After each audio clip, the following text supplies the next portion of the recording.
Invito i relatori, i primi due relatori, Fabian Kümmeler e Guillaume Sanguillan, a tavola. Sì.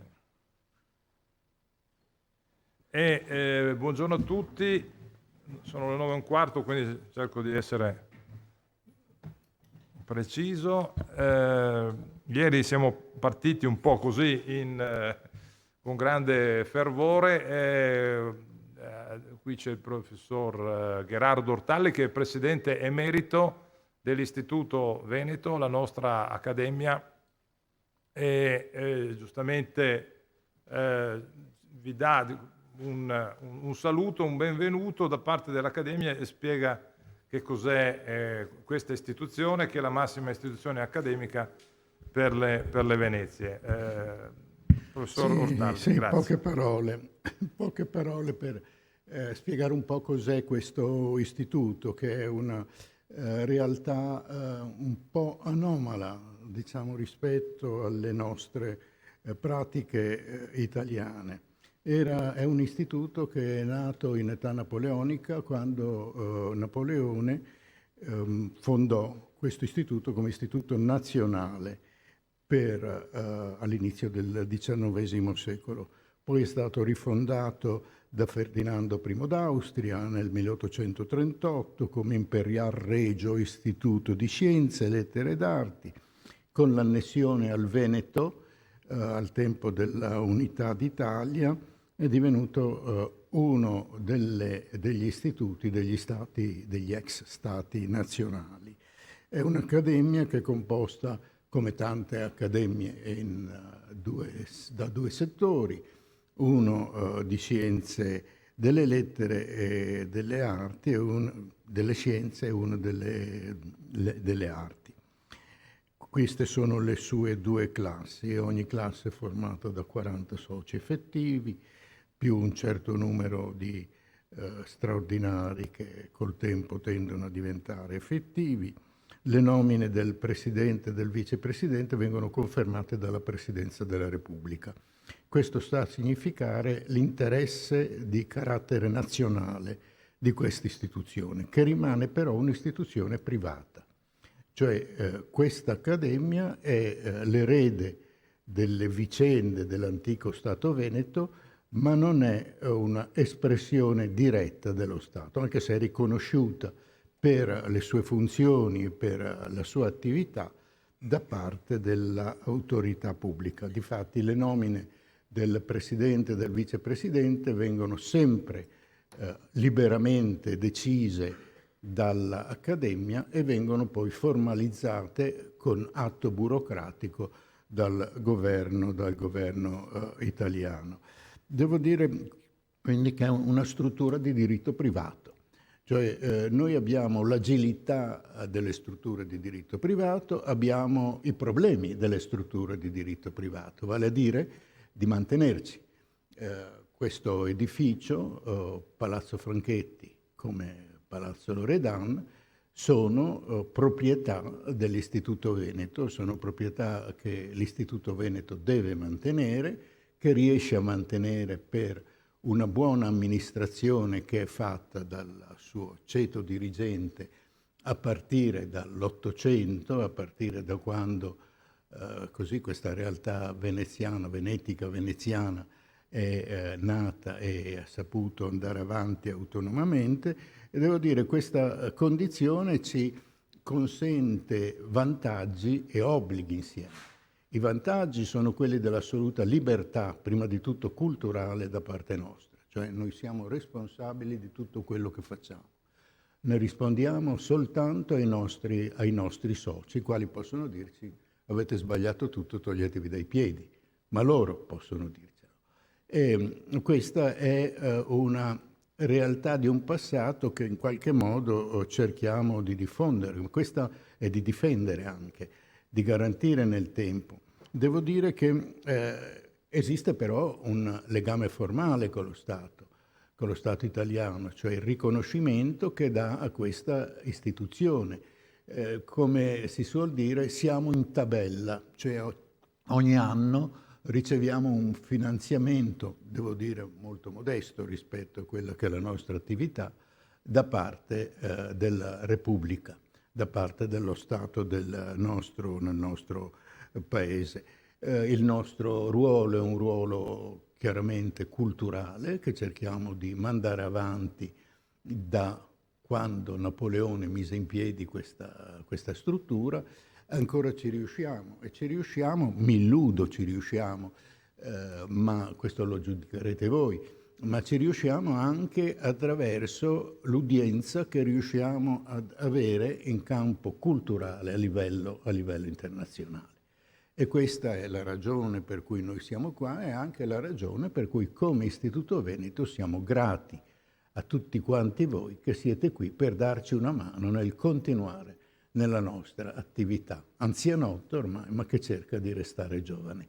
Grazie a tutti e benvenuti. Non volevo rubarvi più tempo.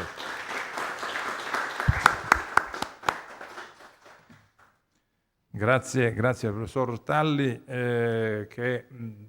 con il quale appunto questa iniziativa di studi, dei convegni intorno al tema del Commonwealth, che è un termine, come si è sentito anche ieri, aperto ad ogni discussione, aperto alle interpretazioni. È un convegno questo impegnativo, credo, per tutti. Io colgo l'occasione per scusarmi con colleghi e amici, purtroppo già domani dovevo essere durante tutto il convegno qui presente, ma per motivi di famiglia improvvisi domani devo essere assente, anche venerdì. È un convegno, come vedete, che dura più giorni, nasce da un'esperienza che abbiamo avuto con l'Accademia Austriaca, qua c'è Oliver Schmidt, nel 2006, proprio credo fosse settembre. Era un convegno che io non so se riusciremo più a fare. Siamo andati domenica a Vienna, poi 2 giorni abbiamo lavorato intensamente all'Accademia Austriaca, poi mercoledì ci siamo trasferiti da Vienna a Venezia, e poi giovedì e venerdì abbiamo lavorato qui. In sostanza sono partito da casa domenica e sono tornato sabato dopo, quindi uno di quei grandi convegni che non è più neanche una questione di mezzi e di fondi, anche per quanto riguarda l'Istituto Veneto, ma proprio nei tempi lunghi con cui si attua. Dico 2 parole, ne approfitto anch'io, introduco il tema dello spazio rurale e le frontiere, ma già ieri abbiamo sentito tutta una discussione intorno alla dimensione di confine e di incontro lungo questa ampia area, no, di contatto tra lo Stato di Venezia e per esempio l'impero ottomano, in questa lunga area, insomma, che va dall'Adriatico, che riguarda ovviamente i Balcani e fin dentro il Levante, come si è sentito ieri. Faccio un brevissimo ragionamento anche per collocare questa esperienza di questi convegni, che dunque iniziano nel 2006, sembra ieri ma sono già 16 anni. Si colloca dentro un'esperienza per quanto riguarda la storiografia su Venezia in un'ultima fase del complessivo sviluppo storiografico. Se si pensa a cos'era la storiografia su Venezia negli anni 50, che può essere un punto di partenza per riflettere, qui proprio qui all'Istituto Veneto, a Venezia, la massima figura era Roberto Cessi, era l'incarnazione della storiografia su Venezia, anche su un piano internazionale. Era stato chiamato anche per la Cambridge Modern History, e c'erano senz'altro, ci sono stati altri studiosi diciamo a livello internazionale, penso a Dill, penso a Kretschmeier, Friedrich Lane, il cui libro è stato usato qui in Italia moltissimo, ma insomma la figura era Cessi, uno studioso che padroneggiava tutte le fonti e che nel 44-45 ha fatto la sintesi storia di Venezia, ha riunito i suoi lavori riguardo l'inizio di questo millennio veneziano, le origini e il ducato, e anche la fine, cioè proprio la morte, il famoso, è un libro che non so quanto viene letto oggi da chi studia Venezia, Campo Formido del 47, poi ripreso nel 73. A volte per capire un personaggio storico come lo Stato di Venezia bisogna vedere l'atto di morte, come muore nella morte, come nei film, a volte si capisce com'è che tutta la storia. Si era il paron, diciamo, della storiografia e abbiamo festeggiato 70 anni la Fondazione Giorgio Cini, che apre un nuovo tipo di orizzonte. Alla Cini c'è un istituto per la storia di Venezia, con i primi direttori Bognetti e Pertusi soprattutto, che era un bizantinista. Si parla di civiltà di Venezia. Il segretario generale Vittorio Branca è un fermo assertore, insomma, sostiene il concetto di civiltà di Venezia. Alberto Tenenti, c'è Brodel, c'è tra i tanti intellettuali che capitano a San Giorgio Maggiore, 55, sin dagli inizi, Ortega y Gasset, per dire, no?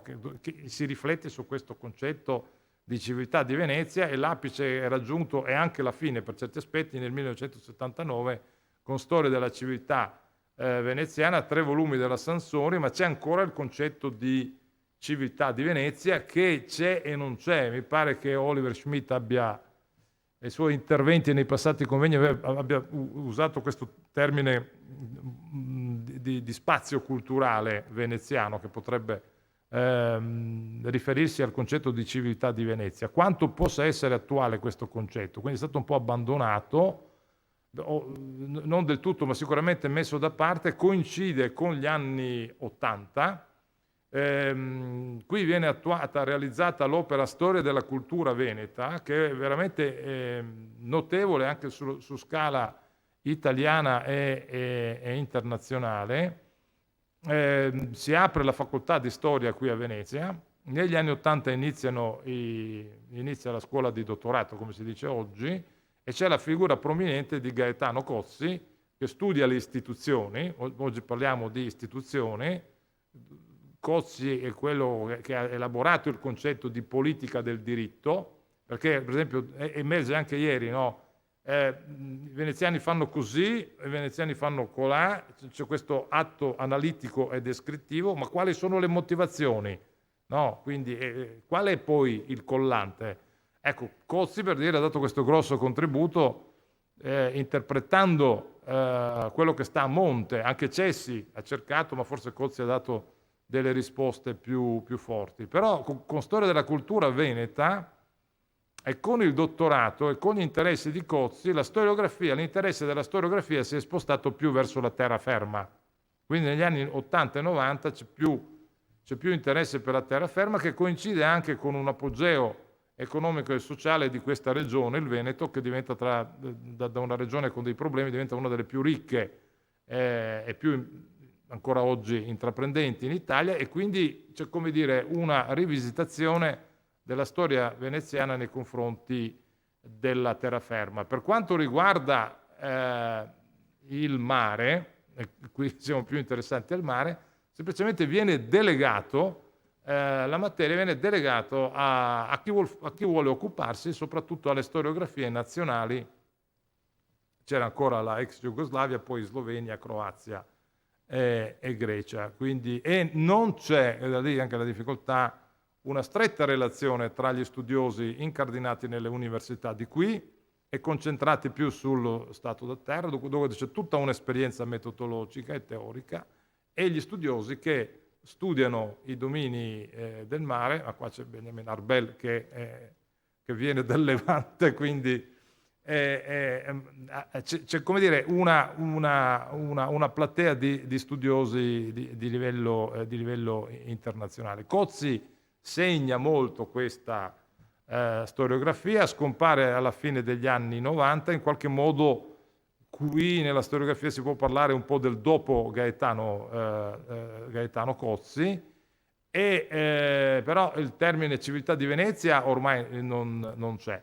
C'è la grandissima opera che rimane veramente un monumento che difficilmente sarà superato, cioè la storia di Venezia, edita dall'Enciclopedia Italiana Treccani in più volumi. C'è un volume tematico, il mare, ma è un volume su altri 7, no? Quindi, ma anche dentro gli altri volumi c'è veramente un'attenzione precisa e matura. Anche lì diversi volumi sono stati curati da Alberto Tenenti, soprattutto quelli diciamo centrali, e allora dalla cultura veneta si arriva a Venezia, e quindi Venezia diventa, come dire, il termine nelle sue articolazioni, secondo Cozzi, secondo quella sintesi, no? Dominante, terraferma, stato da mar, no? Quindi la triade, con tutta una serie con un'esplosione anche di studi, grazie alle tesi di dottorato, del rapporto con la terraferma, dello studio di che cos'è Venezia e il mare che sta per conto proprio. Stamattina sentivo Michael Neptune che aveva fatto la sintesi per la storia, ho detto ma non conosco le lingue, quindi metto quello che posso. Quindi questa era un po' la situazione ancora nel 92. Negli ultimi ormai 30 anni molto è stato fatto nella dimensione del mare. Nel companion curato da Dursteller abbiamo la sintesi magistrale di Benjamin Arbel, però molto è rimasto, credo, da fare nel confrontare le due dimensioni, cioè quella della terra e quella del mare. A volte ho avuto anche l'impressione, alcune esperienze storiografiche come lo studio delle comunità, no? Nella terraferma viene applicato al mare. Poi c'è il problema che l'esperienza, diciamo, amministrativa nella terraferma inizia in un punto preciso di inizio 400. L'esperienza amministrativa del mare precede di 2 secoli queste esperienze. Allora cosa avviene prima da un punto di vista di approccio metodologico? Prendiamo in considerazione le esperienze della terraferma e le proiettiamo sul mare, ma come se nel mare i veneziani operavano già da 2 secoli. Casomai sarebbe da rivisitare il 200 e il 300 e capire le relazioni con la terraferma.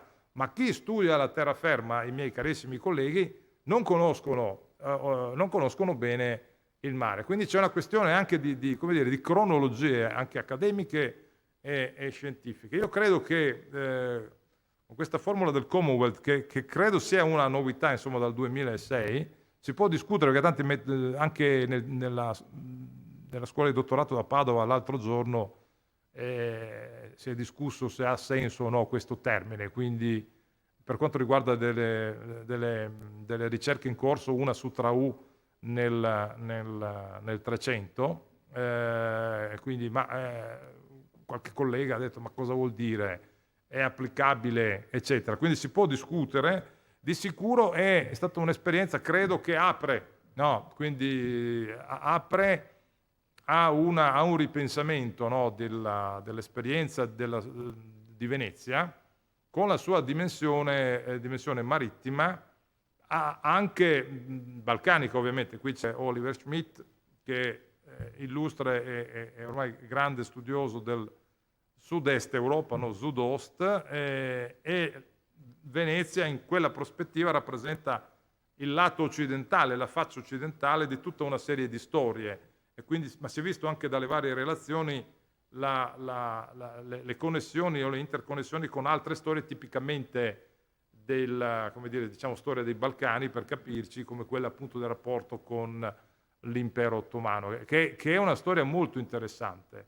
Io personalmente in questi ultimi anni mi sono spostato e mi sposto sempre più sulla storia generale del Mediterraneo, seguo esperienze anche israeliane da questo punto di vista. Credo che uno studio comparativo non solo all'interno dello Stato di Venezia, ma anche con altre sponde, a questo punto potrebbe essere utile, no? Per esempio i vari clan, eccetera, no?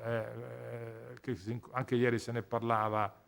E poi i clan ci sono anche in Corsica, altrove, quindi a volte uno crede di aver scoperto non so cosa, poi effettivamente è un fenomeno che è riscontrabile anche in altri contesti del Mediterraneo. Quindi c'è, credo, tanto ancora da riflettere. Altra cosa col Commonwealth, e poi chiudo, il termine di inizio un po' è stato sempre, anche adesso ci siamo concentrati su questi secoli però l'idea era sempre da partire dalla quarta crociata, in qualche modo, in cui effettivamente la sovranità di Venezia viene gettata. Prima c'è una sovranità sull'acqua e la sovranità nel senso di un controllo di un territorio che può essere un'isola, sappiamo bene, è posteriore a quel 1204, cambia veramente un atteggiamento a Venezia nei confronti dello Stato.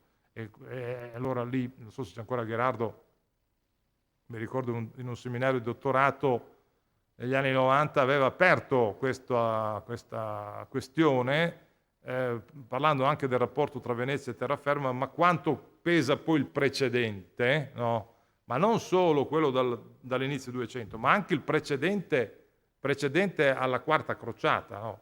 E c'era Marino Berengo che era all'epoca la massima autorità dopo Franco Venturi tra gli storici moderni e aveva detto ma cosa? Ma torni alle origini, ragioni come cessi, non si fa così, bisogna essere concentrati sul periodo che si studia. Ecco, quanto si può essere concentrati sul periodo è una bella domanda quando si tratta di Venezia, perché si creano queste situazioni per cui, come abbiamo detto, no, anche ieri, rimandi, non viene buttato via niente, non viene cancellato. La nostra visione della modernità, no, dopo la rivoluzione francese, che il vecchio è da buttare via, mettiamo qualcosa di nuovo, non era sicuramente un modello nell'antico regime, diciamo, in senso generale del Mediterraneo e di Venezia. Scusatemi questa cosa perché dopo io non parlo più, però volevo dire queste riflessioni perché anche tra organizzatori abbiamo pensato più c'è discussione meglio è, perché anche con questo convegno vediamo a che punto siamo, se andare avanti con questa formula, se in qualche modo chiudere oppure se trasformare. Sicuramente un grandissimo risultato è, e ci compiacciamo tutti, questa collaborazione che c'è tra l'Istituto Veneto, l'Accademia Austriaca e l'Accademia Croata. Speriamo di allargare ad altre accademie. Ecco, e qui mi fermo. Dunque, il tema di questa sessione di questa mattina, lo spazio rurale e le frontiere. Dunque, abbiamo prima il relatore Fabian Kimmeler dell'Accademia Austriaca, il quale ci parla vi dico in inglese, Governing the Rural in Venetian Dalmatia, Structures and Dynamics of Rural Administration in the Archipelago of Korčula, quindi Curzola. Prego, collega. Grazie.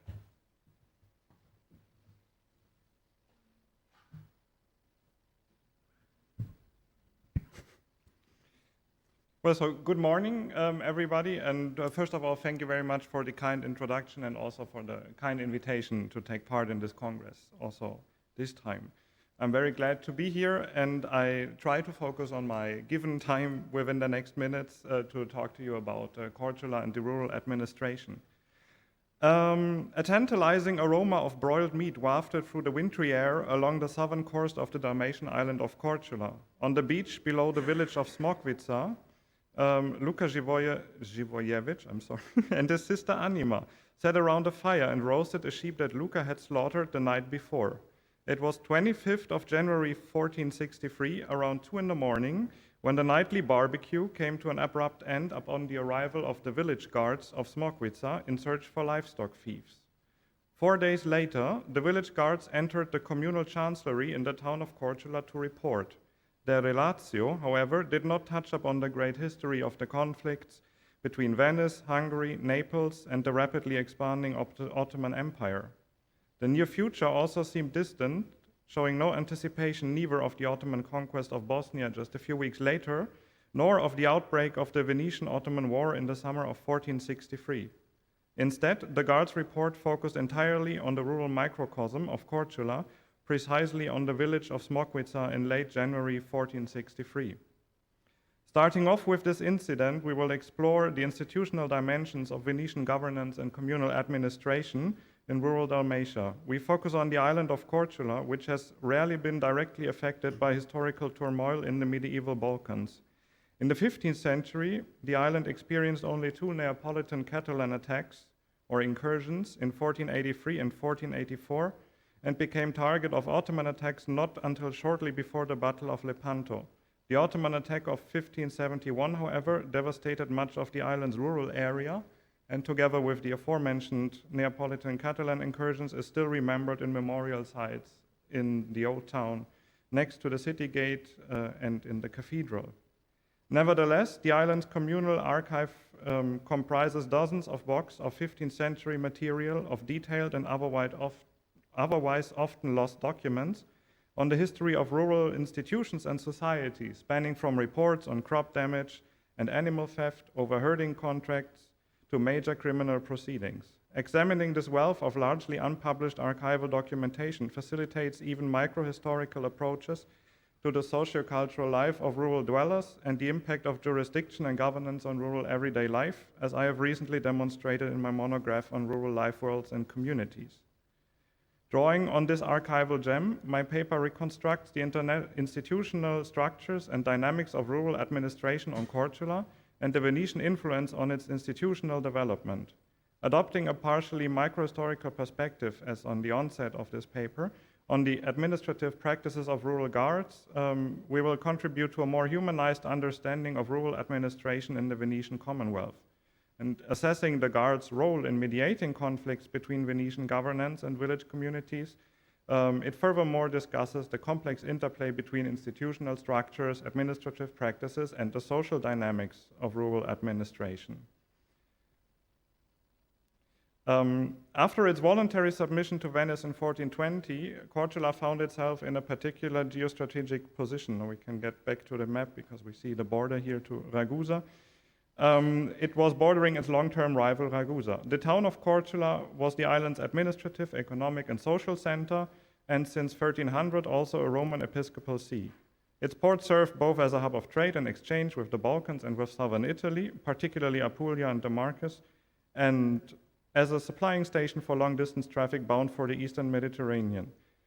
4 villages spread across its countryside, offering extensive, though karstic cultivation and pasture areas and habitat for major parts of its population, Blato, Smokvica, Čara, and Žrnovo in this case.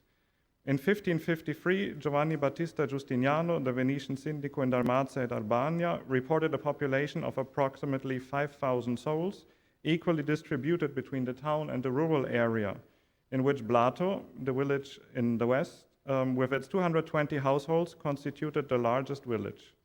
In addition to marble, wood, pitch, and agricultural products such as wine, figs, almonds, and salted fish, the medieval port registries showed growing exports of cheese, animal skin, and wool.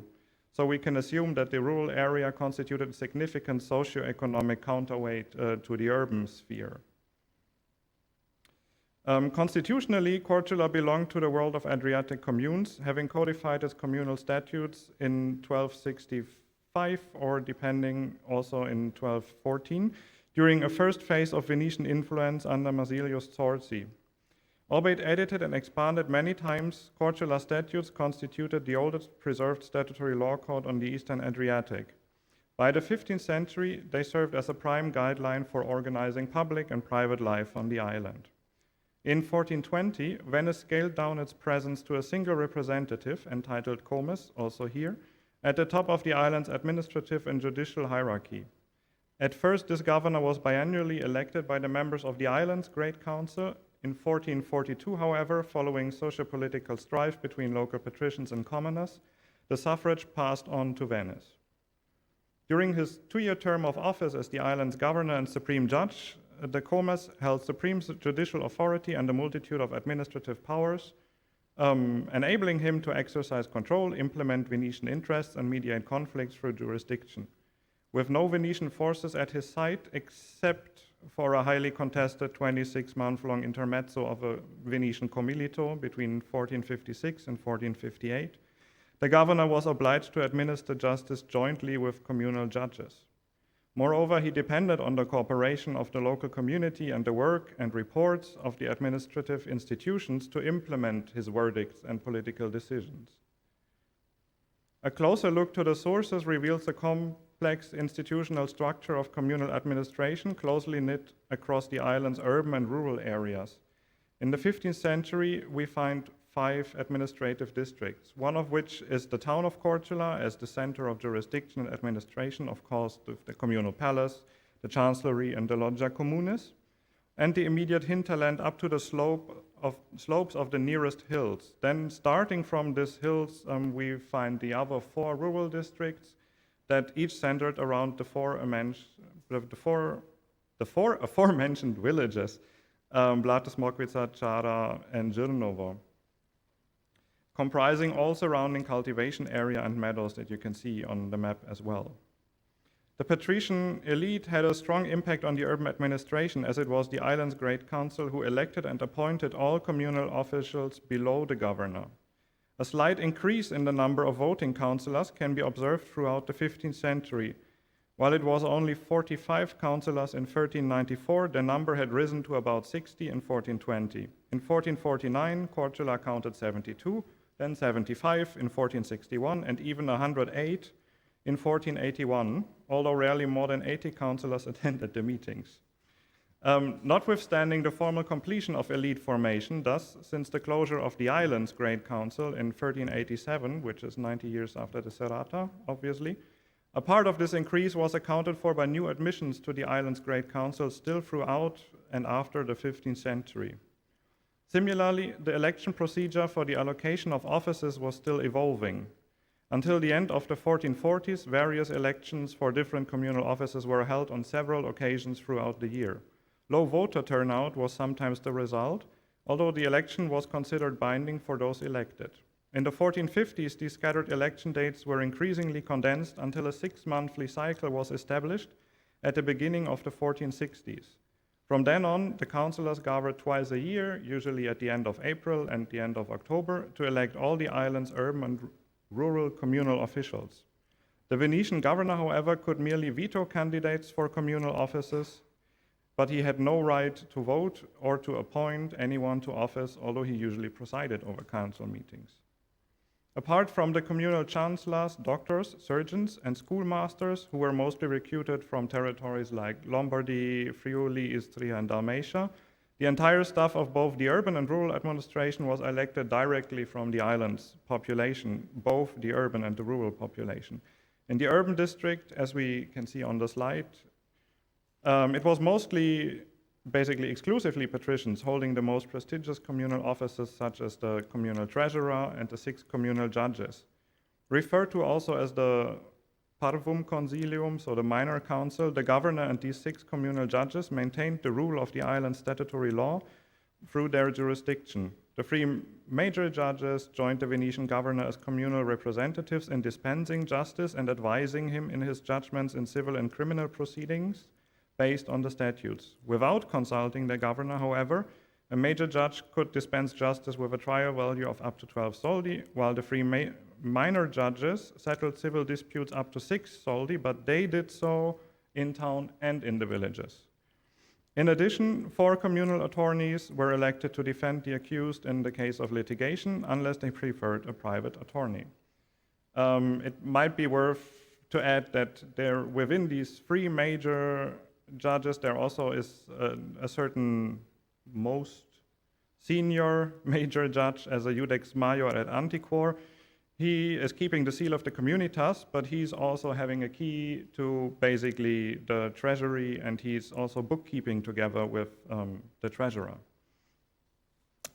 Into the rural sphere, we kind of find a mirror to this system. In order to balance the interests of agriculture and pastoralism, a finely branched network of communal officials controlled the rural area, imposing statutory order, market regulation, and taxation. This network not only impersonated rural traditions of institutionalized self-government, but it also empowered the village communities, called casalia, to become legal, administrative, and socioeconomic key players alongside the patrician elite and the urban community. Elected by the Great Council, likewise, remunerated by the communitas and subordinated to the Venetian governor, it were predominantly local villagers who assumed complex administrative and executive functions as officials in the 4 village districts.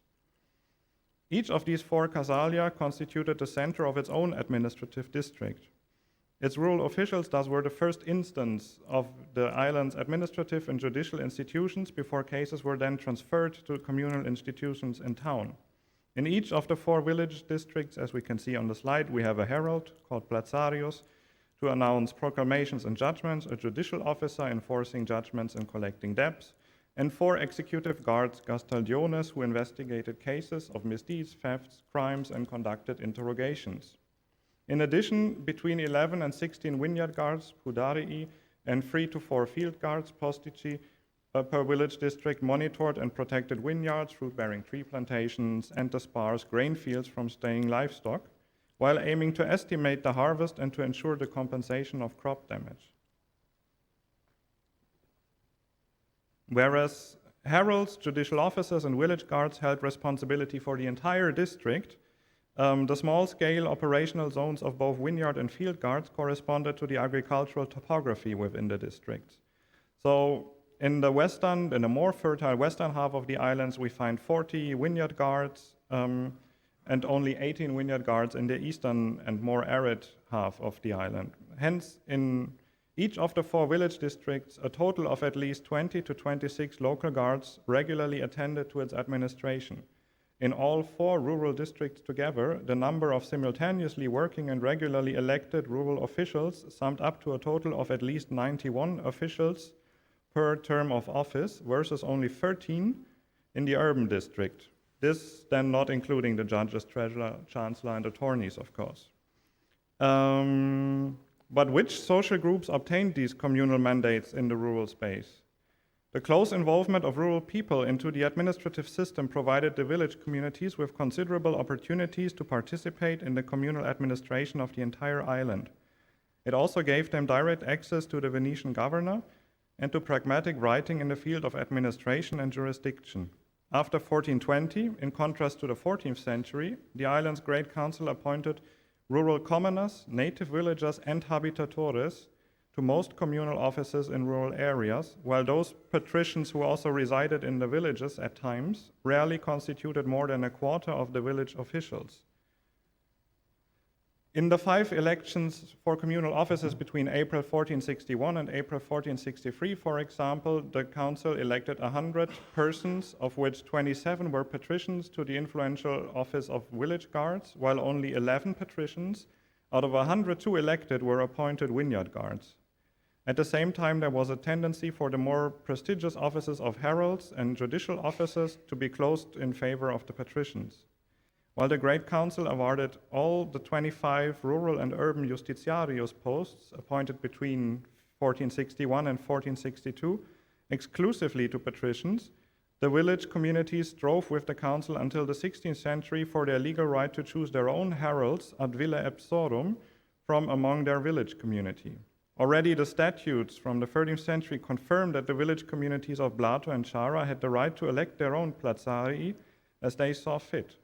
The legal self-government of the Casalia of Smokvica and Žrnovo in recruiting their own heralds is supported by the absence of platsarios appointments in the election records of the Great Council throughout the 15th century.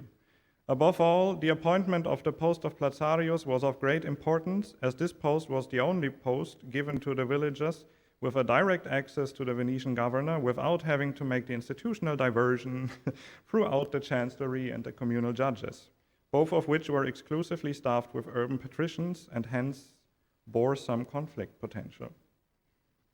With the professionalization of Korčula's rural administration under Venetian influence, the communal structures of rural administration were subjected to rather little institutional dynamic throughout the 15th century. By and large, Venice preserved or conserved the island's communal institutions and administrative structures as the Korčulans carefully guarded their statutes, customs, and privileges.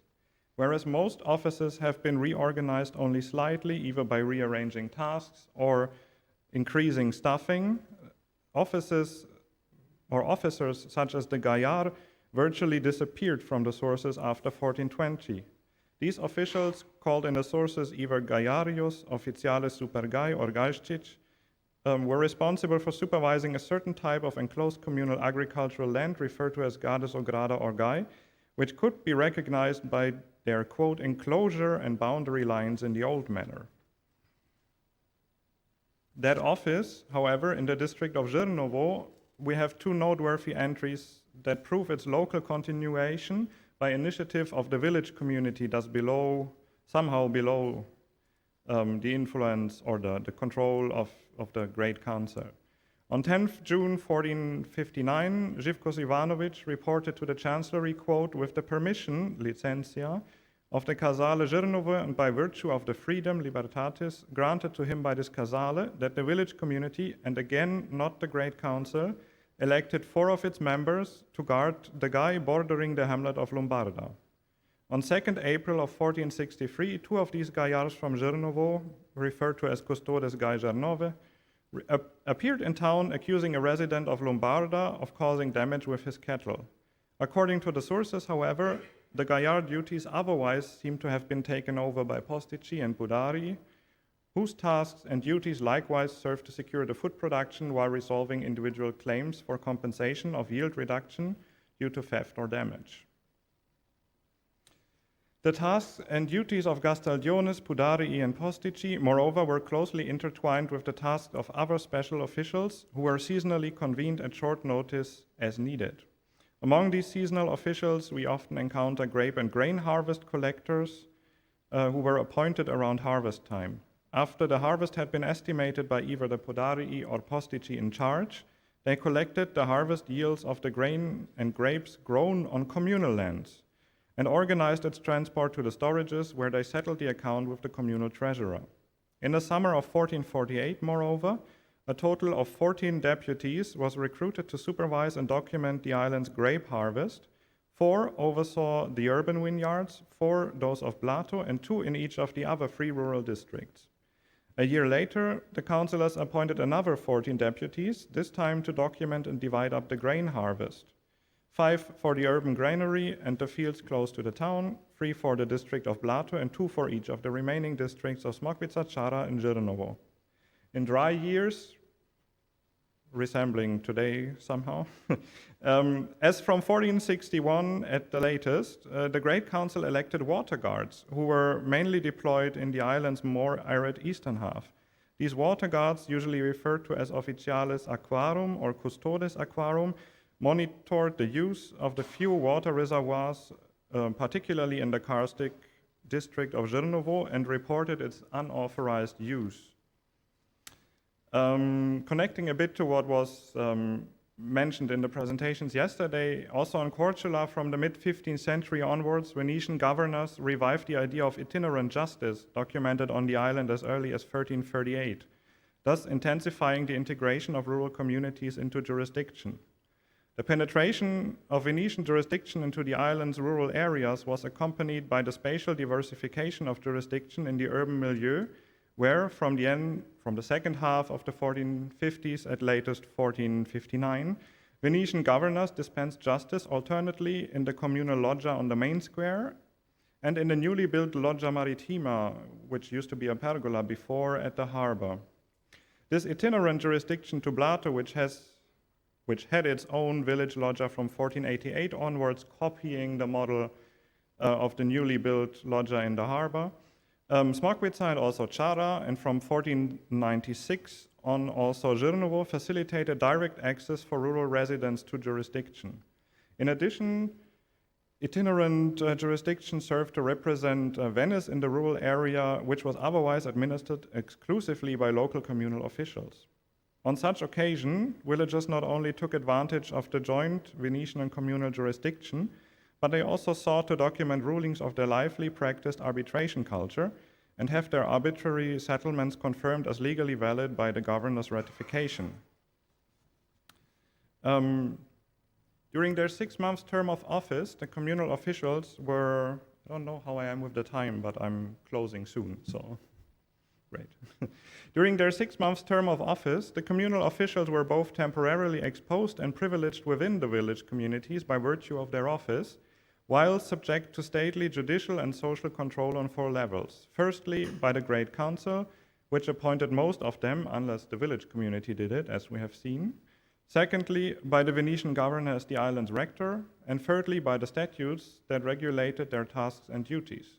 Fourthly, however, in daily life, their conduct and practice as officials moreover had to resist the social control of the village communities. A report by the village guards of Blato from early November 1425 illustrates this rather well. On the Giorni dei Morti, the guards were attending the commemoration of the faithful departed in the chapel of the Virgin St. Mary of the Great Field, today Gospe od Poje, located next to the village of Blato, when they were approached by Nicola Petarcic of Blato. The latter had recognized them as Gastaldiones, as he justified his interruption, because he had seen them at their induction into the village when they had been sworn into office by one of the communal judges. Aware of their statutory responsibilities as village guards, he reported that he had seen stray animals in a field causing damage to crops, and that his son had found a goat stabbed and tied to a fig tree. Their obligation as communal guards, so the villager concluded, would thus be to capture the animals, document the damage, and solve the murder of the goat.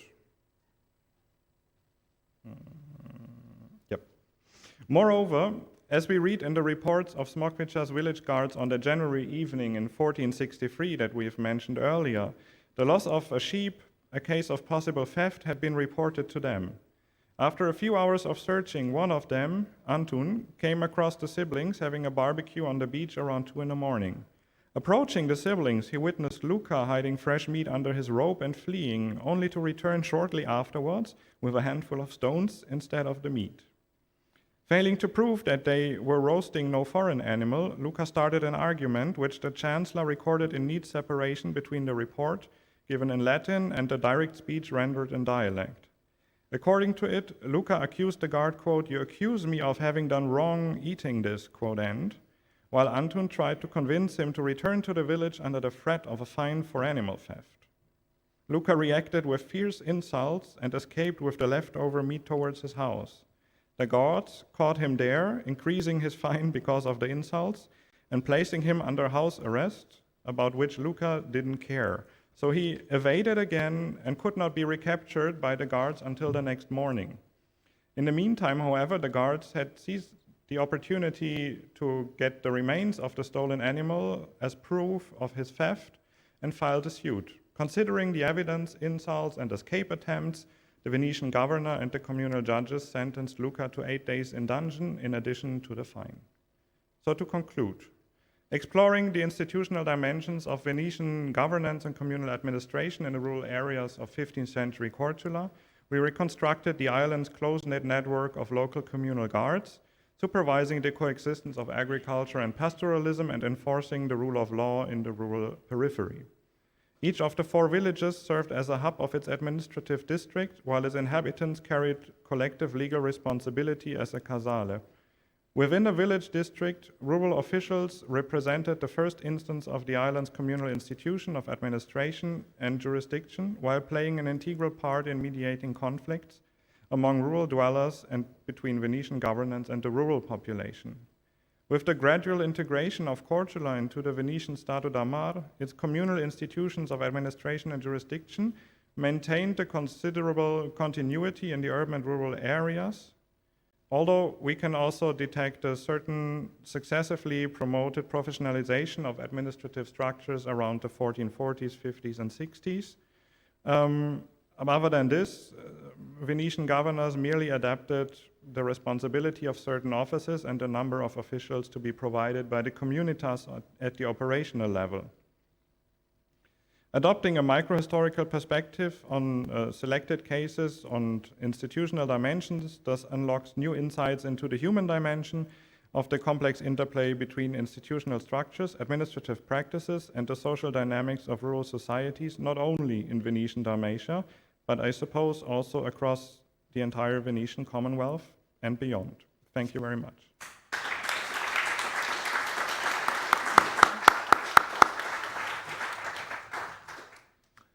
Grazie al dottor Kimmeler. Quindi poi apriamo la discussione alla fine, anche in merito alla sua relazione. Adesso il prossimo relatore.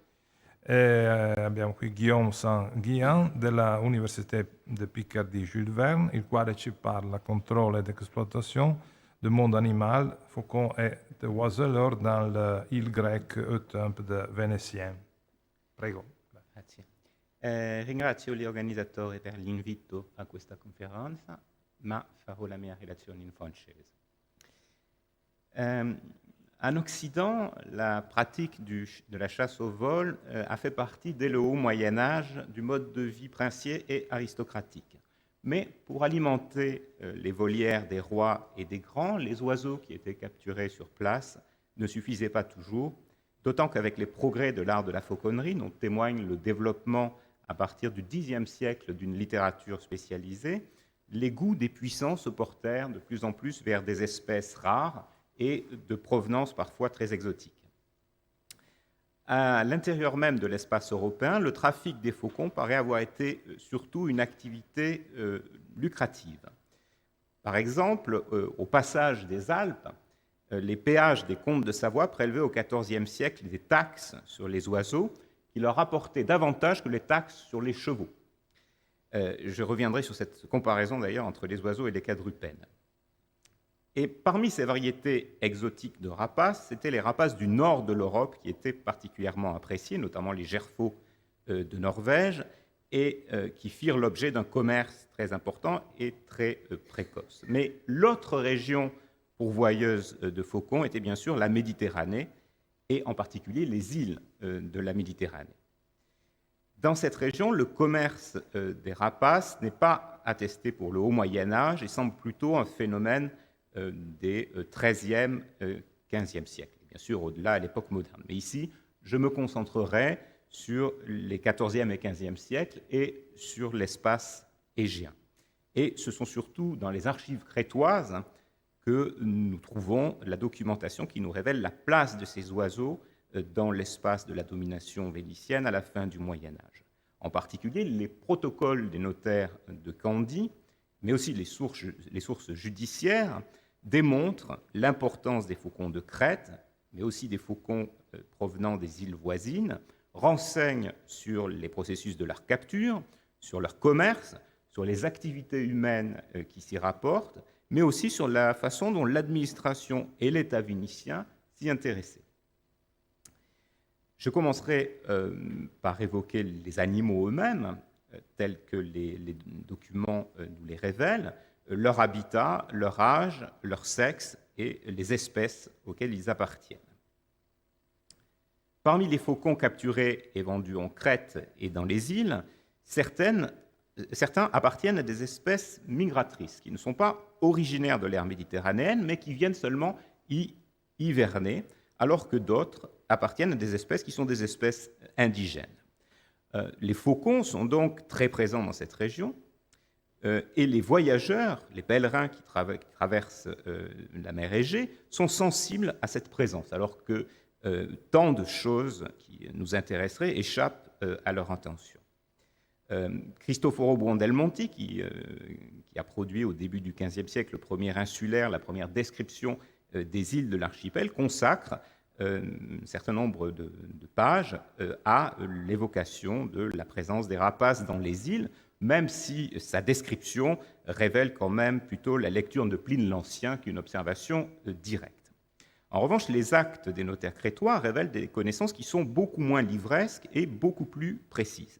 Et ce qui frappe à la lecture de ces documents, c'est la richesse du vocabulaire qui sert à décrire les oiseaux, avec des termes qui sont vraiment d'une grande rigueur technique. Dans ces actes, l'espèce est souvent précisée, ce qui n'est pas le cas en général pour les autres animaux. Par exemple, dans un document qui énumère un certain nombre de faucons, dans un document, on nous précise du XIVe siècle, on nous précise que l'un des faucons est un faucon gentil qui provient des Cyclades, alors que d'autres, qui ont été capturés dans l'île de Gavdos, au sud de la Crète, sont, eux, des faucons pèlerins. Et puis, dans le même document, on a aussi des faucons qui ont été capturés en Crète, et il est précisé à plusieurs reprises qu'il s'agit de faucons sacres. La mention de la variété de faucons est importante en réalité, car c'est l'un des critères qui détermine la valeur de l'oiseau. Le faucon pèlerin, par exemple, qui est l'espèce qui a la plus grande diffusion géographique en Europe, qui est la plus utilisée en fauconnerie, n'est pas celle qui a la plus grande valeur marchande.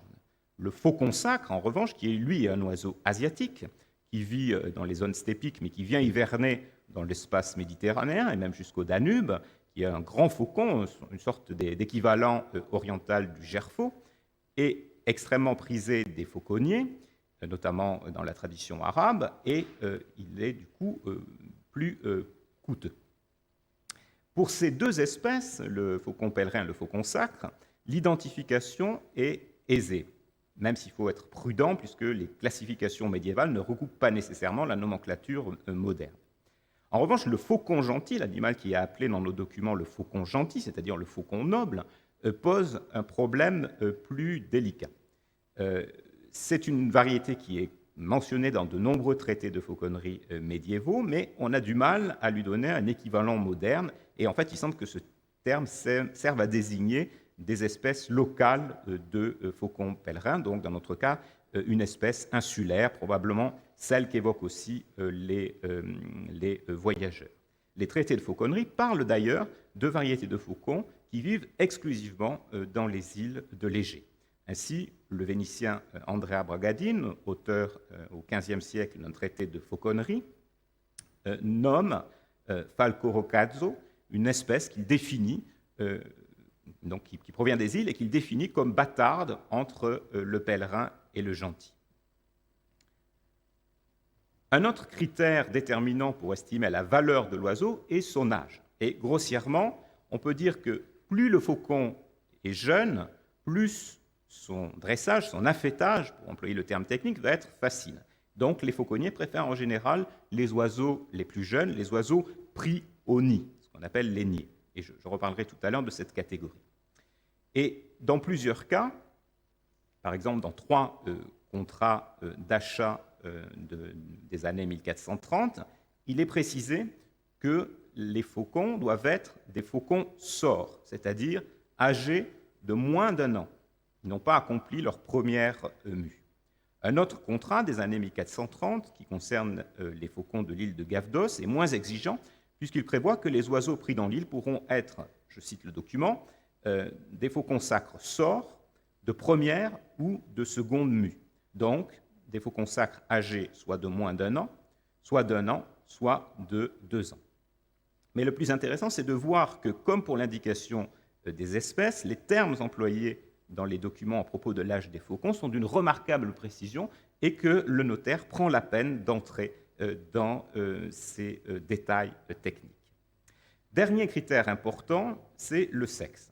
Chez les rapaces, le mâle est en général plus petit que la femelle. Et par conséquent, c'est la femelle qui est beaucoup plus recherchée pour la chasse. Et là aussi, les contrats précisent souvent que les oiseaux vendus ou transportés sont des femelles. Mais les oiseaux mâles sont aussi utilisés, comme le montre par exemple un testament de 1326 d'un membre de la famille Cornaro, donc la famille des seigneurs de l'île de Carpathos. Ce testament mentionne un drisolem, c'est le terme en latin, un drisolem de ostore, et ce terme drisolem correspond certainement au français tiercelé, c'est-à-dire l'animal mâle qui est supposé être d'un tiers moins grand que la femelle. Voilà pour les oiseaux eux-mêmes. Venons-en maintenant à leur capture. Et pour se procurer des faucons, il n'y a que 3 possibilités. Le dénichage d'oiseaux qui sont à peine sortis de l'œuf, la capture d'oiseaux adultes, et puis l'achat ou le don, puisque les faucons ne se reproduisent pas en captivité, ce qui exclut d'en faire l'élevage. Et cela pose une question de droit sur laquelle je reviendrai à la fin de mon propos. Cette question, c'est celle de la propriété. À qui appartiennent les oiseaux? Évidemment, les faucons dénichés, c'est-à-dire pris au nid, appartiennent forcément à des espèces indigènes. En revanche, la capture des oiseaux adultes peut concerner aussi bien des variétés locales que des espèces migratrices qui ne résident pas dans l'aire méditerranéenne, qui sont seulement pour hiverner.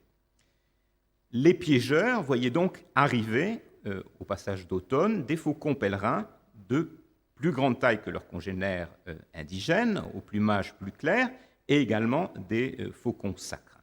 Et cette sorte de manne céleste est évoquée dans les années 1430 par un voyageur castillan, Perrault Tafour, dans sa description de Candie, que je cite ici. À certaines périodes de l'année, dit Perrault Tafour, passe au-dessus de l'île une telle multitude de faucons qu'il trouve difficilement acheteur. Et évidemment, ce témoignage est précieux, non seulement parce qu'il signale la migration des faucons, mais aussi parce qu'il met spontanément le phénomène en rapport avec un commerce régulier et un commerce régi par le principe de l'offre et de la demande. Toutefois, les faucons qui étaient vendus sur le marché candiote ne provenaient pas tous de Crète. Certains étaient aussi capturés sur les petites îles proches qui se trouvaient aux mains de seigneurs vénitiens ou non d'ailleurs. Parmi ces seigneuries insulaires, celle d'Amorgos était située dans les Cyclades, mais appartenait au XIVe siècle à une famille de l'aristocratie vénitienne crétoise, les Guizzi.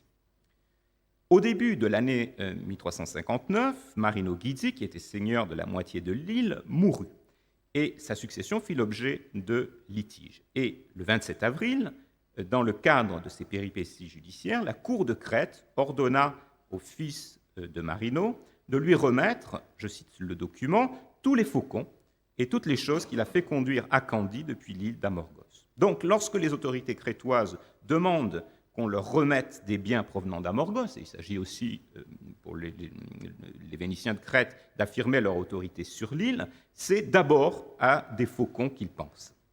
Et effectivement, lorsque le 12 juin suivant, le 12 juin 1359, le fils de Marino Guizzi s'exécute et présente à la cour les biens qu'il s'est fait expédier d'Amorgos, on y trouve un faucon gentil. Et alors qu'il déclare avoir acheté tous les produits énumérés, il fait exception pour la cire et le faucon, si bien qu'on doit en déduire que le faucon lui appartient en vertu du droit de dénicher qui, dans beaucoup de régions, est un droit seigneurial. Et ce qui confirme cette interprétation, c'est un passage d'un autre document postérieur d'un an, le partage de l'île d'Amorgos entre les cohéritiers de la seigneurie, le 26 février 1360, où la clause finale est relative aux biens qui demeurent en indivision. Et parmi ces biens en indivision, il y a, je cite en latin, « omnes nidade et omnes villani qui non sunt divisi et omnia animalia tam magna comparo ». Le premier terme de cette énumération doit être rapproché du mot nidasius ou nidarius, c'est-à-dire le petit faucon pris au nid, et aussi plus précisément du terme vénitien nidata ou nidiata qui désigne non pas le niais lui-même, non pas le petit faucon, mais la nichée, c'est-à-dire le groupe d'oiseaux pris au nid. Amorgos n'est pas un cas isolé. Une autre seigneurie, celle de Carpathos, que j'ai déjà évoquée, une île située entre la Crète et le Dodécanèse, qui appartenait à une autre famille, était apparemment aussi réputée par ces faucons. Et on possède une série de documents relatifs à la capture de faucons dans cette île. Et ce qui est intéressant, c'est que dans ces documents, on voit que ce sont les seigneurs de l'île eux-mêmes qui supervisent la capture des faucons en y envoyant des oiseleurs qui sont recrutés à Candie par contrat.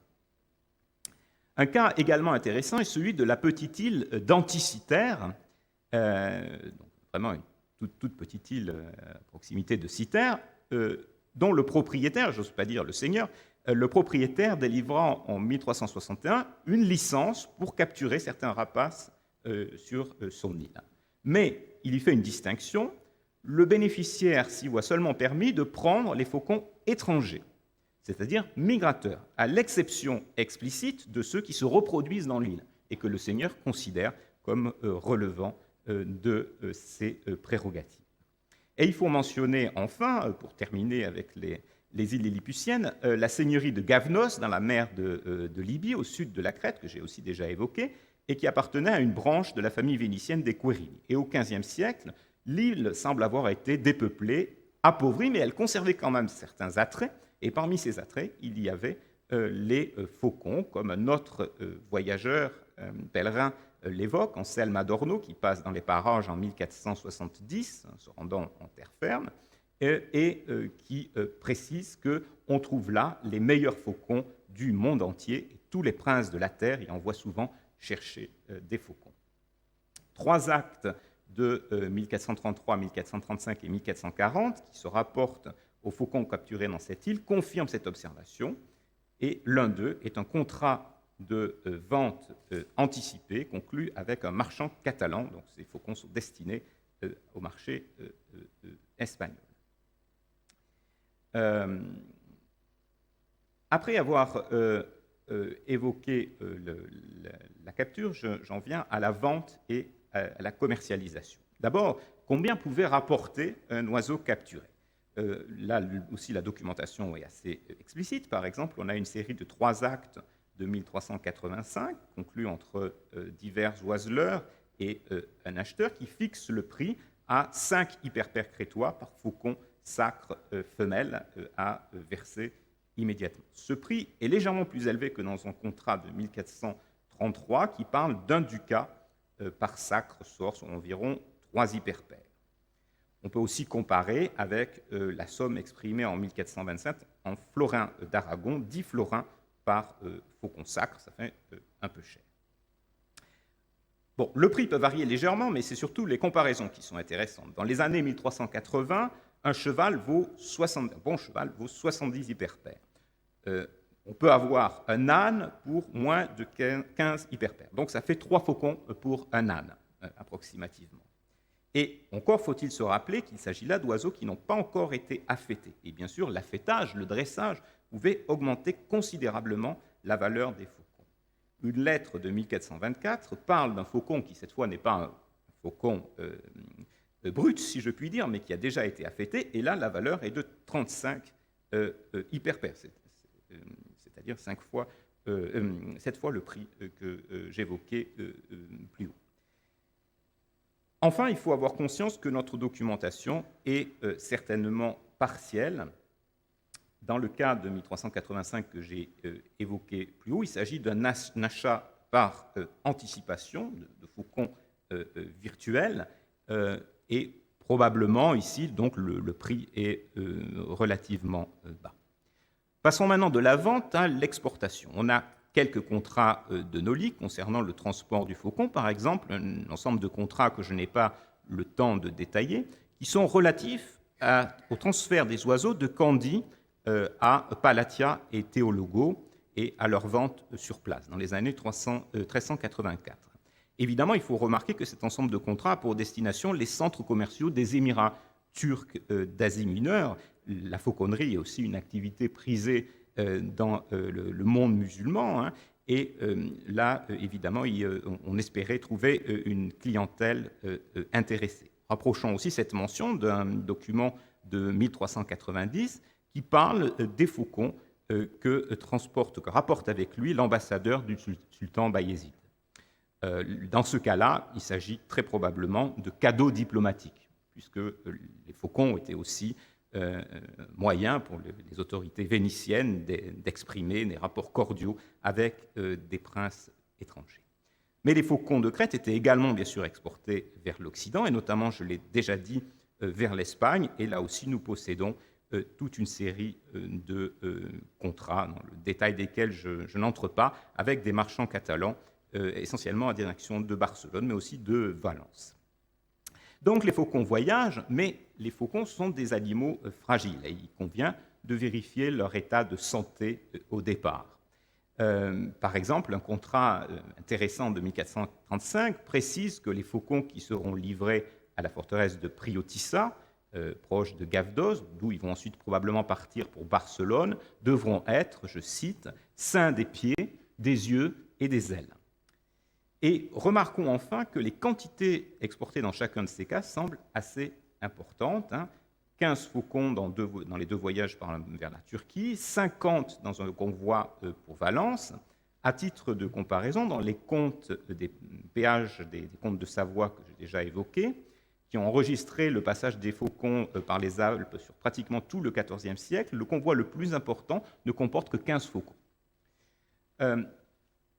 J'en viens maintenant, j'ai encore un petit peu de temps. J'en viens maintenant aux professionnels, car on voit qu'autour de ces oiseaux se développe un certain nombre d'activités humaines. Nous avons fait connaissance tout à l'heure avec les oiseleurs, c'est-à-dire ceux qui se chargent de capturer les faucons, et certains d'entre eux peuvent être détenteurs d'un savoir-faire qui est reconnu, comme par exemple un vilain dénommé Ioannis Argoli, qui est envoyé en 1385 avec ses outils de travail, à savoir ses filets, pour capturer les oiseaux. Mais ces oiseleurs doivent être distingués des fauconniers, c'est-à-dire les spécialistes de l'affêtage et de l'entretien des faucons. La capture des faucons est un exercice finalement peu honorable, qui peut être risqué d'ailleurs dans le cas du déserrage, mais qui peut aussi rapporter. Et donc ce sont des individus d'un statut social plus humble qui se chargent de cette tâche.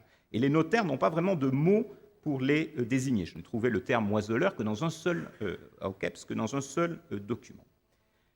C'est différent pour les fauconniers, qui sont appelés tels dans les actes, ce qui est le signe que, contrairement aux oiseleurs, mais de la même manière que les soldats, les tailleurs ou les notaires, ils constituent une catégorie socio-professionnelle bien définie. Et ces fauconniers font partie de l'entourage des nobles vénitiens de Crète et des seigneurs d'Ésie.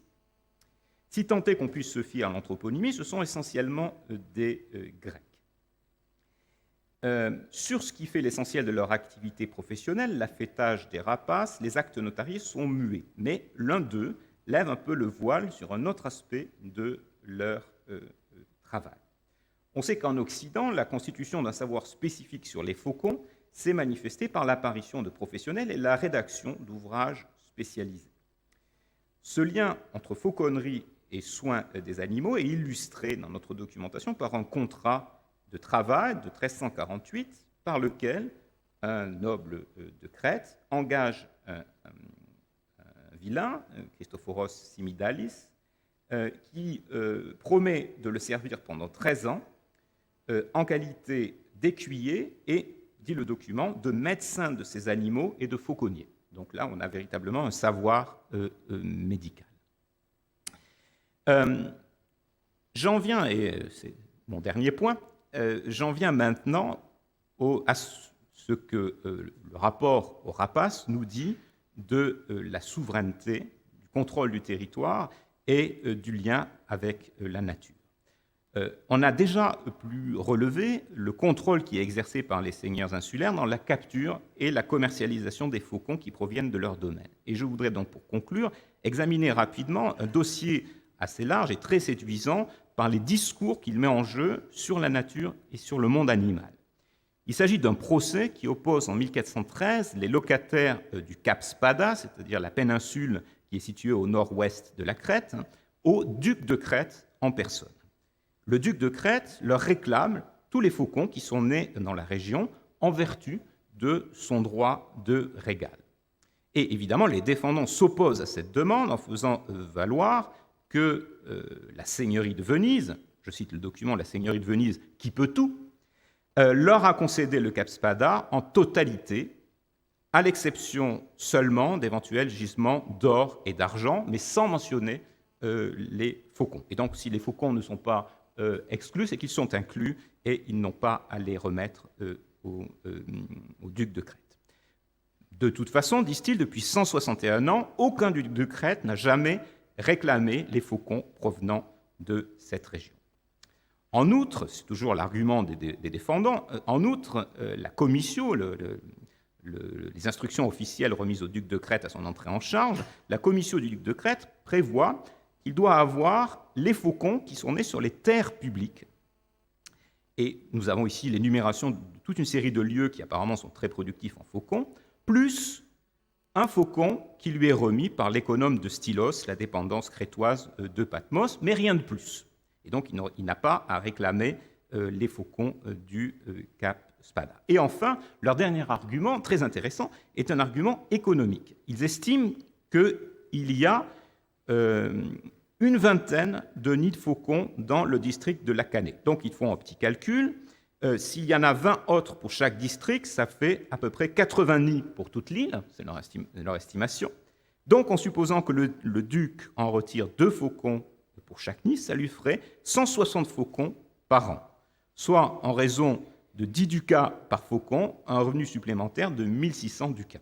Donc ce petit calcul a pour but de démontrer que si le duc de Crète avait raison, si tous les faucons de l'île lui appartenaient, il en tirerait un revenu si considérable qu'il serait scandaleux. Le duc réplique en arguant que la lettre de sa commission est formelle, qu'elle lui concède tous les faucons en régal, mais surtout il répond à l'un des arguments qui lui est opposé en opérant une distinction entre l'or et l'argent, qui appartiennent à la substance même des lieux, des natura et substantia dictorum locorum, alors que les nids de faucons et les faucons, tout en étant des ressources naturelles de ces lieux, naturalia locorum, le sont par accident et non substantiellement, puisque les faucons établissent leur nid où il leur plaît. Quant à l'argument économique, le duc l'écarte en faisant valoir que les nids sont simultanément peu nombreux chaque année dans toute l'île et donc que son revenu n'en serait pas considérablement augmenté.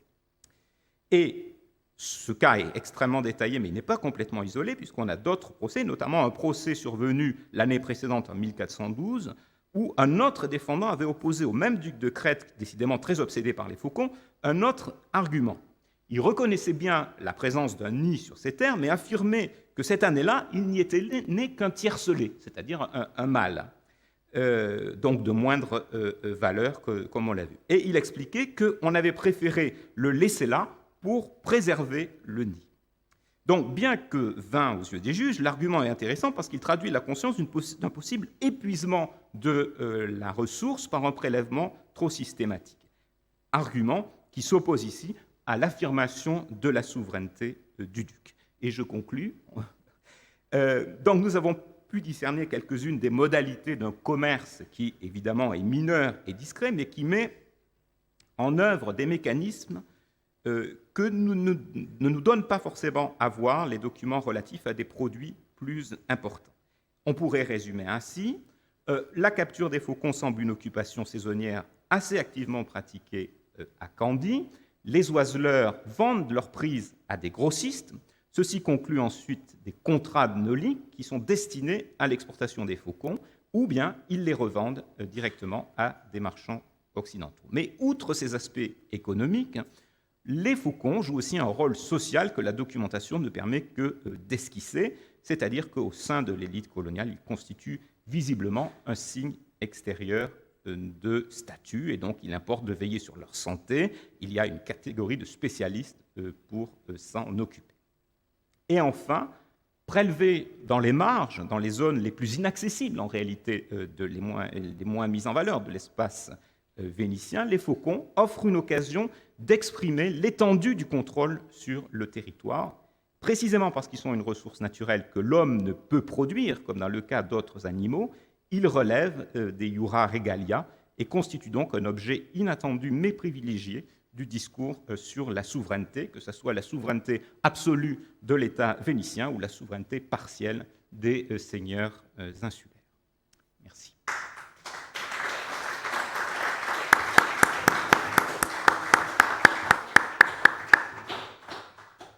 Grazie professor Sanghia.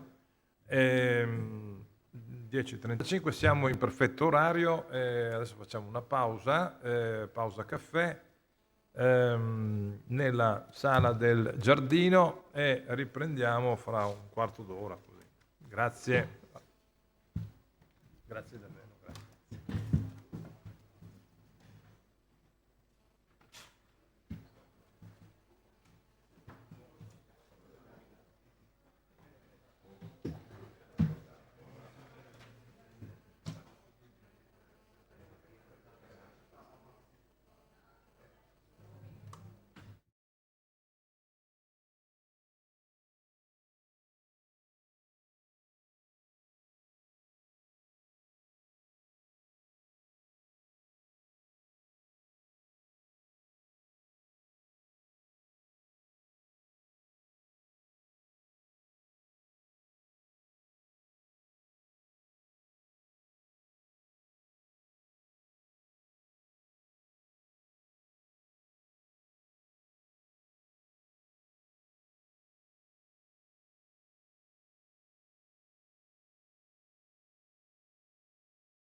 Dunque,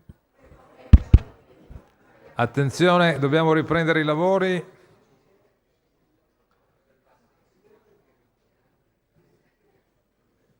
Riprendiamo i lavori, seconda parte di questa sessione. Invito al tavolo Charalambos Gasparis, grazie, e Emma Maglio, e quando concludono invito il professor Karapidakis, qui verrà a fare da discussant per questa prima sessione della giornata. Allora, dunque, cominciamo dunque. Il dottor Gasparis del National Hellenic Research Foundation ci parla della sua relazione dal titolo "Uno strumento di governo per lo spazio rurale e la classe feudale, i Catastici Feudorum di Creta". Grazie. Prego, grazie. Buongiorno a tutti. Vorrei anch'io ringraziare gli organizzatori del convegno per l'invito e l'occasione di incontrare tanti colleghi ricercatori di storia veneziana. Allora, vorrei cominciare con una breve descrizione della fonte principale del mio intervento. I Catastici Feudorum Cretae sono dei documenti importantissimi accanto a quelli della colonizzazione di Creta, perché rivelano una nuova situazione politica a Creta dopo il 1211, così come anche i profondi mutamenti avvenuti nei secoli successivi nella società e nell'economia dell'isola. I catasti sono codici pergamenacei conservati in 4 buste nelle serie di Duca di Candia dell'Archivio di Stato di Venezia. 3 di esse contengono i catasti riferenti al territorio di Candia, suddiviso in 6 sestieri, mentre la 4ª busta contiene il cosiddetto catasto di Canea per il territorio omonimo nella parte occidentale dell'isola. I catasti del territorio di Candia coprono un periodo di più di 2 secoli, dal 1222 al 1435, mentre il catasto di Canea copre la gran parte del 300. Il catasto di Canea è conservato nella segreteria centrale di Candia ed è in realtà un pseudocatasto, dato che contiene solo vendite di feudi approvate dal Duca di Candia.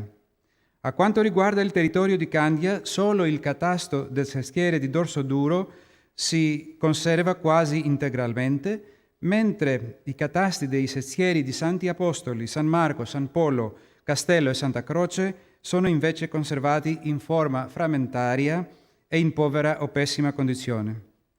In base a questi catasti, le autorità veneziane monitoravano l'evoluzione della proprietà della terra, che quasi tutta era statale, determinando nel contempo gli obblighi dei feudatari basati sulle dimensioni del terreno e non sul reddito che sopportava al suo proprietario. Pertanto i catasti non ci forniscono nessuna informazione sulle modalità di sfruttamento del terreno e sulle sue rendite. Le informazioni tratte dai catasti riguardano infatti solo gli elementi che costituivano ogni feudo, i cambiamenti dei proprietari e la ripartizione dei feudi. La prima compilazione dei catasti per il territorio di Candia e probabilmente per quello di Retimo e Sitia è avvenuta tra gli anni 1230 e 35. Durante la seconda metà del XIII secolo, dopo l'ultima colonizzazione, è stato compilato anche il catasto del territorio di Canea. Le nostre informazioni riguardano i catasti del territorio di Candia, ma possiamo senza dubbio accettare che le condizioni sotto i quali i catasti degli altri territori sono stati compilati, conservati e aggiornati erano uguali.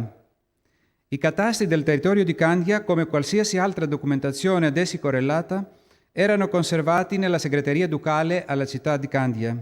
Costituivano una delle sezioni più importanti della segreteria ducale e per questo c'era un notaio accreditato solo per i catasti. Tra gli anni 1305 e 15, però, è stato deciso che l'ufficio responsabile per i catasti sarebbe stato la Camera Fiscale e i 3 camerlenghi adatti ad esso. Stretto rapporto con l'ufficio dei catasti, sia nella segreteria ducale che nella Camera Fiscale, avevano anche i partitori di comune, un servizio statale prima straordinario e in seguito stabile. Il ruolo dei primi partitori è stato cruciale, in quanto su di essi era stato assegnato il compito della prima distribuzione dei feudi e la delimitazione dei loro confini. In seguito ai partitori si rivolgevano sia lo Stato che i feudatari per rilevanti problemi patrimoniali. Da tutto che abbiamo finora detto si risulta che la compilazione dei catasti, la loro conservazione dagli ufficiali responsabili e il loro sistematico aggiornamento, così come anche la presenza dei partitori, erano di primaria importanza non solo per le autorità cretesi, ma anche per la Serenissima stessa. Questo significa che i catasti non erano solo atti pubblici, o meglio raccolte di atti pubblici, ma piuttosto una specie di ufficio incluso nella segreteria ducale o la Camera fiscale. Tra gli anni 1230 e 35, dunque, tutti i feudatari sono stati chiamati a dichiarare il loro feudo, secondo il quale sarebbe stata determinata la loro varnitio, cioè gli obblighi militari verso lo Stato veneto. Ogni dichiarazione comprendeva 1. La stima del feudo, utilizzando le unità fiscali di cavalleria, serventeria e carato; 2. La varnitio, ovvero il servizio militare corrispondente a ciascun feudo; 3. I villaggi con i loro terreni per i cereali, i vigneti e giardini, costruzioni rurali, salline, eccetera; 4. La parte del feudo nella città, detta borgesia, costituita da case e campi intramuros, ed infine 5. I villani. Nella maggior parte dei casi, ma solo nel corso del XIII secolo, l'ultima parte della dichiarazione, cioè i villani, è riempita con gli scambi o le transazioni dei villani successivi alla prima distribuzione. Dopo il completamento della prima registrazione dei dati relativi ai feudi e fino all'inizio del XV secolo, tutti i trasferimenti di proprietà riferiti al feudo intero o ai suoi parti sono stati registrati sotto forma di concessioni ducali.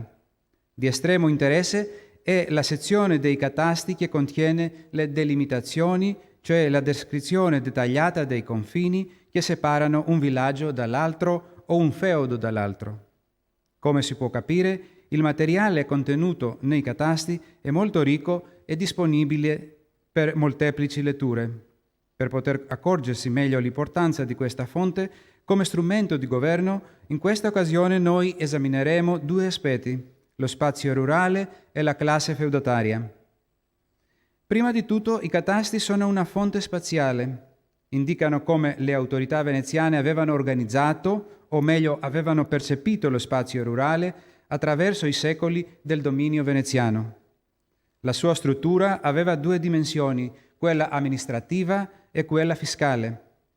A quanto riguarda la prima, è ben noto che l'isola di Creta era divisa in 4 territori e ogni territorio era diviso in turme, un'eredità bizantina, o sestieri, una novità veneziana, solo però per il territorio di Candia, non per gli altri territori.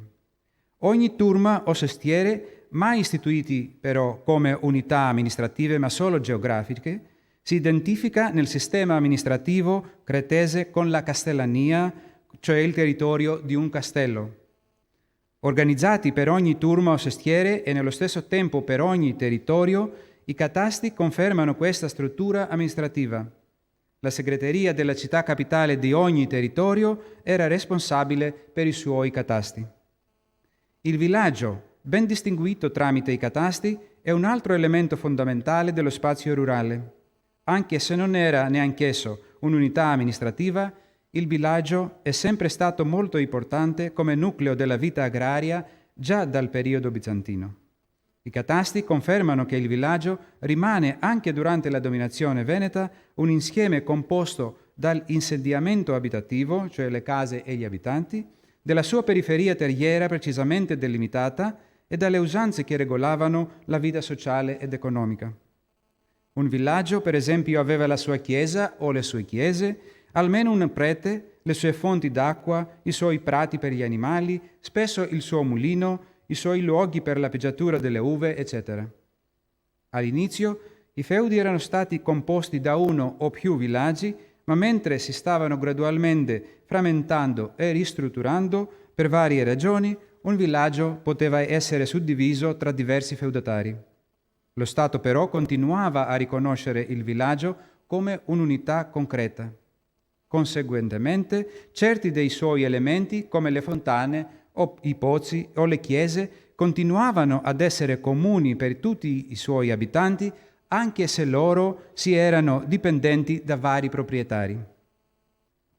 Non siamo in grado di conoscere l'estensione di una cavalleria, una serventeria, un carato, cioè un feudo. Supponiamo solo che la superficie non era identica per tutti i feudi della stessa stima fiscale, ma questa stima era una combinazione di estensione, qualità e locazione della terra e dei villaggi. La sola misurazione che deriva dai catasti è quella delle coltivazioni di un feudo in alcune e non tutte delle prime dichiarazioni dei feudi. In questi casi il feudatario aveva dichiarato per ogni villaggio del suo feudo la superficie della terra coltivata con cereali, misurata in bovine, dei vigneti misurati in modi bizantini e il numero degli orti.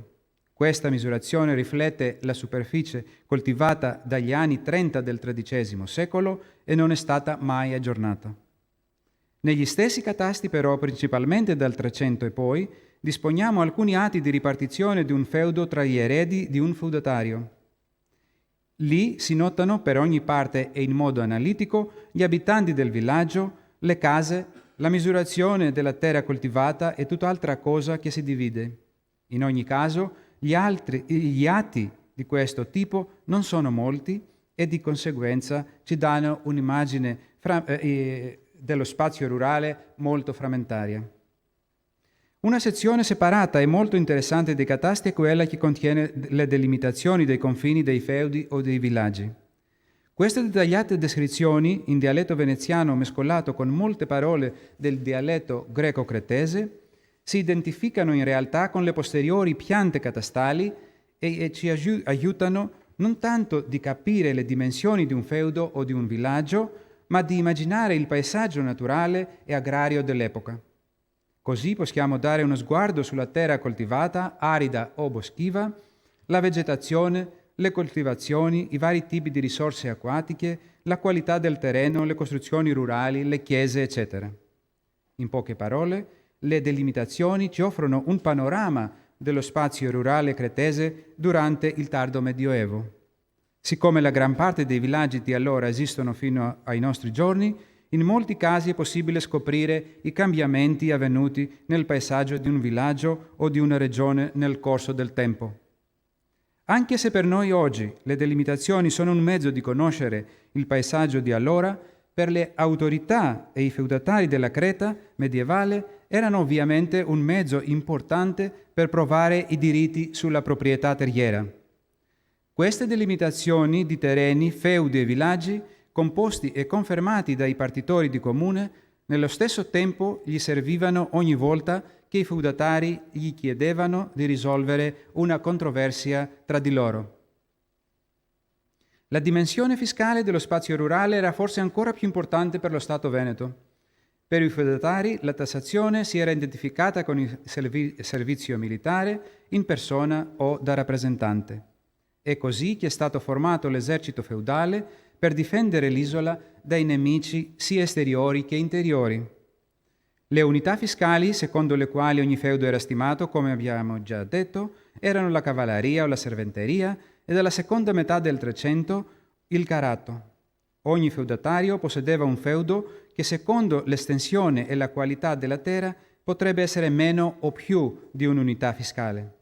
Secondo la stima del feudo, il feudatario offriva il suo servizio militare rigorosamente definito. Le autorità locali conoscevano l'obbligo militare di ogni feudatario sulla base della registrazione nel catasto.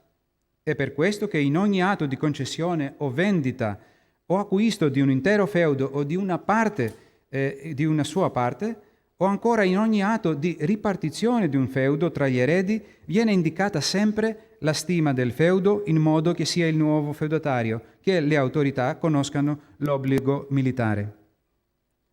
I catasti medievali funzionavano esattamente come i catasti contemporanei a quanto riguarda la prova dei diritti di una proprietà terriera. Nel caso che una tale proprietà è stata messa in dubbio, il proprietario feudatario era obbligato di rivolgersi nell'ufficio dei catasti. I catasti cretesi, anche se non aggiornati più dai primi decenni del 400 in poi, stavano custoditi con molta attenzione nelle segreterie locali e attivi come fonti di informazioni fino alla fine della dominazione veneta nell'isola nel 1669. Perciò, in molti casi di controversie fondiarie, anche dopo il 400, troviamo frammenti di vecchi catasti che l'una o l'altra parte aveva presentato. Nel 1514, per esempio, il nobile veneto Andrea Barbarigo ha rivendicato terre nella regione di Canea e Retimo possedute da 2 fratelli della famiglia Massolo. Barbarigo si basa sul testamento di Lorenzo Massolo, compilato nel 1331. Tra le molte coppie di atti inclusi nella busta del caso, troviamo non solo il detto testamento e l'albero genealogico del rivendicatore, ma anche un frammento con registrazioni del XIV secolo da un catasto perduto della regione di Canea. A quanto riguarda la classe feudataria, essere feudatario significa prima di tutto possedere un feudo.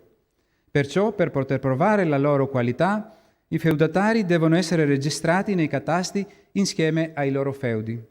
Per di più, essendo feudatario, si può partecipare ai consigli locali dei feudatari, mentre una parte di loro, soprattutto i feudatari di Candia, diventano membri del Maggior Consiglio e del Senato cretese. Tutto questo significa che i catasti dei feudi funzionavano come un tipo di libro d'oro della classe feudale cretese, sulla base del quale una persona poteva essere ammessa nei consigli. Nel 1364, per esempio, il duca di Creta e i suoi consiglieri decisero che il greco Antonios Gialinas poteva essere accettato come membro del Maggior Consiglio di Creta perché suo nonno omonimo Antonios era già iscritto nel catasto di Retimo come proprietario di un feudo. In livello politico e istituzionale, tramite gli atti di concessione di un feudo contenuti nei catasti, tutti i feudatari sono legati allo Stato veneto con giuramento di fedeltà. Ogni atto di concessione si compone di 2 parti. La prima parte contiene gli elementi essenziali, cioè l'oggetto della concessione, a chi è fatta e come l'ha ottenuta il feudatario. La seconda parte dell'atto, pur essendo un stereotipo che include la tipica concessione ducale, può essere considerata come il punto politico principale. Si cita nuovamente il nome del nuovo proprietario, così come i beni concessi, e poi, anche se ben noti, si ripetono in forma codificata i privilegi e gli obblighi del feudatario. Questi privilegi sono la concessione permanente del feudo al feudatario, il diritto di ereditarlo ai suoi eredi e la libertà di sfruttarlo a suo piacimento. D'altra parte, gli obblighi sui quali insiste ogni atto di concessione sono, in primo luogo, l'adempimento del servizio militare e la piena accettazione dei termini della prima concessione, la famosa concessio Crete, con cui l'occupazione veneziana di Creta è stata inaugurata nel 1211. L'accettazione di tutti i termini della concessione era suggellata dal giuramento di fedeltà del nuovo proprietario al Doge di Venezia, al Duca di Creta e ai loro successori. Nel corso del tempo, la forma degli obblighi del nuovo feudatario, con i quali ogni concessione finisce, mostra alcune variazioni a causa delle congiunture politiche del XIII e XIV secolo. A quanto riguarda la nobiltà veneta, dopo la serata del Maggior Consiglio, per i candidati provenienti dalle colonie, la procedura della prova era un po' più complicata in confronto ai quelli della madrepatria. I progenitori della maggioranza dei candidati cretesi arrivarono all'isola agli inizi del 200, quando ancora la nobiltà veneziana non fu istituita e durante gli anni della serata del Maggior Consiglio loro non stavano a Venezia. Subito dopo la serata, la Serenissima, che desiderava continuare a essere legata con i suoi sudditi delle colonie, ha invitato i veneziani di Creta, che soddisfacevano tutti i requisiti, di presentare la loro richiesta per la prova di nobiltà e per l'ammissione al Maggior Consiglio veneziano. Per varie ragioni, a questo invito delle autorità metropolitane, non tutti quelli che potevano farlo hanno risposto. Di conseguenza, negli anni che seguirono, i loro discendenti hanno avuto delle difficoltà, di solito non insuperabili, per far riconoscere la loro nobiltà. Quindi, se il loro padre non aveva sostenuto la prova di nobiltà, i veneziani di Creta nelle loro richieste rilevavano tanto la loro discendenza dai primi coloni del 200 e il possesso dei feudi, quanto lo stato sociale della loro famiglia. Nel 1426, per esempio, Pietro Zeno del Funicolò da Creta aveva richiesto di sostenere la prova di nobiltà e di essere così ammesso nel Maggior Consiglio di Venezia.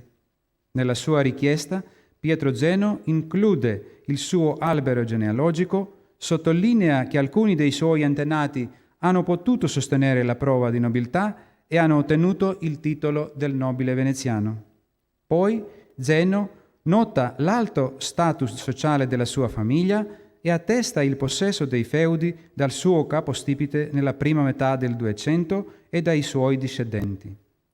Come si può vedere nella sua richiesta, Zeno si riferisce molto spesso nei catasti di feudi e chiede dalle autorità veneziane di comandare il duca di Creta di inviare a Venezia le necessarie prove da essi.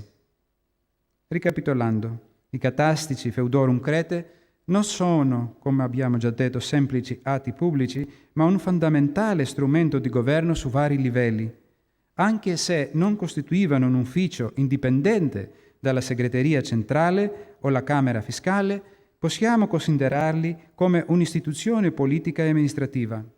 Questo strumento istituzionale è stato necessario specialmente per le autorità venete, locali, ma anche per quelle metropolitane, per il controllo tanto dello spazio rurale quanto della classe feudataria.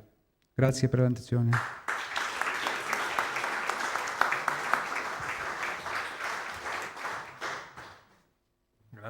Grazie al dottor Gasparis.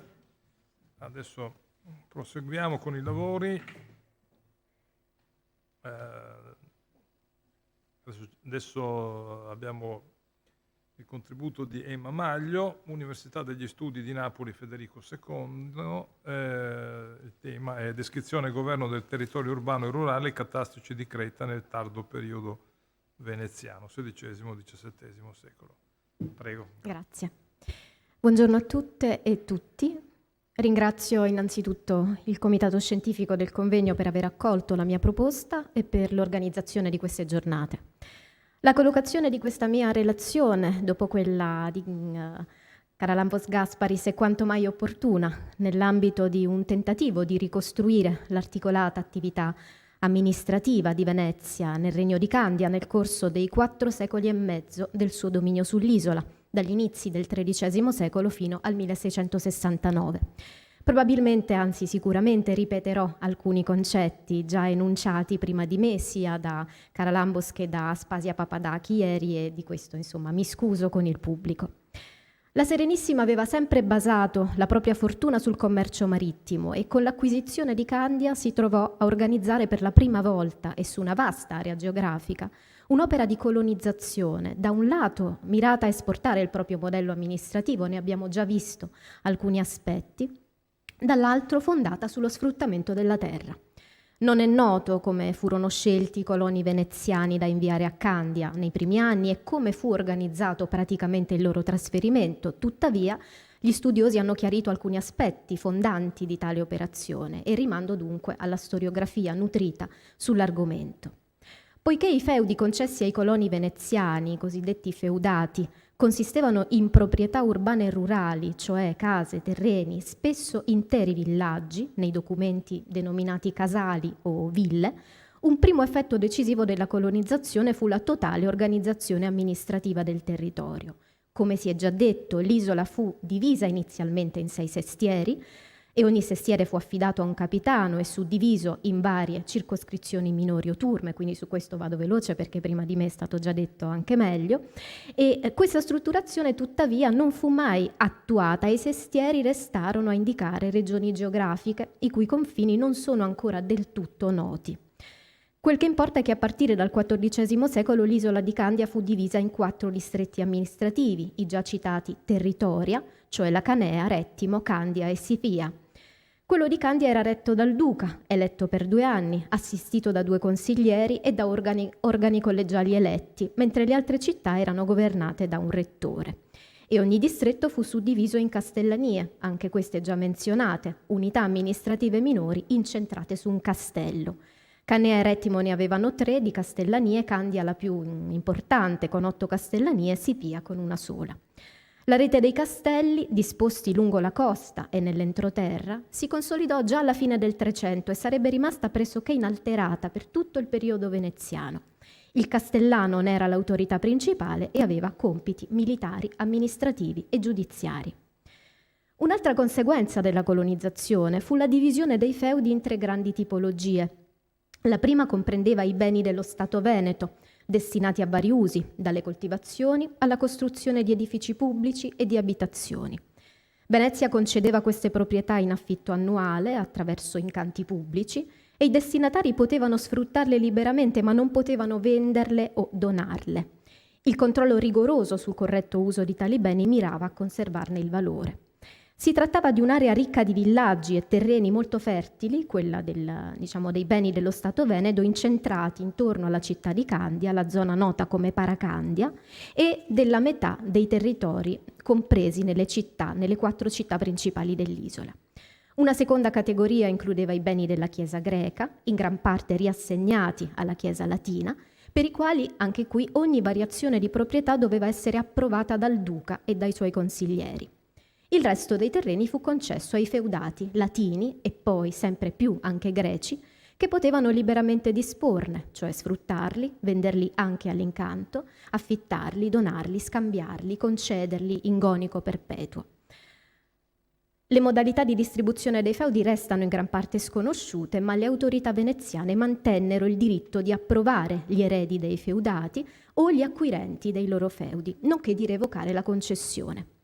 Conosciamo inoltre, e non mi ci soffermo, alcune informazioni relative ai signori feudali. Come già appunto Gasparis ha detto prima di me, essi ricevevano terre e benefici e in cambio giuravano fedeltà a Venezia e assicuravano la difesa del territorio, la già enunciata Varnizio, e il mantenimento di un certo numero di cavalli. Nel corso del I secolo veneziano tale sistema feudale conobbe una prima stabilizzazione e al contempo vi fu una progressiva frammentazione della proprietà. La classe dei feudati divenne sempre più eterogenea, inizialmente comprendeva solo quelli che erano noti come nobili veneti, poi si aggiunsero i nobili cretensi e poi, a partire dal 400, cittadini del mondo delle professioni intellettuali e così via. E vi fu anche una progressiva apertura, come già detto, ai feudati greci. Uno degli effetti più durevoli del dominio veneziano a Candia fu lo sviluppo di strumenti di gestione e controllo dello spazio rurale e urbano. Se questi elementi sono stati ben approfonditi per i primi secoli veneziani, alcuni degli studiosi più autorevoli sono in questa sala, più rari sono gli studi sugli ultimi 2 secoli veneziani, soprattutto per ragioni legate alle fonti, alla frammentarietà delle fonti documentarie. Prima cioè della conquista ottomana dell'isola che fu avviata nel 1645, ma si concluse solo nel 69 con la presa della città di Candia dopo un lungo assedio.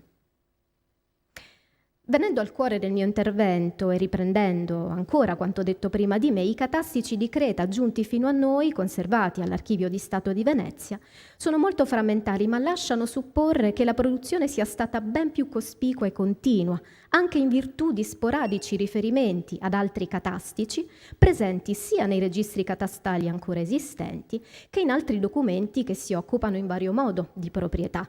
Basti pensare ai fondi dei memoriali, delle stime, delle sentenze e poi ovviamente la geografia infinita degli atti notarili. La maggior parte dei catastici superstiti è conservata nel Fondo Duca di Candia e alcuni di essi, come abbiamo da poco ascoltato, sono stati pubblicati. Il Catasticum Sexteridor Soduri per il 1227-1418, i Catastici Canea 1314-96 e infine anche un catastico più tardo di beni della signoria della città di Candia per il 1642-45.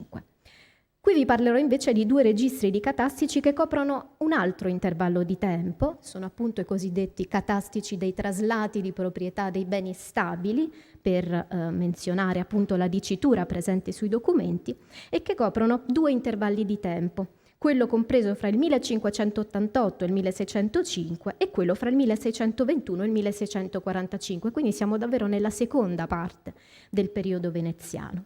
E ammetto, ma questa è una nota appunto di colore, che approfittando del lungo stop forzato a causa della pandemia ho provveduto a realizzare una trascrizione di questi documenti e ne sto ultimando adesso l'edizione critica, quindi si tratta, spero, di un lavoro di prossima pubblicazione. Che cosa ci dicono questi documenti? Ora, pescare in la molteplicità di informazioni che possiamo trarre sarebbe lunghissimo, per cui per questa mia breve relazione, anche per stare nei tempi, ho selezionato alcuni aspetti relativi a persone e luoghi, ma che possono risultare interessanti per ricostruire in parte questo quadro amministrativo e fiscale, ma anche sociale e territoriale, del Regno di Candia nell'ultima parte del dominio veneziano. E ascoltando Gasparis durante la sua relazione mi venivano in mente tanti possibili punti di contatto e di paragone per comprendere anche come la fonte si evolve nel corso dei secoli, ma questo credo possiamo rimandarlo alla discussione finale. Un primo elemento: tutti gli atti contenuti nei registri catastali in oggetto presentano una medesima struttura ed elencano in ordine cronologico, per lo più cronologico, le concessioni delle proprietà a seguito delle procedure indicate in ogni atto. Si tratta di 350 atti in tutto.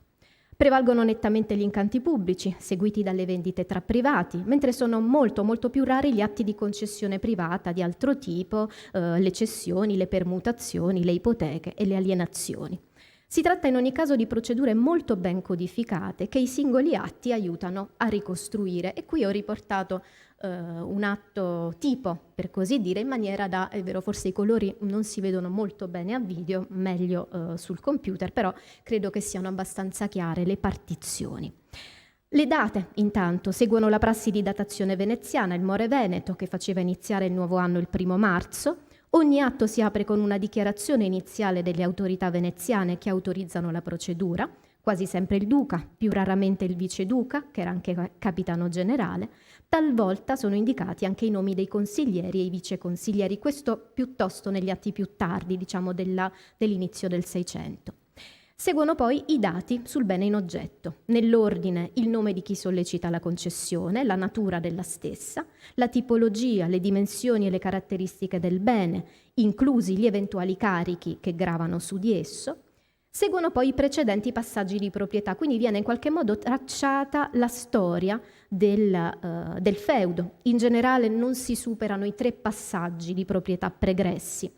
E questo era l'obiettivo che abbiamo già ascoltato essere essenziale di Venezia, sin dalla istituzione dei primi registri catastali, cioè monitorare i movimenti delle proprietà nel tempo.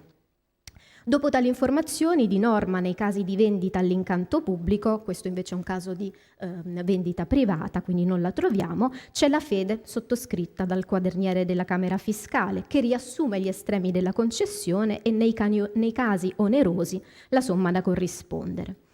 Appunto nel caso di altre tipologie di concessione non c'è la fede, ma viene però indicato l'esito della procedura pubblica e quindi anche il nome del nuovo acquirente.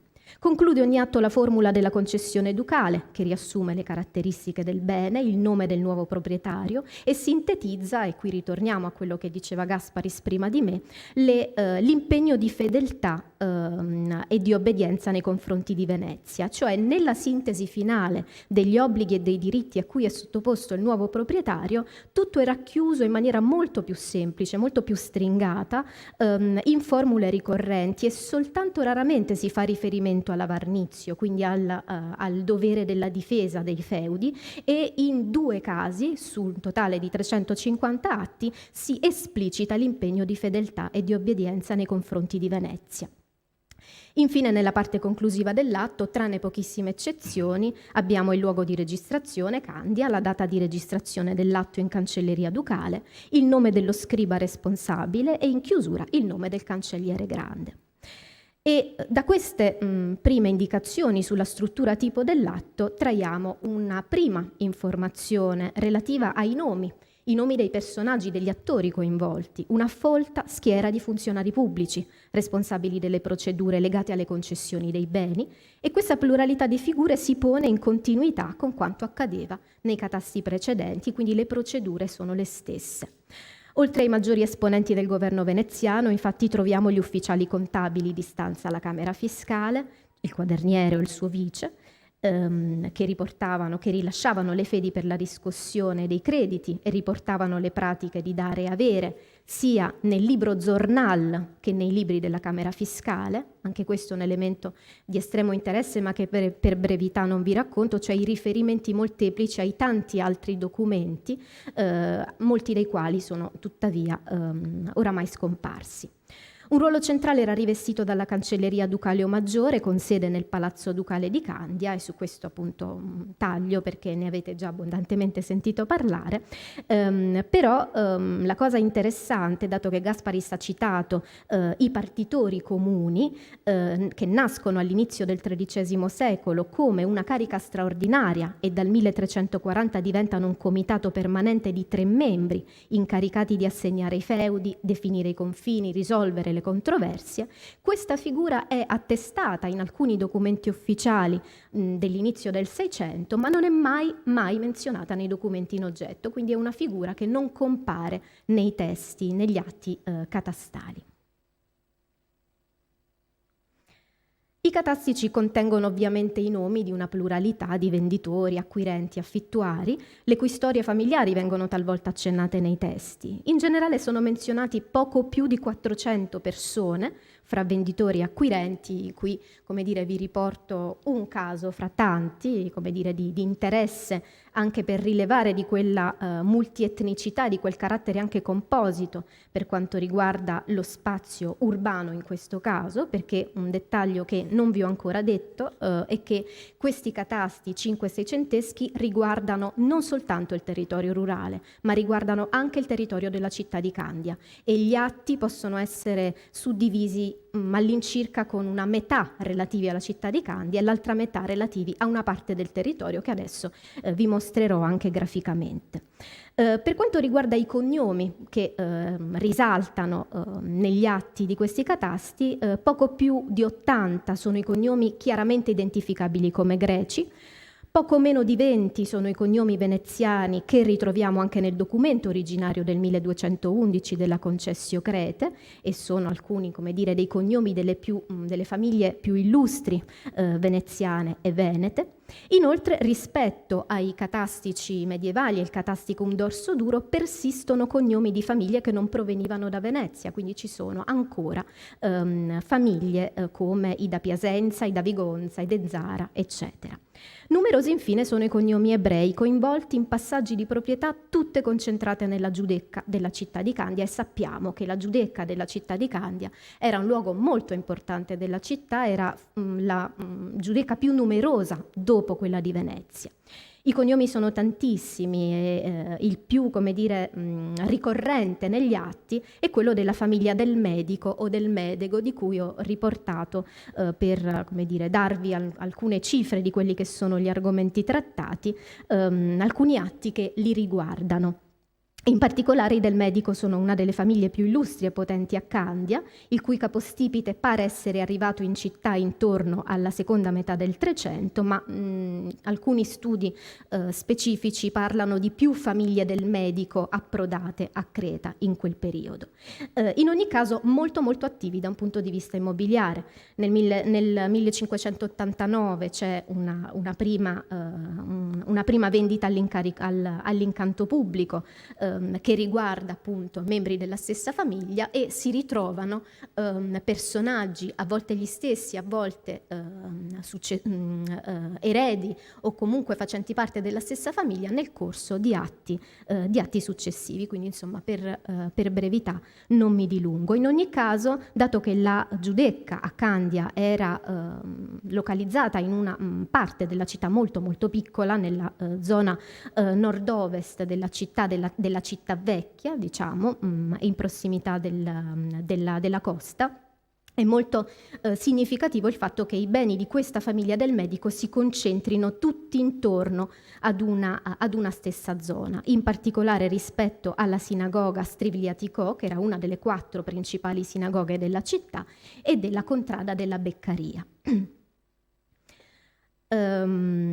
Su questo vado avanti perché così non mi attardo. E un altro caso che permette invece sulla sponda del territorio rurale, un altro caso tra tanti che ci permette di rintracciare nei catastici delle microgeografie delle proprietà e degli acquirenti in un dato periodo di tempo, è un caso che mi è balzato allo sguardo durante la trascrizione, perché sono 7-8 atti di seguito, quindi registrati appunto in un ristretto periodo di tempo, tutti relativi ad uno stesso casale, Casal Telese, oggi la cittadina di Tilisso a sud-ovest di Eraclio, un piccolo nucleo urbano, in cui un certo Michel, a volte anche Michelina Miropulo, quondam Giorgi, detto Galano, altrove Galeno, perché le scritture anche di questo catastico, come potete immaginare, sono molto molto varie, questo abitante del casale acquisisce nel giro di pochissimi anni una serie di proprietà, sempre nello stesso casale, quindi c'è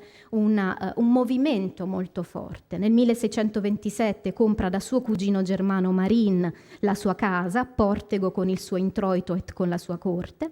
Sempre nel 27 compra da Agnese Papadia, figliuola del quondam Gianni Amiropulo, un pezzo di terreno. Nel 1627 ancora compra in Gonico, sempre dal cugino Germano Marin, un pezzo di terreno o verso coro suo.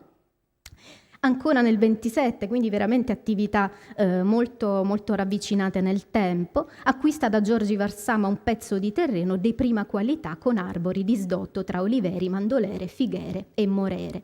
Nel 1631 poi lo stesso acquisisce da un gruppo di fratelli eredi del quondam Giorgi Mullò dello stesso casale un altro pezzo di terreno.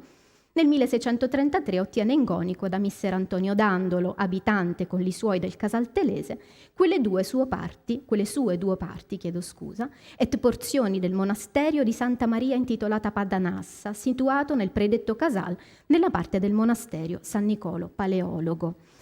E non sappiamo altro su questo Michela Amiropulo o Michelina Amiropulo, ma possiamo intuirne certamente le capacità economiche e la volontà probabilmente di costruire una solida proprietà nel casale di sua provenienza.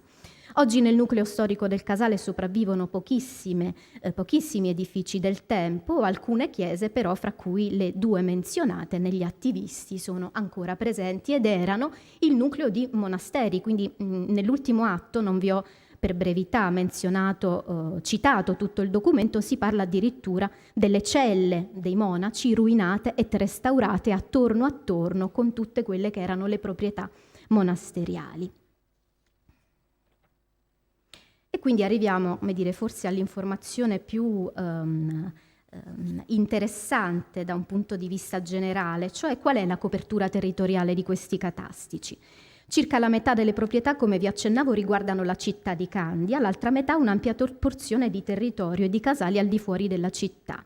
E il territorio corrisponde a quello delle 8 castellanie del distretto di Candia. Quindi è una parte di territorio paragonabile con quella del Sestiere d'Orsoduro, rimandando alla mappatura che ne è stata fatta. E quindi ho realizzato una prima mappa di massima in base a uno studio puntuale dei toponimi presenti nei documenti catastali, che sono stati confrontati da un lato con quelli oggi sopravvissuti o scomparsi, dall'altro con i nomi dei villaggi contenuti nei catastici medievali, anche se a distanza di 2-3 secoli non è sempre facile ritrovare gli stessi toponimi, e altri documenti coevi come la descrizione di Creta di Francesco Barozzi del 1577-78. Nei documenti catastali in oggetto non c'è mai un riferimento ai sestieri, quindi una probabile conferma del fatto che, come si è detto all'inizio, i sestieri non venivano utilizzati per la suddivisione amministrativa del territorio dell'isola, quantomeno non nei documenti ufficiali come il catasto. Per contro, vi è spesso un riferimento alle castellanie proprio per indicare il distretto di appartenenza dei villaggi o casali.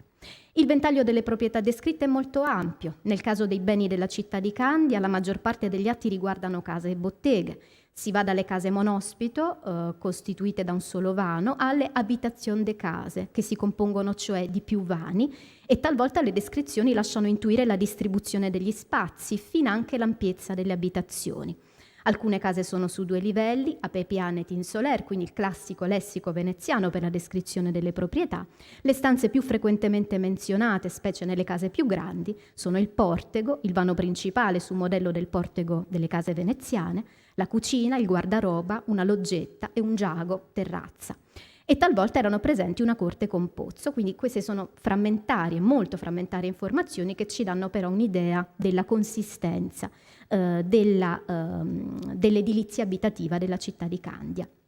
Quanto alle botteghe, una ricognizione della loro posizione nella città potrebbe favorire uno studio sull'uso commerciale dello spazio urbano, che alte fonti attestano essere più forte in alcuni luoghi, come nei pressi della porta di piazza fuori dalla piazza San Marco, il voltone che Aspasia Papadachi ci ha mostrato ieri. Nel caso di beni in aree rurali, casali e metochi, alle informazioni sull'edificato si aggiungono dettagli importanti sull'uso del suolo e sulle infrastrutture presenti nel territorio. I terreni agricoli, che vengono calcolati in mesure o mesurade, vengono spesso classificati come di prima, seconda o terza qualità.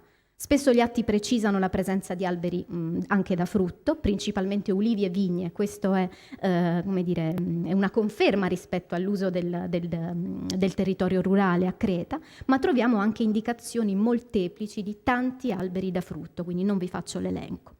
Non mancano i giardini con l'indicazione del regime irriguo, e questa è un'altra informazione probabilmente anche utile nel caso in cui non molto spesso viene precisato che oltre al giardino c'è la sua acqua solita, per esempio de mezza ora per ogni giorni 10, e quindi c'è anche un dettaglio sul modo in cui l'acqua veniva distribuita nelle proprietà. E fra le proprietà vi sono anche mulini ad acqua e a vento, quindi è un ventaglio di informazioni abbastanza vario. E la struttura di questi registri catastali, e mi avvio alla conclusione, mostra da un lato un'istantanea della situazione territoriale di Candia e del suo distretto, oltre a una zona appunto una parte fortemente rurale, ma fortemente abitata e fortemente piena di attività del suo territorio, e dall'altro un consolidamento probabilmente delle procedure, un assestamento, potremmo dire, delle pratiche relative alla registrazione dei feudi e alle modalità di acquisizione e di cessione degli stessi e alla loro trascrizione ufficiale. I documenti possono innescare un confronto tra diversi fondi archivistici su Candia, a cominciare dai già citati memoriali, stime, incanti, protocolli notarili. Non vi ho detto, sempre per brevità, che rispetto a circa 200 notai menzionati nei catasti, solo una ventina sono quelli che si ritrovano nei protocolli notarili contenuti nel fondo notai di Candia, all'Archivio di Stato. Quindi un confronto può essere fatto, ma ovviamente limitatamente alle poche fonti disponibili. Ma anche un confronto con i documenti catastali più antichi, editi, al fine di provare a tracciare un quadro degli elementi di permanenza, di discontinuità nella gestione delle proprietà urbane e rurali, e di ricostruire geografie fisiche, i luoghi, i toponimi, l'uso del suolo, e le geografie sociali, l'attività delle famiglie, seguire, un po' come si è fatto per i del medico, ma non è facile farlo per le altre famiglie, le proprietà, quanti appartenevano ai nobili, quanti appartenevano a cittadini, quali erano le professioni dei proprietari e degli acquirenti, e anche appunto le proprietà dei monasteri che vengono talvolta specificate. E a un livello più ampio certamente un confronto con altri territori veneziani nel Levante e, come si accennava ieri proprio con il professor Ivetic, il confronto anche con quello che accade nel periodo ottomano, con quelli che sono alcuni noti e in fase di studio catasti del territorio di Candia nel primo periodo ottomano. Grazie, ho concluso. Grazie.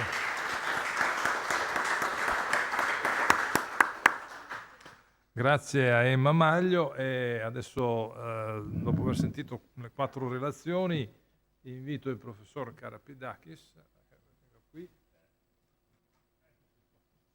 e apriamo insomma una discussione su questa mattina. Prego. Sì, anche qui, sì.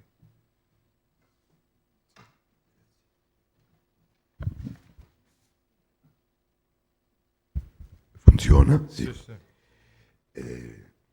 Vorrei anch'io ringraziare gli organizzatori, tanto l'Istituto che l'Österreichische Akademie, per la loro invitazione di fare parte e di intervenire anche al convegno. E ringraziare anche per la loro generosa ospitalità. La presente sessione porta sul spazio rurale e le frontiere e sono scelti come esempi a juste titre la Creta veneziana e Curzola, questa Corcyra nigra, come si chiamava Melena Kerkyra, che fa pensare all'altra Corcyra, Corfù, e con ella alle isole Ionie, un'altra zona di frontiera faccia a faccia con il mondo ottomano. I numerosi studi realizzati questi ultimi 20 e più anni, tanto a livello di sintesi che a livello di studi analitici, concernenti la Creta, Zerigo, le isole dell'Egeo, Zante, Cefalonia, Cipro e Negreponte, Santa Maura, Istria e Dalmazia, hanno chiarito meglio i soggetti che si discutono in questa nostra sezione, offerendo una grande varietà di politiche dell'impero veneto relative al contado e alla terra. Senza dubbio, e giudicando per le eccellenti relazioni di oggi, nei domini veneziani e negli loro contadi, domina il feudo come modo di gestione e di sfruttamento della terra, appunto che possiamo dire che i feudalismi dei possessi veneti costituiscono un eccellente esempio del fenomeno che Ruggerio Romano ha chiamato feudalismo europeo, facendo la differenza con il feudalismo americano. Il feudo era di solito, dopo una conquista, il strumento per l'installazione di dominante, usando sempre le terre di fiscum bizantino, questo è il caso di Creta, ma fu anche il feudo strumento di conservazione di una situazione sociale già esistente. Questo era il caso di Corfù, ma anche di Curzola, dove non soltanto sono riconosciuti i feudi che Venezia ha incontrato sul posto, ma anche il diritto che le scortava, vale a dire le assise di Romagna, per pensare a Jacobi, e questo alla demanda dei feudatori locali. Nei tutti i due casi, questo di Creta e di Corfù, abbiamo, ma in forma differente, tutti i caratteristici della relazione fra dominante e dominato mediante il giuramento e gli obblighi reciprochi. La deviazione da questi obblighi, se aveva deviazione, era oggetto di conflitto con il potere, ma il conflitto con il potere era più raro, mentre che i conflitti dei feudatori fra loro e con altre categorie di possessori di terra e gli coltivatori erano più frequenti. Il feudo era un ultimo strumento di penetrazione nella campagna, ma anche nell'area cittadina, visto che ciascun feudo conteneva un grande numero di villaggi senza pertanto di contenere tutt'altro tutti i beni e le fortune del villaggio. Inoltre, il feudo permette la realizzazione delle politiche di popolamento e di installazione di uomini, ma anche il crescimento dei redditi fra diversi tipi di contratti di sfruttamento e di affitti, facendo entrare in scena altre categorie sociali che i soli domini della terra o i coltivatori. Da un altro canto, noi dobbiamo prendere in considerazione un'altra categoria di terre, sempre pubbliche, che somigliano alle terre feudali e al loro uso, le quali sono le terre che si attribuivano per l'installazione dei numerosi stradiotti, greci o albanesi, ma anche più tardi nel tempo, croati, che servivano Venezia nelle sue varie guerre alla Morea, a Cipro, e anche hanno servito i stradioti nelle guerre europee. Queste installazioni si rapportavano a Zante, Cefalonia, Corfù e più tardi a Dalmazia ed Istria. L'origine e l'importanza militare di questi stradiotti determinavano la terra nella quale si installavano.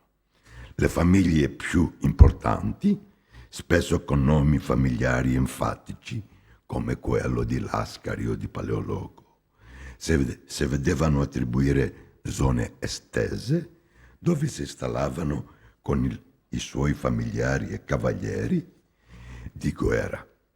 Gli capi albanesi, originari della Morea, tale era fra altri la famiglia Barbatti, sono venuti con il loro clan occupare estese terre. Ma anche gli capi di minore importanza erano gratificati di terre dopo decisione del Senato, costituendo così ancora un strato alla già complessa stratificazione delle campagne. È interessante di notare che le attribuzioni della terra a questi nuovi arrivanti si faceva di concerto non solo con le autorità locali, ma anche con i consigli dei cittadini. E come i feudatari, gli stradioti erano tenuti di mantenere i loro cavalli pronti per la guerra.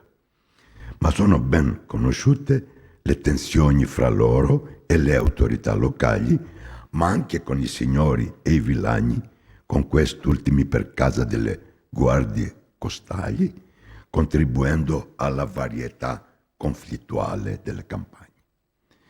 Quest'ultima categoria dei stratiodi appella a un altro aspetto della vita delle campagne, questo dei possessori di terra, che non erano feudatari o stradiotti, e anche questo dei villici, che non erano villani.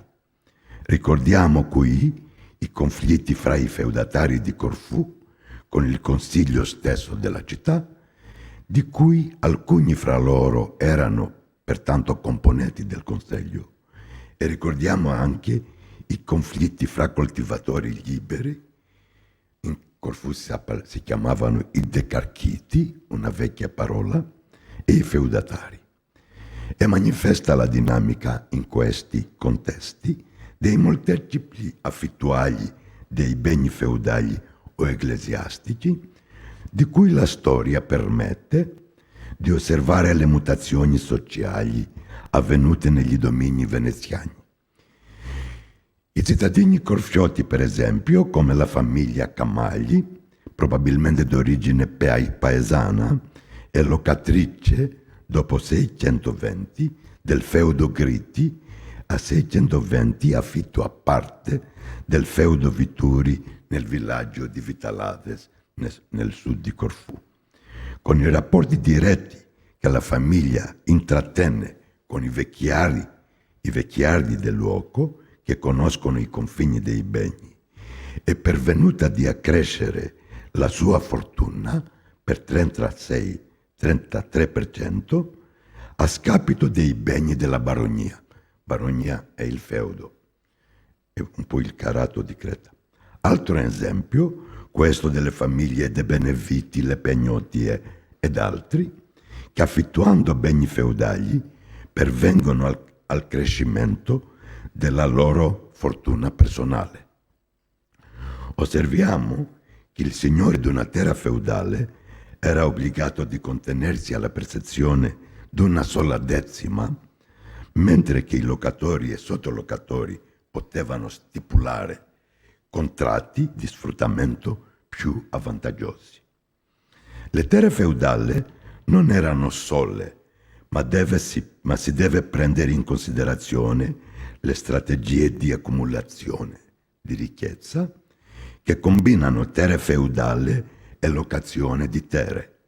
Pensiamo all'Arsenio degli Goti, il suo nome si rapporta al passato angiovine e provenzale dei Goti, una famiglia del Beau-de-Provence, dell'isola, e al suo testamento datante del fine del 400. Il detto degli Goti aveva comprato un feudo, il feudo Conte di Martina, che poi vende per ottenere capitali che permetterebbero di dotare la sua figlia e lasciare denari ai suoi figli. Nello stesso tempo tiene in sfruttamento diretto un'altra parte dei suoi beni, investe nei mulini, alleva bestiame e affittua un sacco di parcelle di terra in diverse parti dell'isola e anche della città. Simili strategie economiche si incontrano anche in Creta, hanno parlato, e insomma in tutto il spazio rurale del cosiddetto Commonwealth. Dietro le terre sono gli uomini, domini di terre, proprietari, villici o villani, costituiscono tutti, come nel feudalesimo classico medievale, una forza sociale e politica che lo Stato non può schivare, non può né ignorare la minaccia.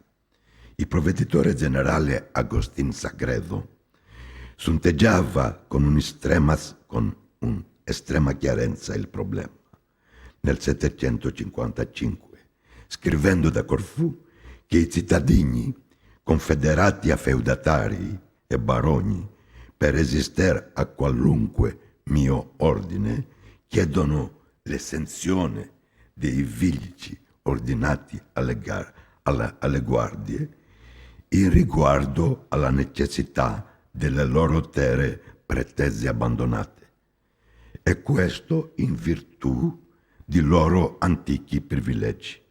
Ovviamente i villici e villani avevano abbracciato il progetto dei cittadini e feudatari per esentarsi dal servizio delle guardie costali. Il Sagredo pensa il problema politico di questa strana e rara associazione dei villici e feudatari, notando che un privilegio non può toccare all'autorità sovrana, la quale non è vincolata nemmeno dalle sue leggi stesse. E pertanto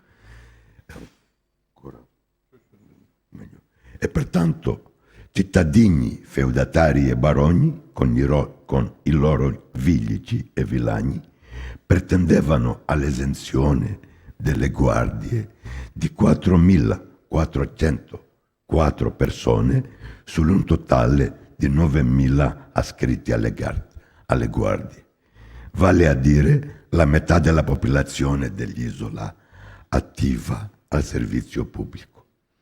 Le pretensioni degli proprietari prendevano anche un carattere istituzionale nella misura che esigevano il diritto di fare da se stessi i ruoli delle guardie per mezzo di un loro impiegato, il deputato ai posti, e ancora dare al castellano di Sant'Angelo il diritto di formare il ruolo e disponere delle cernide e delle guardie del suo distretto.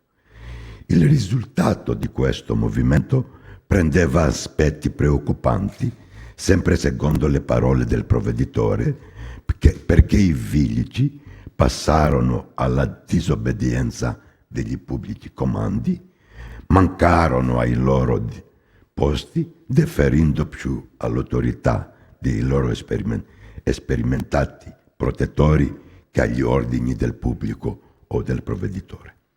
A Cefalonia, paese agitato per le private animosità, come scrivevano i provveditori, il problema era precisamente che un grande numero di contadini pretendevano la cittadinanza, che il provveditore insisteva, a tal punto che il provveditore insisteva a buon diritto, dicendo sotto il velo di una falsa cittadinanza andavano esenti dalle loro fazioni.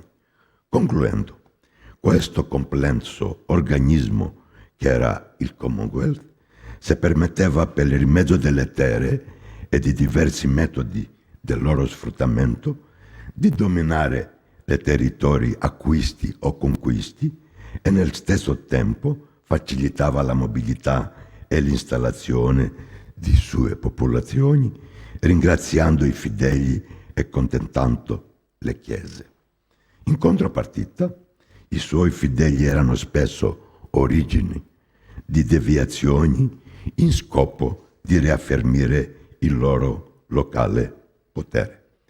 Vi ringrazio. Grazie. A questo punto passiamo alle domande da parte del pubblico, quindi io invito qui al tavolo tutti i relatori, probabilmente anche il professor Carapidakis, dunque Fabian Kimmeler, io mi sposto in prima fila, Guillaume Sanguian, dottor Gasparis e Mamaglio, eccoci qua, io mi sposto qui. Passiamo.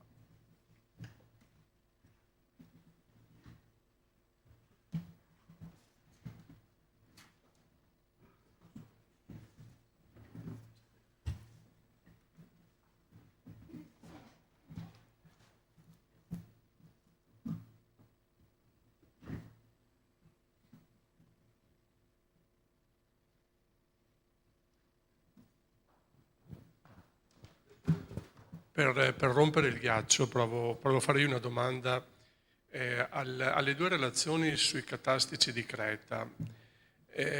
Ad un certo punto c'era un riferimento, è una curiosità domanda, c'era un riferimento a strida che venivano fatte quando c'erano queste vendite di immobili o questi appunto passaggi di proprietà, e che riguarda anche una cosa che abbiamo detto ieri, cioè questa circolazione un po' degli usi della normativa da Venezia verso questi luoghi del Commonwealth. A Venezia ad un certo punto, come dire, per quanto riguarda queste vendite di immobili, si impone questo usum novus, cioè questo uso nuovo che riguardava appunto, disciplinava la vendita degli immobili, che privilegiava in qualche modo i consanguinei nella vendita e i propinqui, i confinanti.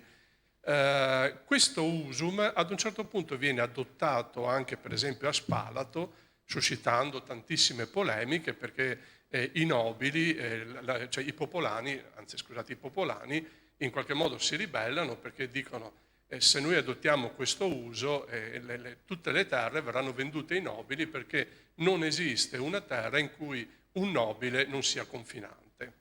Ecco, mi chiedevo allora se anche a Creta arrivano queste modalità, vengono mutuate queste modalità, oppure se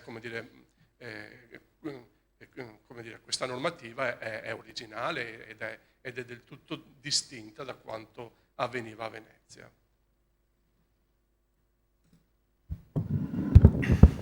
Se ho capito bene,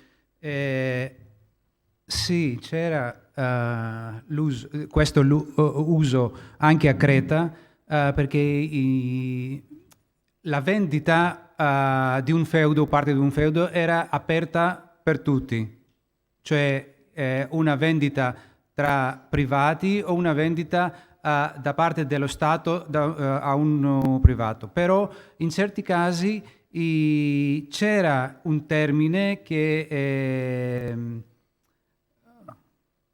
ordinava che se un relativo al primo proprietario poteva comprare o doveva comprare il feudo. In certi casi ancora c'erano le vedove o altri relativi che tramite un'altra persona acquistavano il feudo. Sì, credo che questo uso c'era anche a Creta, sì. Confermo che anche nei catastici più tardi c'è proprio l'espressione in quell'atto tipo che vi ho mostrato, uno dei passaggi che non manca mai è proprio che le stride, stridor, clamor, perché il termine viene usato nei documenti 5-600eschi catastali in maniera indifferente, si dà sempre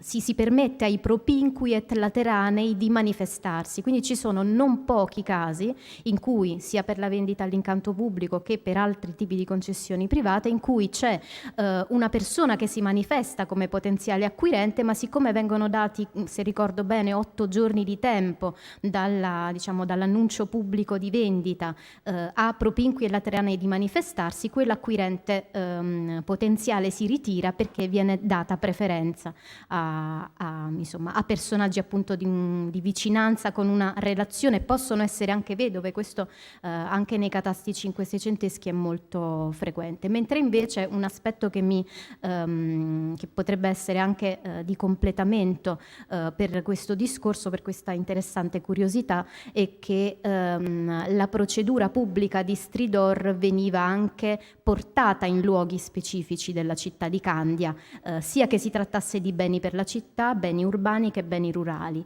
e si faceva in piazza San Marco sotto una non meglio precisata colonna di San Marco, che per esempio nell'iconografia storica della città non figura, ma che possiamo immaginare analogamente a Venezia si trovasse nella piazza principale, e le stride venivano anche portate nella casa del debitore se si trattava di un bene per cui c'era un debitore che doveva dei soldi.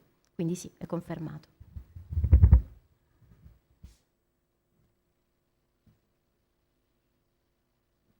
Se non ci sono risposte? No. Dottor Kümmeler e poi anche ai relatori che parlavano di Creta. Dunque, in tutti e due i casi veramente molto istruttivi e interessanti. Rispetto a Korčula,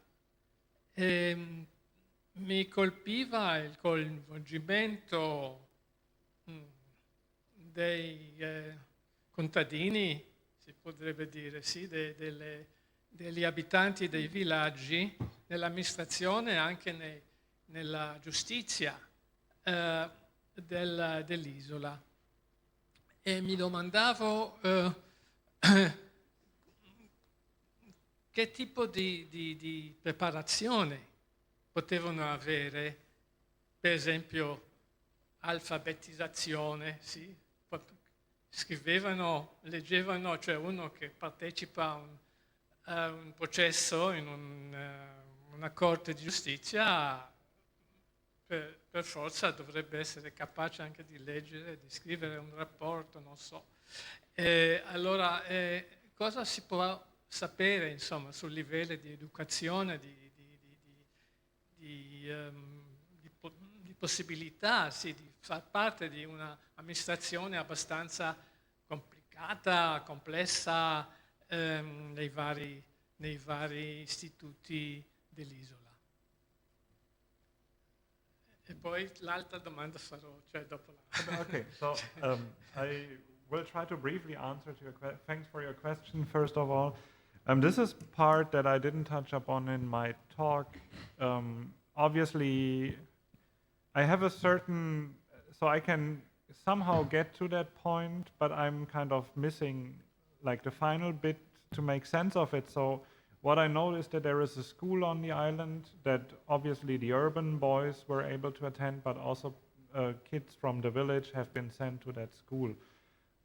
Plus, there is every official almost doesn't work alone. So the easy steps to get into this administrative system is by working in groups as a vineyard guard and so on.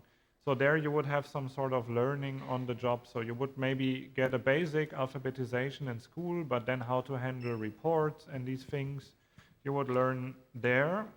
And obviously, of course, there is also, in every village community, you have certain, like the priests or certain people that are anyway literate. So these you could refer to as well. And what occurs to me is the fact that given we have original reports of village officials in the documents of Korčula, they have a different set of handwriting and a very different level of language. In what language? Well, rather Venetian dialect in even for that period of time, very creative orthography. So, and a less practiced handwriting if you compare it to the chancellor and the notaries. So there is some sort of, let's say, a basic literacy, at least in administrative purposes. How far that takes and where exactly they learned it, this is rather, let's say, what I assume, but so far I cannot really follow the path of education that you go through in order to be working as an official later on. Yeah, thank you very much. And well, as far as Crete is concerned and the catasti, the earlier catasti and the late catasti, I mean, from a very superficial impression I have during your presentation, I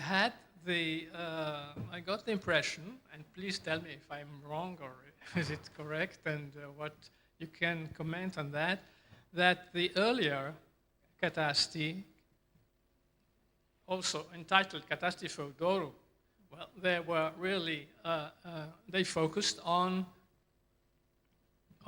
feudal estates in the more medieval sense of the term, with all the military obligations related and so on. Well, while the later ones, I went very quickly through the one you showed from 1588. Well, the word feudum does not appear there, or feudo, yes, and then you have, you know, all sorts of properties that can hardly be described. Oh, perché? Perché parlo in perché parlo in inglese? È colpa tua. Sì. Allora ripeto, cioè i catasti di cui parlava Gaspari sono anche chiamati capasti feudorum e riguardano obblighi militari e così via, e sono più vicini al mondo feudale medievale, diciamo, di quello che noi immaginiamo, insomma, di essere, e invece quelli più tardivi, secondo l'impressione molto superficiale che avevo nel materiale che ha presentato, sono catasti, ma non feudorum. Cioè, è chiarissimo quando si parla di ebrei, sì, di donne ebree e anche monasteri, sì, cioè sono trasferi di proprietà, vendite di proprietà, acquisti di proprietà che non sono legati ad obblighi militari, che per quanto mi risulta, ma registrano, cioè, ci sono catasti nel senso più moderno, diciamo. Allora, le mie domande sono due: dove sono i feudati? E poi se questo è un altro tipo di magari un altro tipo di documento. Grazie.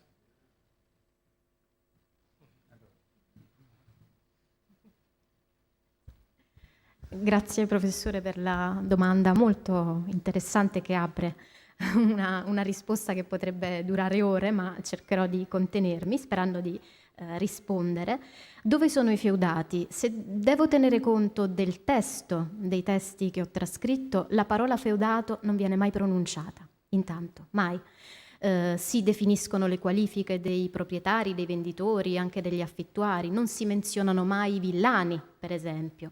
E per quanto riguarda gli obblighi di varnizio, gli obblighi di difesa, di fedeltà, come dicevo, su 350 atti questa cosa è esplicitata 2 volte.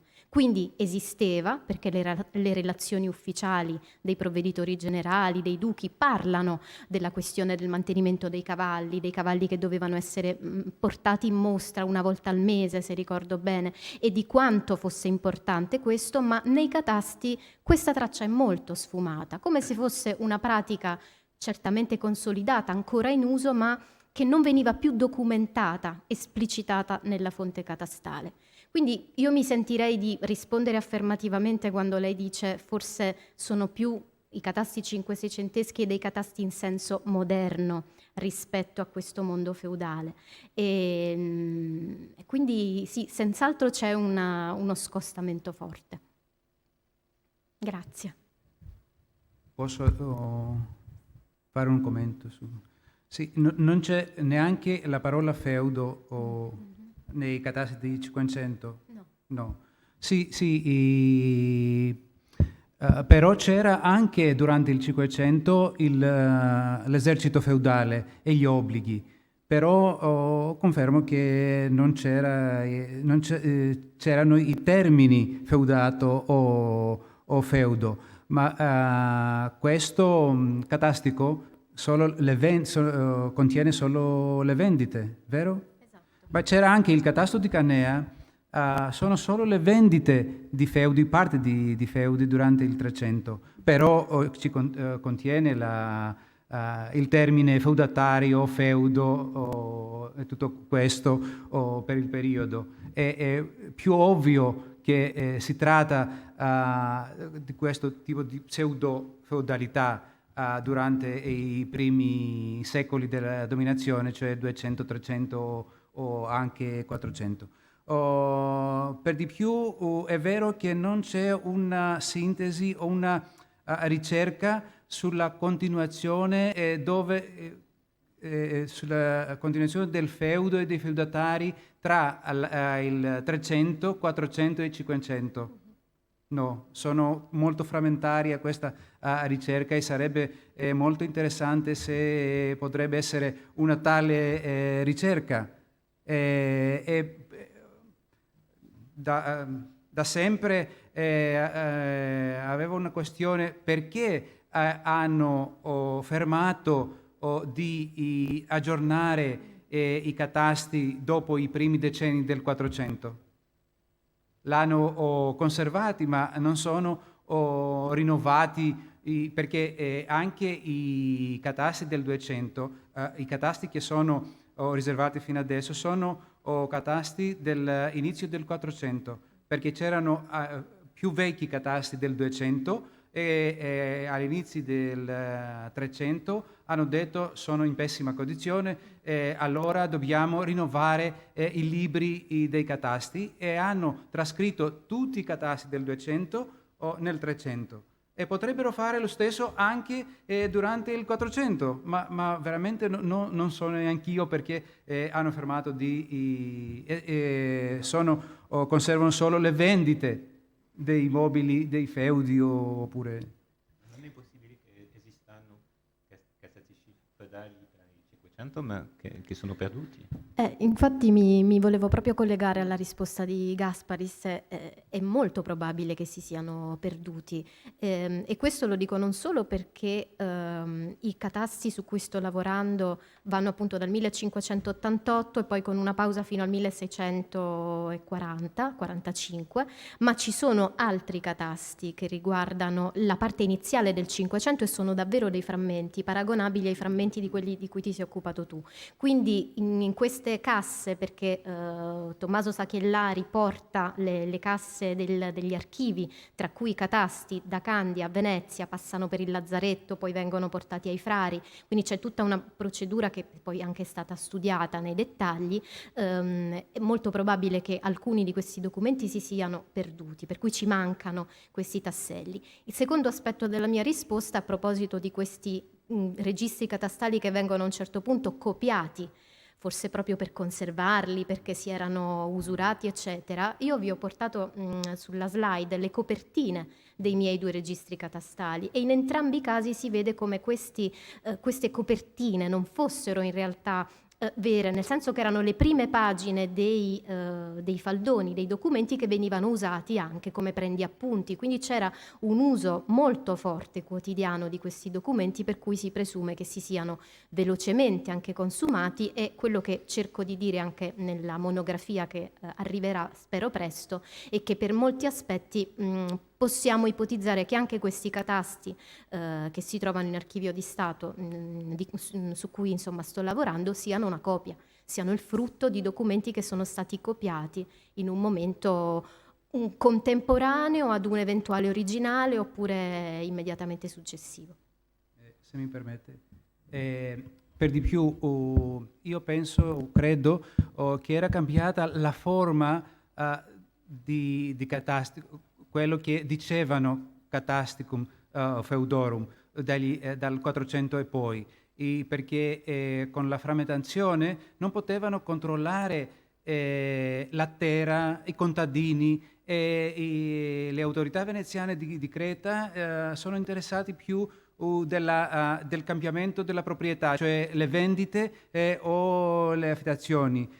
Non potevano rinnovare e di conservare o di compilare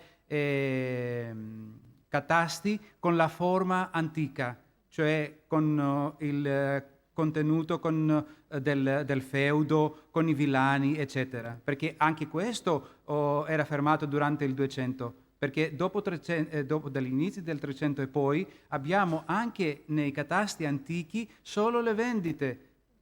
Non c'erano più informazioni sui villani o sulle terre.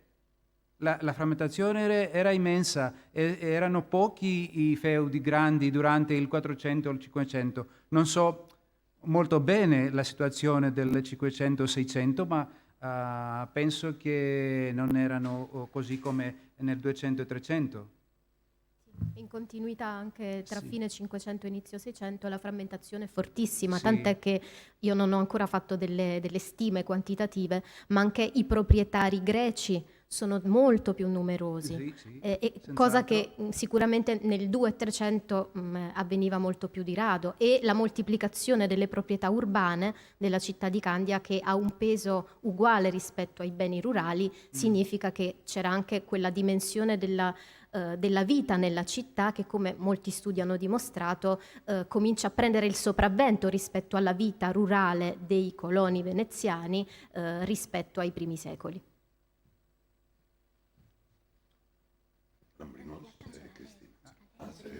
Sì, avrei un'altra domanda per Fabian Kümmeler.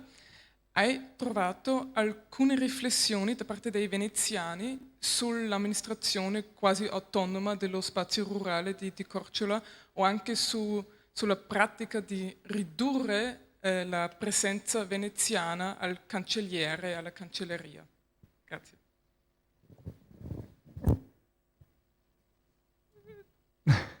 So to the first part of your question, no. As simple as it is. To the second part of the question, so the chancellor on Korčula has, let's say, been in the hands of the comunitas.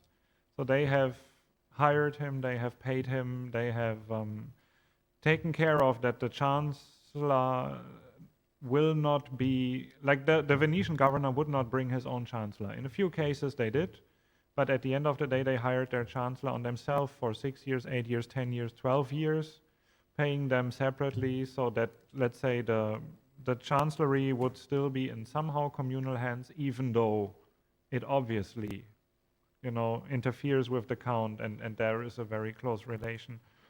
to that. And other than this, yes, they really took care of reducing the Venetian presence to the count, but of course also the bishop would be in many cases Venetian. So these would be the main aspects, if that is somehow an answer to your question.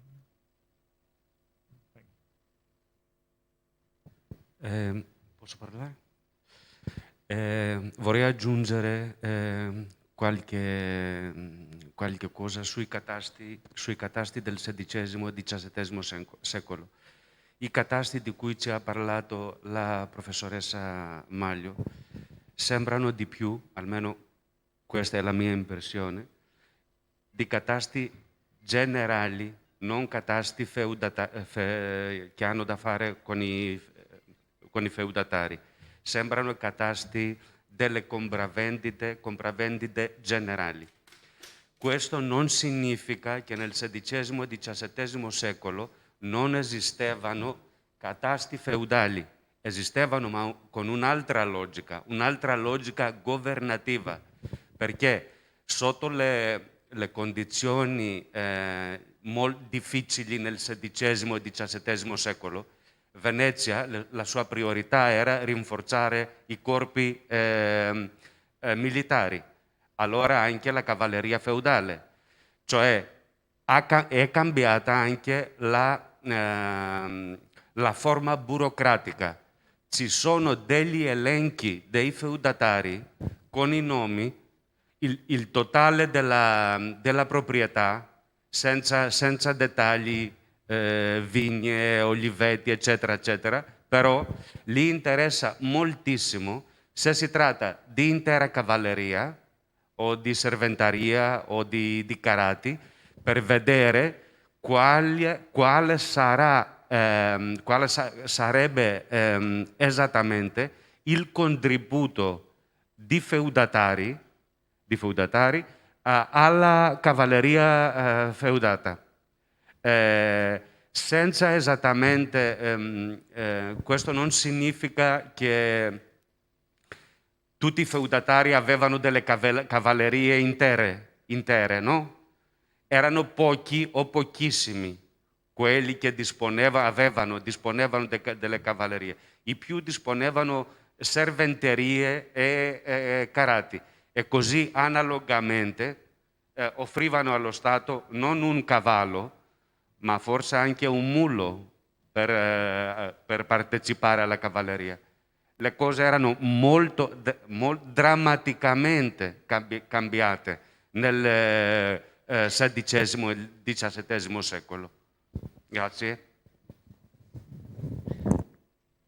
Se posso completare l'osservazione di Kostas Lambrinos, sì, è vero, e mi vengono in mente molte relazioni ufficiali proprio tra fine 500 e prima metà del 600, quando insomma si preparava questo assalto ottomano che poi sarebbe arrivato, per cui le preoccupazioni del governo veneziano a Candia erano fortissime rispetto alla presenza della cavalleria feudale, gli elenchi di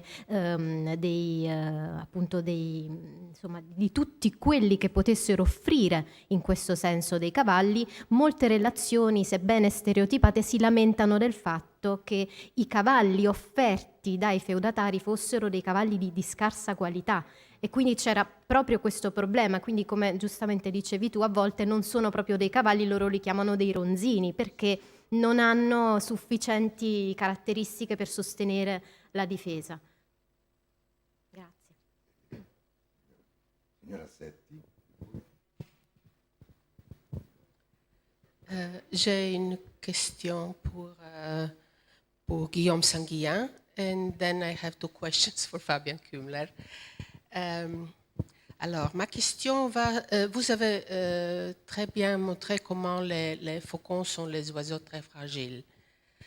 Alors, je me demande comment ça marche quand quelqu'un veut acheter des faucons, parce que je suppose qu'ils vont acheter en avance et non des oiseaux déjà captivés. Est-ce que c'était comme ça? Est-ce que c'était l'État qui avait un rôle dominant dans l'organisation du vente? Voilà. Alors, peut-être il faut considérer différemment la capture des niais, des oiseaux pris au nid, et la capture des oiseaux déjà plus âgés. Et c'est surtout dans ce second cas qu'on a des actes de vente. Et souvent, ces actes de vente sont des actes en avance, c'est-à-dire qu'on est sûr que l'oiseau sera vivant, sinon l'acte est annulé. Mais en fait, je pense que c'est une minorité des transactions. C'est précisément parce qu'il s'agit de vente en avance qu'il y a eu rédaction d'un acte notarié. Mais dans la majorité des cas, probablement, c'était une vente directe par des paysans qui avaient eu la chance d'attraper un oiseau et qui en profitaient pour le vendre. Cela dit, ça ne pouvait être que des oiseaux quand même relativement jeunes, sinon ce n'est plus possible après de les affêter quand ils sont plus âgés. Et alors pour ce qui est de la durée de vie, votre première question, enfin de la fragilité de ces oiseaux, quand on en envoyait beaucoup, loin, le mieux était de choisir une grande quantité, comme ça, même s'il y avait beaucoup de morts, il y avait quand même des survivants. D'où ces chiffres quand même impressionnants de jusqu'à 50 faucons en un seul chargement expédiés vers l'Espagne. Et donc on sait par la documentation espagnole qu'ils n'arrivaient pas tous vivants. C'est ce que nous voyons à Dubrovnik aussi, parce que les oiseaux venaient envoyer comme cadeau diplomatique un apple. Oui. Alors, ils demandaient beaucoup d'oiseaux pour être sûrs qu'ils viendront à la place. Oui, et là encore, on parle d'oiseaux qui, disons, entre Naples et Dubrovnik, le climat n'est pas trop différent, mais je citais tout à l'heure à la Pause Café le destin des 2 gerfaux envoyés par le roi de Castille à Tamerlan. Et le gerfaut est un oiseau vraiment du nord de l'Europe, des climats froids. Et en traversant la Perse, le désert de Perse, ils sont tombés malades. Il y en a un qui est mort parce que le climat leur était trop étranger. Donc c'est quand même un peu forcer la nature que d'envoyer des oiseaux comme ça dans des régions très éloignées. Merci. I have 2 questions for Fabian Pübler too. I found very interesting that for the village guards, the term Gastaldiones is used. It is normally, from the documents I know, used for the heads of the confraternities. So I was wondering how does it work between village structures and confraternity structures, if there is a sort of intertwining, interplay, something.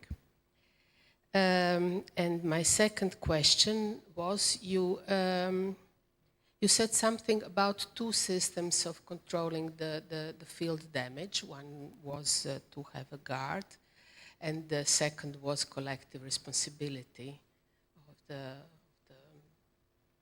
persons living nearby. So my question is how those 2 systems were combined in practice. Do you see some dynamics? Does it change in the time, or how the 2 systems were combined? Thank you very much for the 2 questions, Nella. For the first question is a very interesting question that I would love to answer, but since I'm lacking material on the confraternities, I mean, Gastaldo is still up in today on Cordial and Brotherhoods, the term used.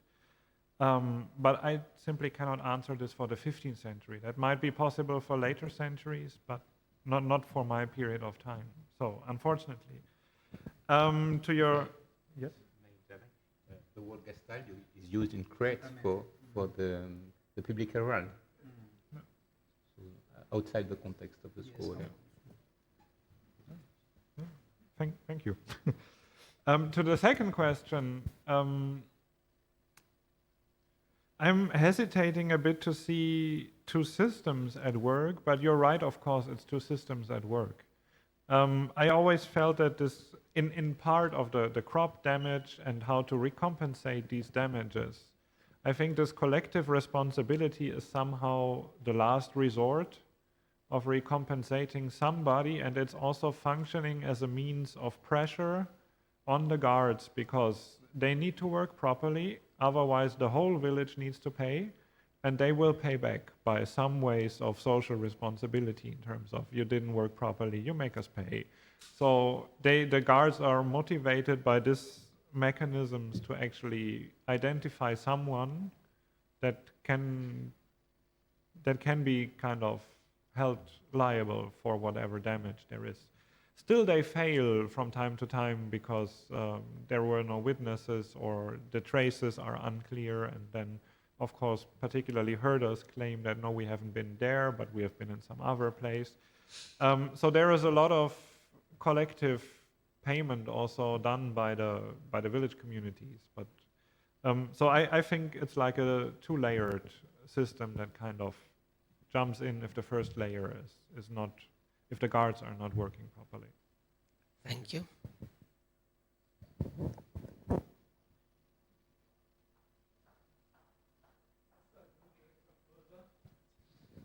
Sì, avevo una piccola domanda per Guillaume Sanguilin.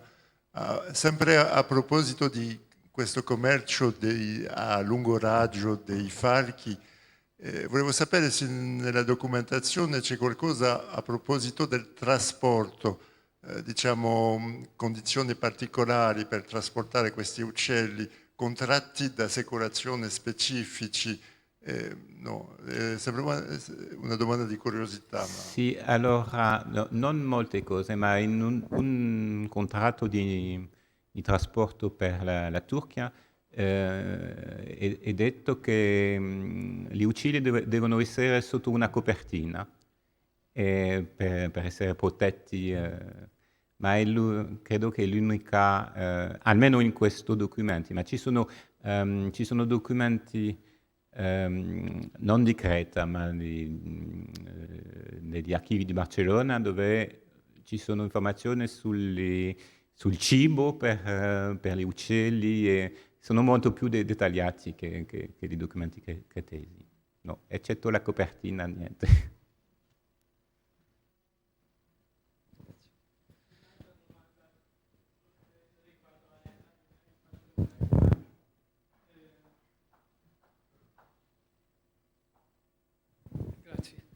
Dunque, mi chiedo se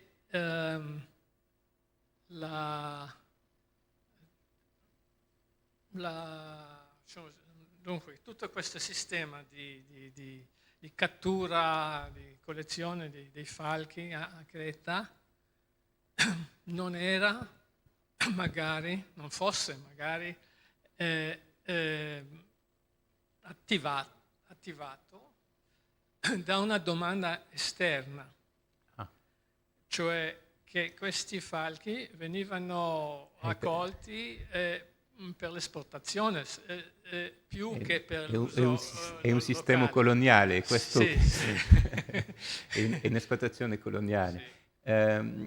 Sì, probabilmente si vede che una parte dei falconi andavano fuori, ma c'è anche è quello che ho parlato al momento di questi testamenti dove ci sono menzionati falconieri e falconi, dunque c'era anche un uso locale per motivi di prestigio sociale da parte dei feudatari veneziani, anche dai signori delle isole. Per esempio abbiamo un documento dove c'è il falconario del signore di Andros nelle Cicladi, che viene in Creta a cercare, probabilmente cercare falconi, dunque non tutti i falconi erano unicamente per il profitto dell'esploitazione coloniale. Permette? Sì, durante il Cinquecento c'era domanda dall'estero, cioè dall'Italia, dall'Urbino per esempio, che la collega ha scritto l'articolo, per falconi da Creta.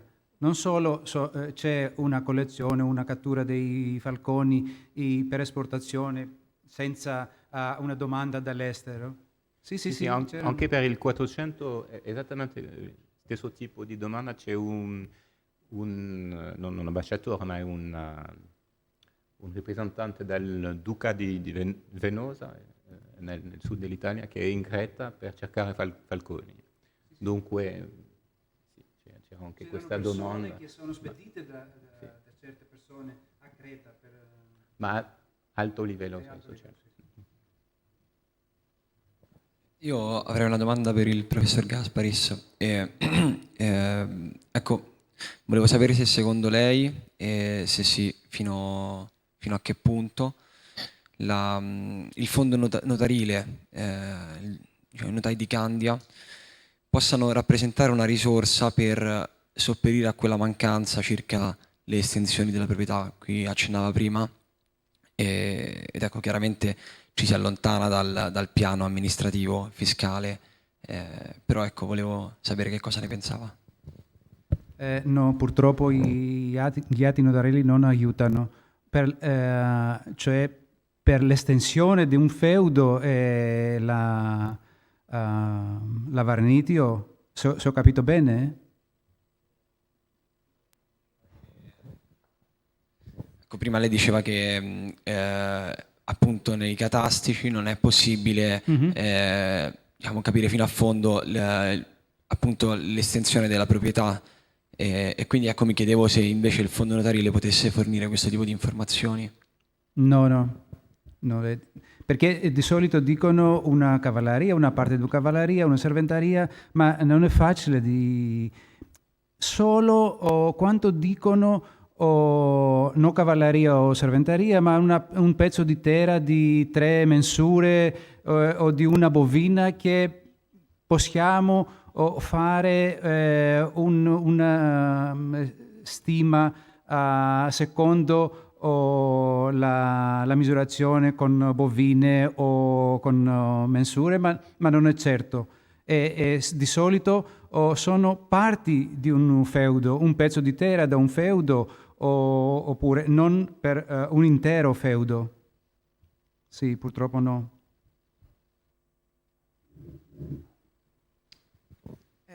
Buonasera, io volevo fare una domanda, anzi un paio di domande al professor Sanguillen e forse un commento alla relazione di Emma Maglio.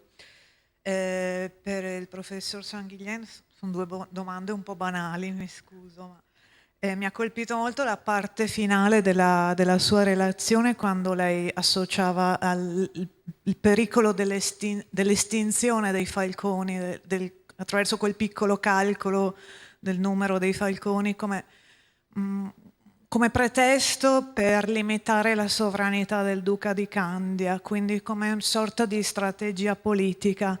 E allora mi sono chiesta, è davvero solo una strategia politica oppure c'è anche un elemento di cultura sociale medievale per cui c'è una sorta di sensibilità ambientale secondo lei in questo periodo? E quindi anche un problema di gestione delle risorse animali e agricole, cioè un problema più generale di rapporto con le risorse. E poi era la seconda domanda che si ricollega un po' a questo, era se secondo lei i falconi sono solo un simbolo di status sociale oppure al di là delle esportazioni possono essere sfruttati in altro modo dalle popolazioni locali, dai ceti non nobili, per esempio banalmente per mangiare. Non so se sia edibile il falcone, non ne ho idea, però mi sono chiesta questo, se era solo un simbolo di status. Grazie. No, non si mangia. Okay. Per la prima domanda credo che sì, l'argomento i giudici non sono convinti per questo argomento, ma se l'argomento è usato è probabilmente che c'è una sensibilità a questo tipo di preoccupazione. E abbiamo per esempio una decisione dal reggimento di Candia, non sui falconi, ma non conosco la parola in italiano. Dica anche in francese. Le perdrix. Ok. Sono anche uccelli, ma questi si mangiano. Le pernici forse. Le pernici. Sono un tipo di... Dunque è vietato di cacciare questi uccelli perché sono troppo pochi. Dunque si vede che c'è questo tipo di preoccupazione che sono quasi tipo ecologico. E lei aveva un'altra domanda? No, ho risponduto alle due. Sì, era diciamo se appunto se sono solo un simbolo di status sociale. Sì. No, quello che io mi domando è in alcuni paesi in Europa l'uso dei falconi è vietato a quelli che non sono nobili. Okay. Ma in Creta non ho trovato niente di questo tipo, dunque mi domando se anche i villani usavano gli falconi per la caccia o se era soltanto... Ma il problema è che non è molto, economicamente non è molto razionale, perché un falcone costa molto, mangia e molte volte dopo la caccia non c'è niente, perché è meglio usare altri tipi di caccia per mangiare. Sì. E una domanda alla professoressa Maglio.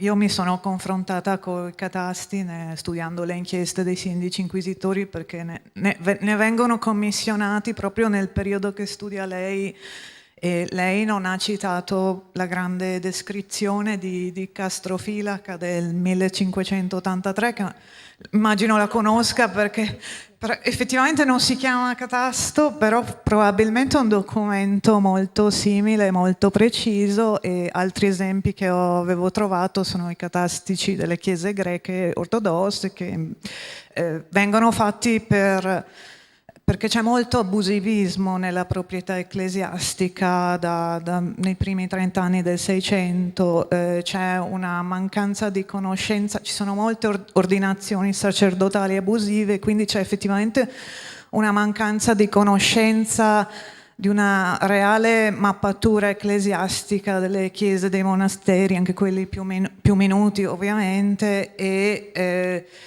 anche la descrizione di Castrofilaca chiama in causa il problema della conoscenza del territorio nel suo complesso. E allora mi chiedevo, lei che ha lavorato su un distretto cittadino e quindi in modo molto preciso e più puntuale di quanto potessi fare io, se si è confrontata col problema dell'abusivismo, secondo lei questi catasti che lei ha studiato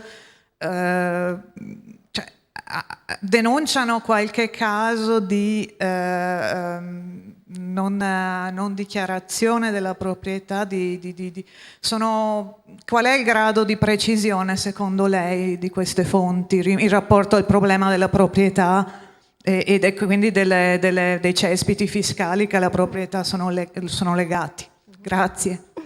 Grazie a lei per la domanda, alla quale spero di rispondere, ma non riuscirò a rispondere completamente, perché proprio rispetto a questa sua sollecitazione, nei catasti su cui lavoro non ci sono indicazioni in questo senso, nel senso che piuttosto su documenti come i memoriali, per gli stessi periodi, ma i memoriali per Creta si conservano per frammenti di periodi molto più ampi, come lei sicuramente saprà, e lì è più facile individuare casi, possiamo chiamarli di abusivismo, comunque di contese, di conflitti rispetto alla proprietà, a partire dall'apertura delle finestre che guardano su altre proprietà, all'appropriazione di parti di spazio urbano, per esempio da parte delle botteghe. Questo nei catasti non viene mai evidenziato e c'è sempre una traccia super ufficiale, oserei dire, di chi è il proprietario, se il terreno versa un qualunque tipo di decima, un qualunque tipo di contributo al cavaliere, questo viene sempre assolutamente esplicitato. E, per quanto riguarda appunto le fonti a cui mi sono appoggiata, Castrofilaca senz'altro non l'ho citato, ma è stato, come dire, il riferimento di sponda, laddove Barozzi nel 1577 non menzionava il nome di un casale, magari l'altro lo faceva o viceversa. E quindi anche nell'osservazione di come il toponimo cambia a distanza anche soltanto di pochi anni in un'indicazione ufficiale è stato un riferimento senz'altro molto molto utilizzato, che quindi non ho menzionato ma che c'è. Grazie.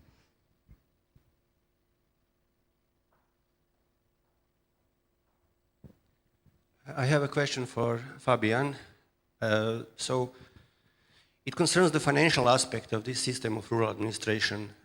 If I discern correct, at any time there were about 100 officials and guards present. They were, I guess, paid services and paid from the communal treasury. And in that regard, was Kochola financially self-sufficient or not?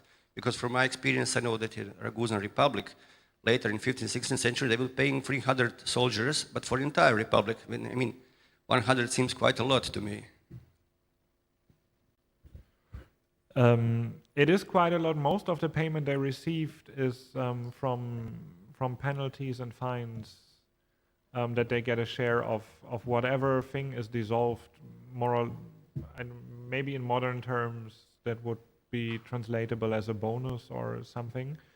They receive, however, a very, very minor basic salary as well. And as to the financial point, whether Kochola in that period was, let's say, able to kind of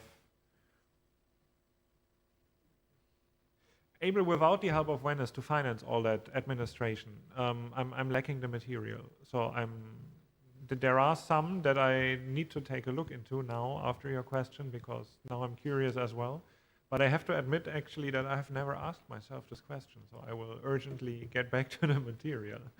That's a great question. Thank you very much. Yeah, and probably some, I mean, for the officials, they were probably paid, but guards could be paid in service or in tax exemptions, you know, free from some communal services or labor that will, you know, give another initiative to rural population to participate in these services also.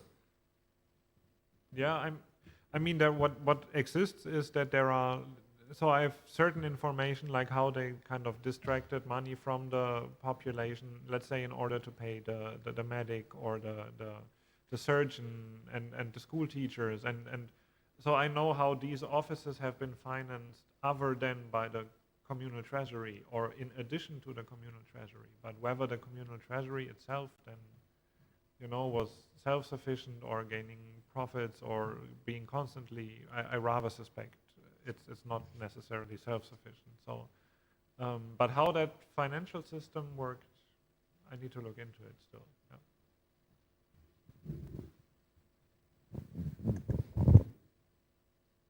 Sì.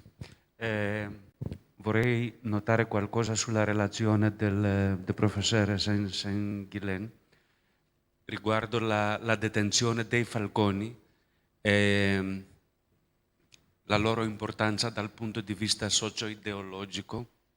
Ci sono degli affreschi nella campagna cretese dove appaiono i cosiddetti arcondoromei, cioè discendenti della vecchia aristocrazia bizantina, che pure esistono nel XVI e XVII secolo, esistono in un'altra gerarchia, nella gerarchia della campagna, va bene? Si trovano nel grado più alto, diciamo, di una gerarchia atipica, però molto, molto bene distinta nella campagna.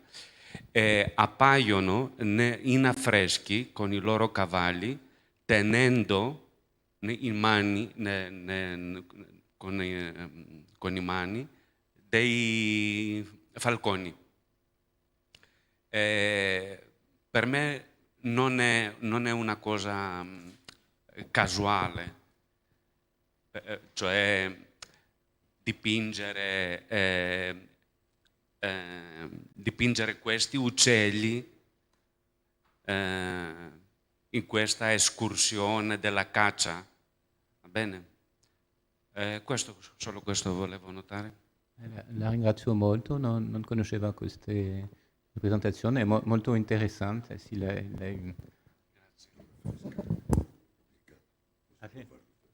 Grazie mille.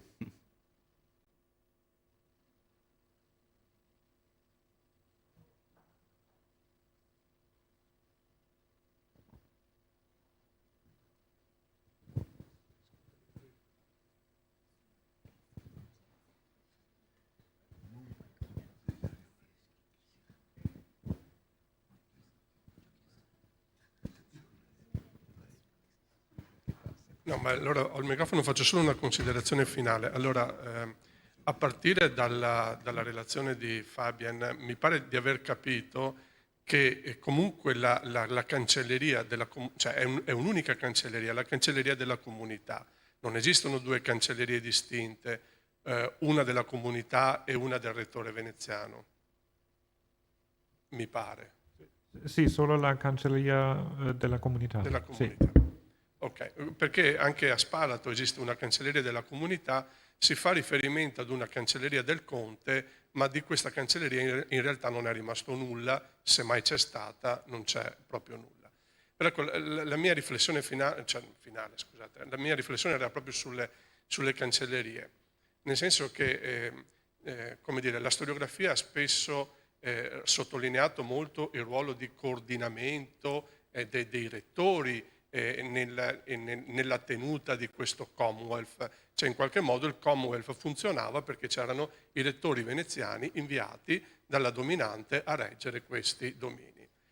Ecco, io mi chiedo invece quanto non fosse importante, altrettanto forse di più, il ruolo di queste cancellerie nel mantenere queste linee di guida, di coordinamento, di mediazione tra anche centro e periferie, di continuità anche perché, come dire, il cancelliere, scusate, il conte cambiava ogni 2 anni, spesso le cancellerie avevano una continuità molto più lunga. E di fatti si stanno studiando queste cose. C'è qui Francesco Bettarini che da tempo sta per esempio studiando il ruolo delle cancellerie e dei notai, soprattutto in ambito dalmata. Ecco, era soltanto una riflessione per dire che probabilmente dobbiamo mettere molto più a fuoco anche il ruolo di queste cancellerie nel funzionamento del Commonwealth veneziano. Solo questo.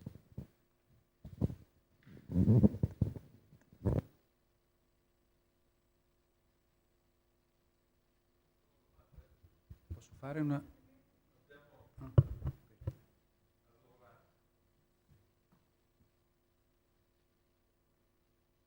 Mi pare che non ci siano più domande. Io ringrazio molto i relatori, ringrazio il professor Karapidakis, ringrazio tutti i colleghi per le domande, per questo interessantissimo dibattito.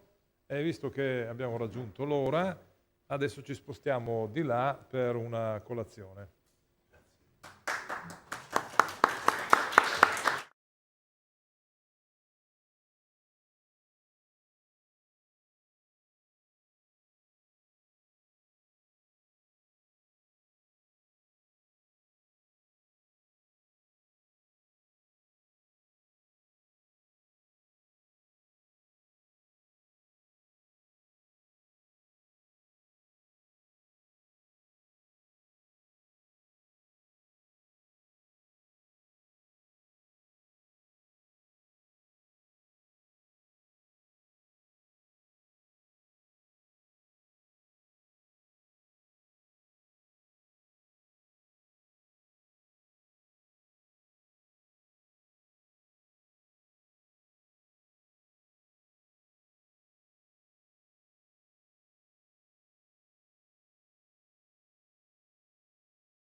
Colleghi, propongo di ricominciare i nostri lavori.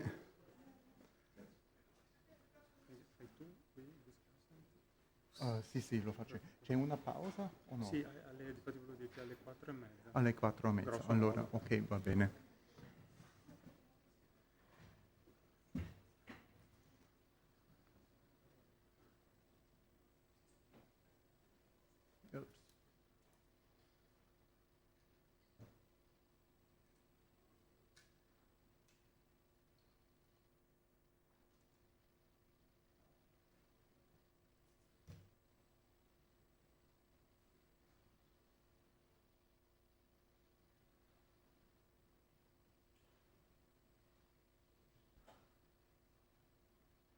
Allora, ho il piacere di introdurre questa sezione che si occupa della dimensione religiosa del nostro approccio di storia istituzionale e vorrei condividere con voi alcune riflessioni, soprattutto di tipo concettuale e comparativo. Con Ioannis Sellepos, il quale purtroppo per urgenti obblighi familiari non può essere con noi, ho discusso durante la preparazione anche di questa sessione un nuovo concetto, il concetto di una ortodossia veneziana che mi pare molto adatto, e abbiamo anche in questa sessione colleghi che si occupano di tutte e due, di entrambi le parti, diciamo, culturali dello spazio ortodosso nello stato d'Amar, greco ma anche dalmata, e io vorrei proporre un approccio comparativo su due livelli. Il primo è intraveneziano, introducendo il concetto di ortodossia veneziana che tiene conto dal fattore greco, che naturalmente risale all'epoca bizantina, e un rapporto molto stretto, plurisecolare, quello che collega Venezia alla dimensione bizantina e dopo post-bizantina, ma molto spesso, e questo viene talvolta un po' dimenticato, un po' non troppo collegato a questo fenomeno, a questa dimensione post-bizantina, è proprio l'ortodossia dalmata.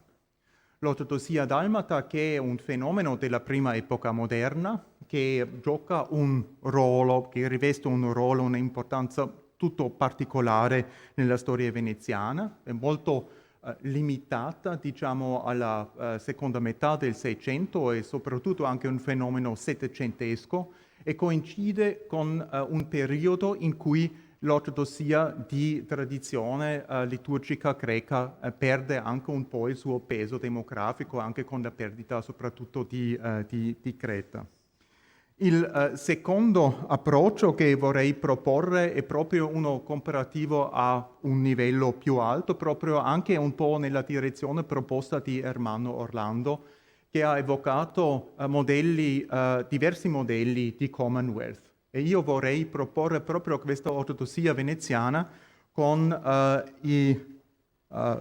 le modalità, i modi, le maniere, le strategie proposte e implementate dagli imperi che erano anche concorrenti di Venezia, e non soltanto l'impero ottomano. Purtroppo Ioannis non è con noi, questo sarebbe stato anche un po' il suo soggetto, ma l'impero degli Habsburgi, e poi proprio questo Commonwealth della Polonia-Lituania che aveva anche come problema principale della sua esistenza già dall'inizio, già dal 300, l'integrazione di una popolazione ortodossa che nella parte orientale di questo Commonwealth, proprio nel Granducato della Lituania, era maggioritaria. E l'idea di questo approccio comparativo è anche un po' di capire un po' meglio come possiamo anche contestualizzare il caso veneziano e anche le strategie veneziane di fronte a una ortodossia diversa, una ortodossia anche multilingue. Come il concetto di Commonwealth, questo è già stato evocato da Gerardo Ortali, ma anche da altri, è nato un po' durante la lettura del Byzantine Commonwealth di Dmitry Obolensky l'idea di una ortodossia veneziana che strutturi un po' questa vicenda, questa storia plurisecolare di rapporti tra Venezia e varie tradizioni ortodosse. Non è una invenzione che proponiamo in questo convegno, ma si collega a una tradizione di ricerca che è molto ben ragionata, soprattutto ancorata in greca. Mi riferisco soltanto alla scuola di Kytromilidis, che ha anche concepito una ortodossia ottomana nel senso di uno vasto spazio culturale che comprende non soltanto il territorio dell'impero ottomano, ma proprio anche i principati di Valacchia e di Moldavia, che giocavano anche per questo contesto ortodosso un ruolo chiave.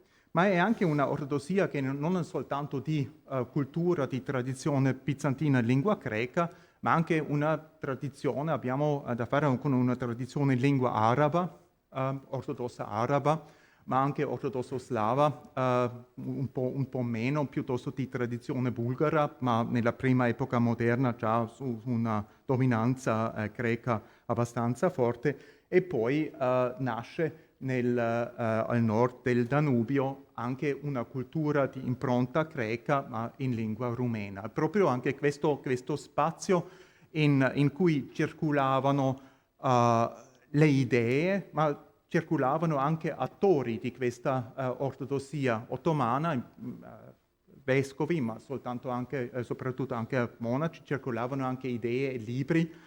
Questo è un po' un punto di partenza per un approccio comparativo con Venezia. E poi due altri esempi che vorrei discutere brevemente con voi, l'impero asburgico e la Polonia-Lituania conoscono tutte e due una lunga tradizione storiografica sull'integrazione degli ortodossi, una discussione molto politicizzata anche a causa della questione dell'unione delle chiese, perché proprio questo è stato uno strumento di cui sappiamo molto bene che anche Venezia voleva l'utilizzare subito dopo l'unione di Ferrara-Firenze, ma che non è mai stata rinforzata anche con mezzi militari. Ma proprio questo, una pressione politica fortissima, e sono fenomeni che possiamo osservare nel caso dell'impero asburgico, nella Transilvania, ma questo è un punto a cui vorrei rivenire, ma non nella parte sudica serba, per un motivo molto semplice: gli ortodossi rumeni non erano armati, non disponevano anche di un potenziale militare, mentre la popolazione serba, e questo è anche un punto molto importante per capire l'ortodossia veneziana di tipo dalmata, era costituito in primo soprattutto di guerrieri recentemente immigrati che disponevano anche di argomenti molto potenti per convincere degli attori cattolici di non insistere troppo sui modelli di cattolicizzazione allora di una missione cattolica o dell'implementazione del modello dell'unione delle chiese. Allora, queste sono le due proposte teoretiche che vorrei fare, e soltanto con qualche parola introduttiva vorrei fare uno schizzo, una prima bozza di questo progetto, e spero che anche dopo le relazioni possiamo un po' approfondire questi punti. Allora, ortodossia veneziana. Che cosa potrebbe significare questo? Prima di tutto lo ripeto, è un fenomeno che è almeno bilingue, ma in periodi molto diversi. Il peso della tradizione bizantina, post-bizantina, è ovvio, è un peso non soltanto demografico. Questa ortodossia è dominante nella parte orientale dello Stato d'Amar, ma anche questa ortodossia veneziana di tradizione bizantina si caratterizza anche soprattutto tramite strutture economiche e sociali. Allora i greci post-bizantini sono una società differenziata, sono una società che dispone anche di elite sociali, economici, culturali. Abbiamo visto anche questo durante a proposito della discussione sulle strutture di proprietà e Creta. Abbiamo tra di noi studiosi come il professore Karabidakis che hanno studiato anche le nobiltà non cattoliche ma ortodosse. Allora questa è una situazione sociale, demografica, politica che si distingue nettamente dalla situazione che appare, che emerge in Dalmazia soltanto nella seconda metà del Seicento. Anche l'inizio dell'integrazione, per utilizzare questo termine un po' problematico, degli ortodossi si svolge in maniere del tutto diverse. Nel caso greco l'abbiamo già sentito anche discutendo le modalità delle proprietà dei terreni. Nella parte greca è una conquista. È una conquista e la dimensione diciamo contrattuale che ha giocato un ruolo così importante durante l'acquisto della parte dalmata. Mi riferisco soprattutto anche ai lavori di Gerardo Ortalli, di Ermanno Orlando, non ha giocato un ruolo così preponderante. Nella Dalmazia invece il caso è molto diverso. Qui possiamo osservare una specie di alleanza militare tra esercito veneziano e truppe ausiliari ortodosse molto spesse immigrate dal territorio ottomano della Bosnia per sostenere proprio queste attività veneziane che come scopo perseguivano la conquista di territorio ottomano. Allora c'era all'inizio una combinazione di interessi che coincidevano in una certa maniera, ma la struttura demografica, la struttura anche soprattutto socio-economica di questi immigranti valacchi era molto diversa di quella della società molto differenziata greca. Allora erano guerrieri e pastori, senza una elite differenziata, una elite che era composta soprattutto di capi di bande armate e anche di preti. Allora non c'era una gerarchia ortodossa ben sviluppata. Sappiamo, grazie agli studi di molti tra di voi che sono presenti qui, conosciamo anche le grandi linee e molti dettagli della convivenza, della coesistenza, delle tensioni tra il sistema veneziano cattolica e il mondo ortodosso di tradizione bizantina e post-bizantina. Recentemente Benny Arbel ha pubblicato un riassunto molto interessante in cui ha rintracciato le principali linee. Possiamo imparare di questi studi che per sviluppare un modello di una ortodossia veneziana non basti limitarci a un sistema bilaterale Venezia e gli ortodossi. Sappiamo molto bene che un terzo attore, la Chiesa Cattolica, deve essere introdotto in questo sistema e dobbiamo anche differenziare il nostro approccio secondo gli interessi, gli agencies di attori diversi. Perché anche la Chiesa Cattolica non era nel caso di Venezia un attore unico che ha anche eseguitato dei scopi unici e definiti soltanto dal Vaticano. Venezia voleva, e questo era anche uno dei risultati più importanti degli studi di Alberto Tenenti, Venezia voleva controllare il suo territorio tramite il clero cattolico e ortodosso. Questo mi pare anche una interpretazione molto importante perché ci dimostra che la politica religiosa di Venezia, anche istituzionale in senso quali erano le istituzioni che erano sostenute e coltivate anche politicamente da Venezia, non ha differenziato tra il caso ortodosso e cattolico. Allora, questo è molto importante, che abbiamo un po' una visione d'insieme e che cerchiamo di capire prima di tutto anche i motivi dello Stato veneziano. Molto spesso questi casi del controllo del territorio sono stati studiati un po' in maniera separata, soprattutto verso la fine del Cinquecento possiamo osservare una accelerazione e intensificazione di questo processo di controllo, perché proprio in questo momento, dopo la battaglia di Lepanto, assistiamo alla fondazione di un sistema che possiamo proprio chiamare una ortodossia veneziana, anche nel senso istituzionale. Sapete tutti, è il trasferimento del metropoli di Filadelfia a Venezia e la creazione di una chiesa ortodossa con una dimensione fortemente territorializzata. Allora, questo metropoli, che è stato riconosciuto dal Patriarca di Costantinopoli, ma che si è sostratto del controllo diretto politico del Patriarca ecumenico, era responsabile di tutti gli ortodossi nel territorio veneziano. Allora, una creazione di una struttura ortodossa veneziana, che è questo un punto su cui vorrei insistere, che aveva la sede a Venezia. Questa è la grande differenza tra l'ortodossia veneziana e l'ortodossia asburgica.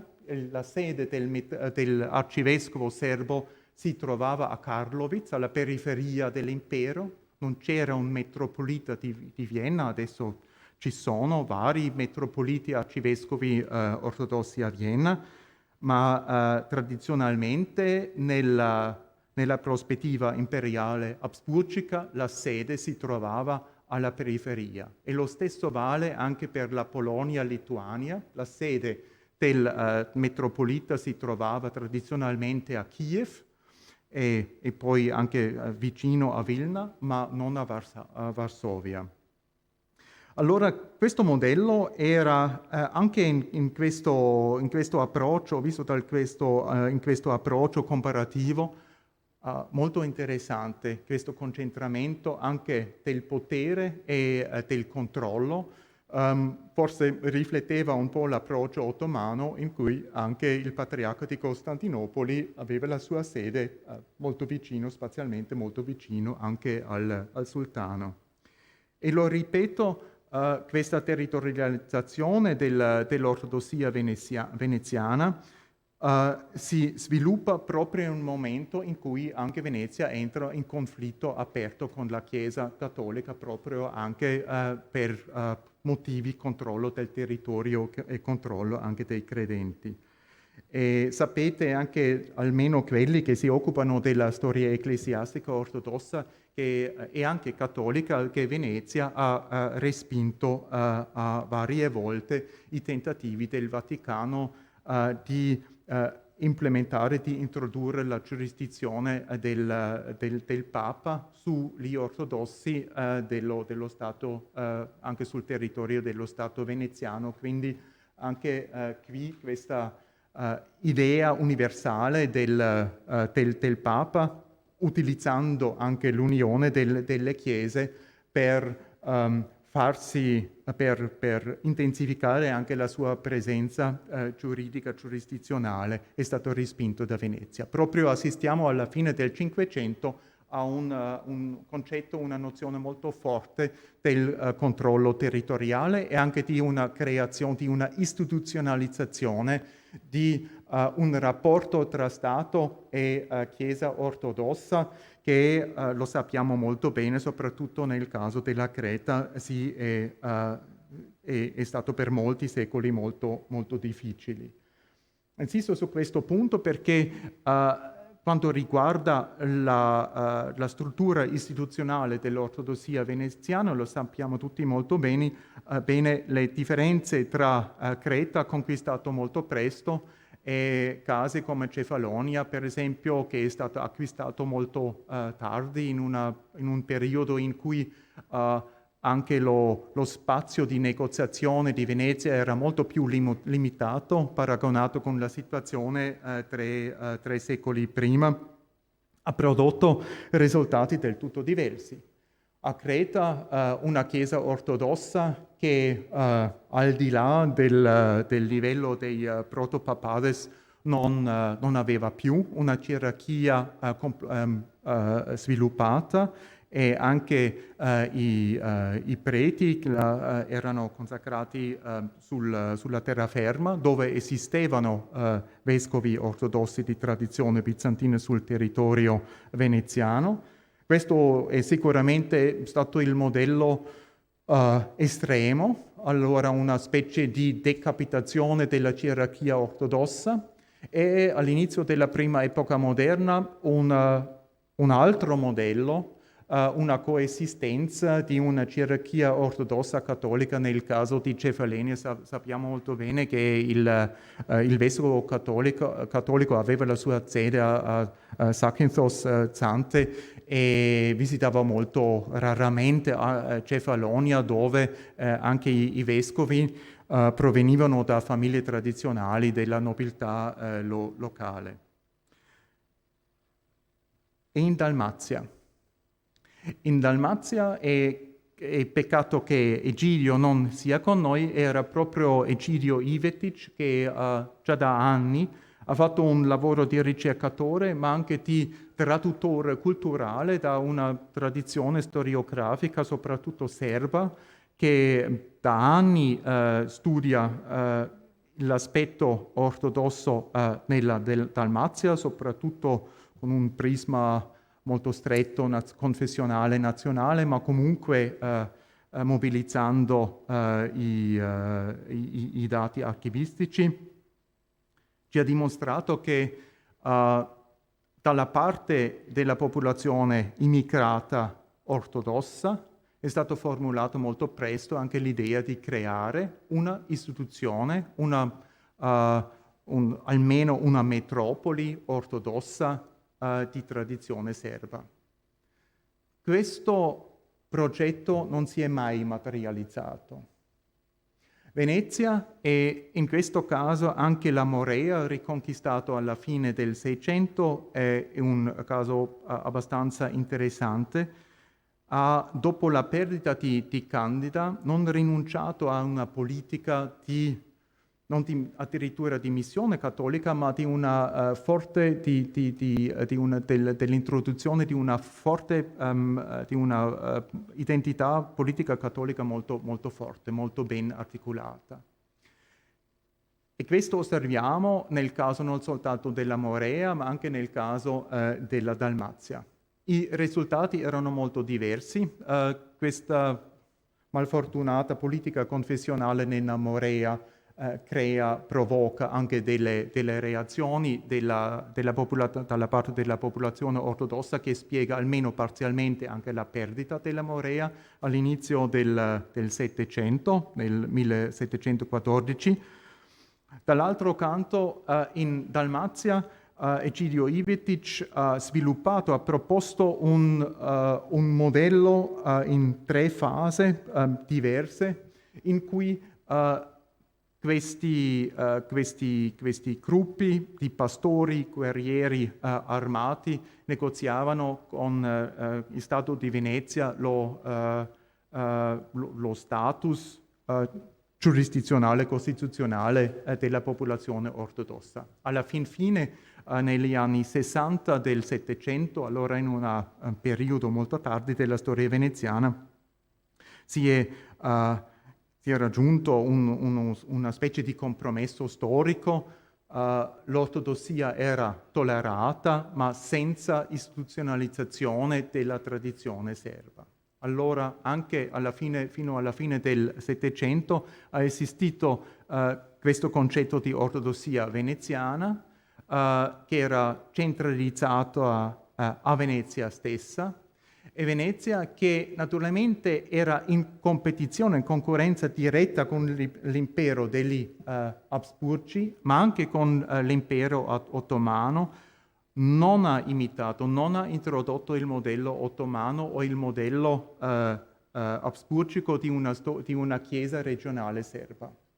Perché gli ottomani l'hanno fatto, l'hanno realizzato con la rifondazione del Patriarcato di Pécs nel 1557, creando una ortodossia che era bilingue, che rappresentava due tradizioni liturgiche, post-bizantina in lingua greca, ma anche post-bizantina ma in lingua slavone e di tradizione serba. E anche gli Habsburgi hanno implementato questo modello di una chiesa di tradizione serba regionale alla periferia dello Stato. Un altro elemento molto importante anche in questa storia istituzionale, in questo rapporto tra ortodossi e cattolici nello Stato veneziano, era il modello della Chiesa, dell'unione delle chiese. L'ho già evocato, è un soggetto anche molto complicato in Venezia, ma possiamo, come riassunto anche della ricerca recente, constatare che questa unione nella seconda metà del Cinquecento si è limitata a cerchi intellettuali urbani nello spazio post-bizantino e che Venezia, benché avesse sostenuto ufficialmente l'unione delle chiese, non ha mai cercato di mobilizzare gli strumenti dello Stato, anche strumenti violenti, per rinforzare questa politica. Invece gli altri esempi evocati, la Polonia-Lituania e l'impero habsburgico, hanno seriosamente implementato una politica dell'unione della Chiesa che ha provocato uno schisma nelle comunità ortodosse rispettive. Anche questo è un momento molto importante per capire un po' questa ortodossia veneziana, che non è stata caratterizzata di uno schisma, perché gli uniati erano un gruppo così minuscolo che non avevano il potenziale di provocare questo schisma, uno schisma che ha anche coinvolto altri attori cattolici. Perché se paragoniamo il caso veneziano a quello della Polonia-Lituania, quello dell'impero habsburgico, dobbiamo osservare, primo, che l'unione della Chiesa era un progetto sostenuto dal Vaticano e dai centri politici, da Vienna e da Varsavia, ma non dalle elite regionali cattoliche. E questo riguarda, nel caso della Polonia, la Chiesa cattolica polacca, che già dall'inizio ha resistito al Vaticano, ha promosso sempre una politica di missione cattolica diretta. E nel caso della Transilvania, la grande promessa di integrazione politica degli ortodossi, allora rappresentanza della popolazione ortodossa romena nella dieta transilvana, è stato dall'inizio combattuto dalle elite regionali, dalla nobiltà ungherese. Allora anche questo è molto importante per capire Venezia ha evitato una situazione in cui elite regionali, la gerarchia cattolica da una parte anti-unionista, e era molto più anti-unionista di solito alla periferia che al centro, o anche tendenze di elite laiche, nobili per esempio, che avevano paura di perdere anche un po' di potere, di influenza politica, avrebbero resistito a questo progetto. Allora, quello che volevo con qualche parola, e lo so molto bene che sono stato un po' superficiali queste osservazioni, quello che volevo introdurre nella nostra discussione è una doppia prospettiva. Una prospettiva che vorrebbe almeno discutere il concetto di una ortodossia veneziana per capire un po' meglio quali erano anche le specificità dell'approccio veneziano di fronte a una presenza ortodossa molto complessa dal punto di vista di tradizione liturgica, culturale, demografica, ma anche e soprattutto socio-economico, perché anche perciò ho insistito anche sulle grandi differenze socio-economiche tra questa tradizione, questa ortodossia di tradizione bizantina e quello di tradizione serba, e soprattutto naturalmente in questo modello riveste un ruolo importante anche la differenziazione diacronica, cronologica. Questa ortodossia dalmata è stata un fenomeno abbastanza limitato non soltanto spazialmente ma anche in termini di dimensione cronologica. E poi il secondo anche è quello si riferisce alle osservazioni di Ermanno Orlando. Se prendiamo sul serio il nostro concetto di Commonwealth, ci vuole anche un approccio comparativo e soprattutto anche la discussione di altri concetti di Commonwealth, ma quello deve essere collegato con lo studio di casi particolari, di casi concreti, e proprio quello ho cercato di fare in questa introduzione che è stata un po' lunga. Adesso ho il piacere di, forse possiamo vedere anche il programma per questo pomeriggio. Grazie. Vorremmo discutere assieme vari aspetti di questa dimensione religiosa, istituzionale religiosa nel Commonwealth veneziano. Io adesso mi sono concentrato sulla dimensione ortodossa. Naturalmente questo Stato era uno Stato multireligioso, e quanto riguarda le confessioni cristiane biconfessionale, perché Venezia ha bloccato con successo anche l'introduzione della riforma nel Cinquecento. Allora ci sono prima una relazione di Kostas Lamprinos proprio su questa coabitazione o sui modelli che ci proporrà sul caso della Creta veneziano. Il caso è sicuramente più interessante perché abbiamo da fare con una coabitazione estremamente lunga a cavallo tra il Medioevo e la prima epoca moderna.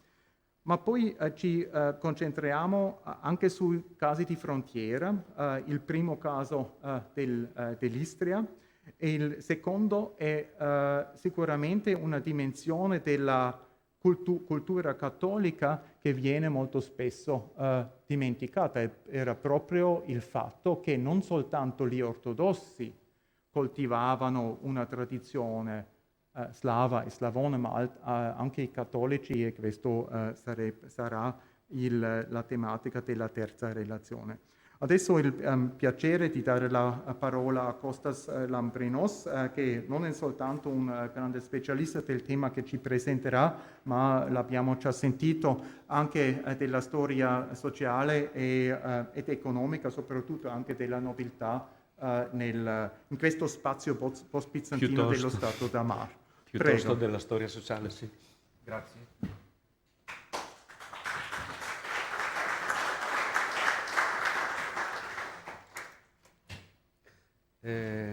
Innanzitutto vorrei ringraziare vivamente tutto il comitato organizzatore dell'invito. Allora, nella presente relazione si tenta di approcciarsi alla realtà religiosa in correlazione a quella politica di Creta, in particolare nel XVI secolo. Inizialmente, al fine di comprendere meglio l'argomento, verrà presentato in modo abbastanza breve e globale lo status istituzionale della Chiesa cattolica e di quella ortodossa, nonché la composizione religiosa della popolazione. Si esaminerà in seguito in maniera più analitica il fenomeno religioso piuttosto nella sua dimensione politica, cercando di rispondere ad alcune domande come le seguenti. In che modo i rappresentanti del potere centrale a Creta, avendo come compito principale il raggiungimento degli obiettivi politici, gestivano le delicate questioni religiose? Come si plasmavano i rapporti tra i poteri politici e i poteri ecclesiastici cattolici locali? E nello specifico come i governanti affrontavano iniziative di alcuni vescovi cattolici, le quali miravano a rinforzare la presenza del dogma cattolico, ma dall'altra parte potevano minare la coesistenza pacifica tra le due confessioni e di conseguenza la stabilità politica? Fino a che punto il personale politico si preoccupava del miglioramento della condizione della Chiesa cattolica a Creta, siccome al contempo doveva accattivarsi la maggioranza ortodossa e mobilitarla contro un eventuale attacco nemico?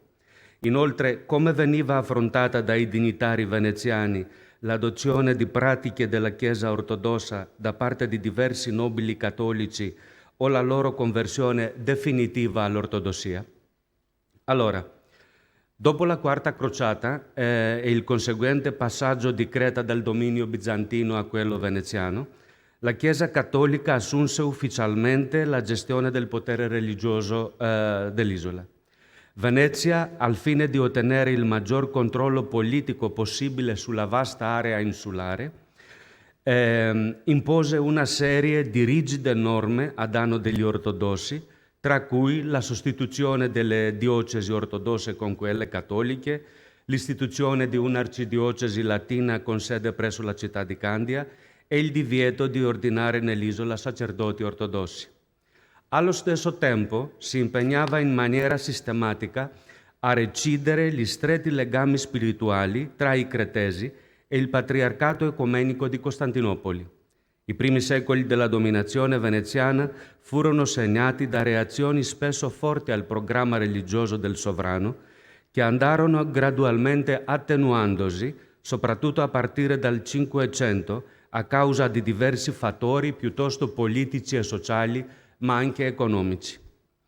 Riguardo alla composizione religiosa della popolazione, nella società dell'isola, che come a Venezia era contraddistinta da una rigida organizzazione gerarchica, i seguaci della dottrina cattolica erano principalmente membri del ceto dirigente, che era composto da cosiddetti nobili veneti, oltre che da nobili cretesi.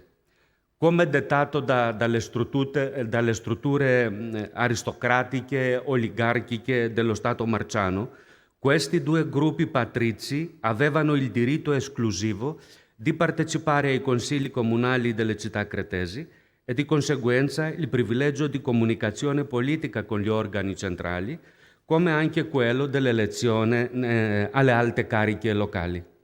I nobili veneti erano per eccellenza cattolici e la loro origine dalla madre patria assicurava loro la supremazia socio-istituzionale.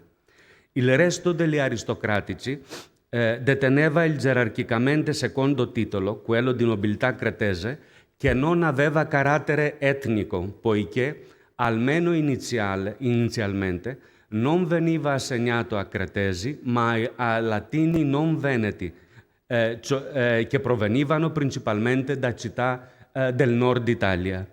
Di conseguenza, alcuni dei nobili cretesi, quelli che avevano radici italiche, seguivano la dottrina cattolica, ma la maggior parte di loro, essendo autoctona, era ortodossa.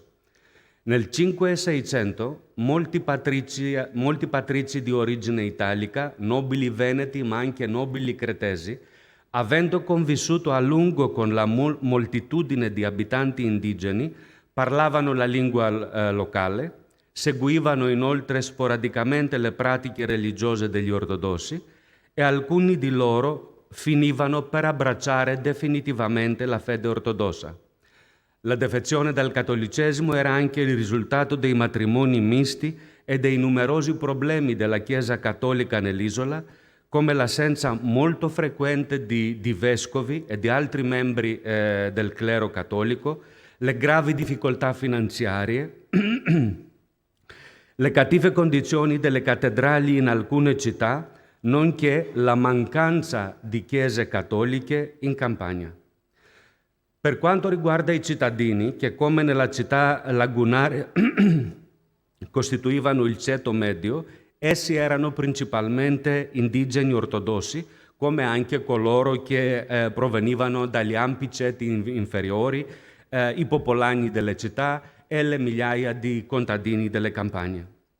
Secondo le relazioni dei rettori dei governanti, la stragrande maggioranza dei circa 180 o 200.000 abitanti dell'isola seguiva la dottrina ortodossa, mentre i cattolici oscillavano tra le 2.000 o 2.500 unità, rappresentando quindi il 2 o il 2,5% della popolazione.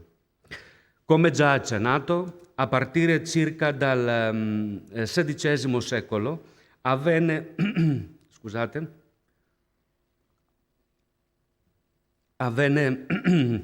l'avvicinamento graduale tra i due gruppi religiosi. La crescente rivalità tra la dominante e la Sublime Porta costrinse la Serenissima ad adeguare gradualmente la propria politica alle esigenze dei tempi, emanando provvedimenti vantaggiosi per gli ortodossi nel tentativo di assicurarsi il loro appoggio contro il nemico, tanto più che dopo la guerra di Cipro e la dolorosa perdita di questa vasta isola, lo sguardo del governo centrale si rivolse principalmente su Creta, rimasta ormai l'ultimo grande baluardo veneziano nel Mediterraneo orientale.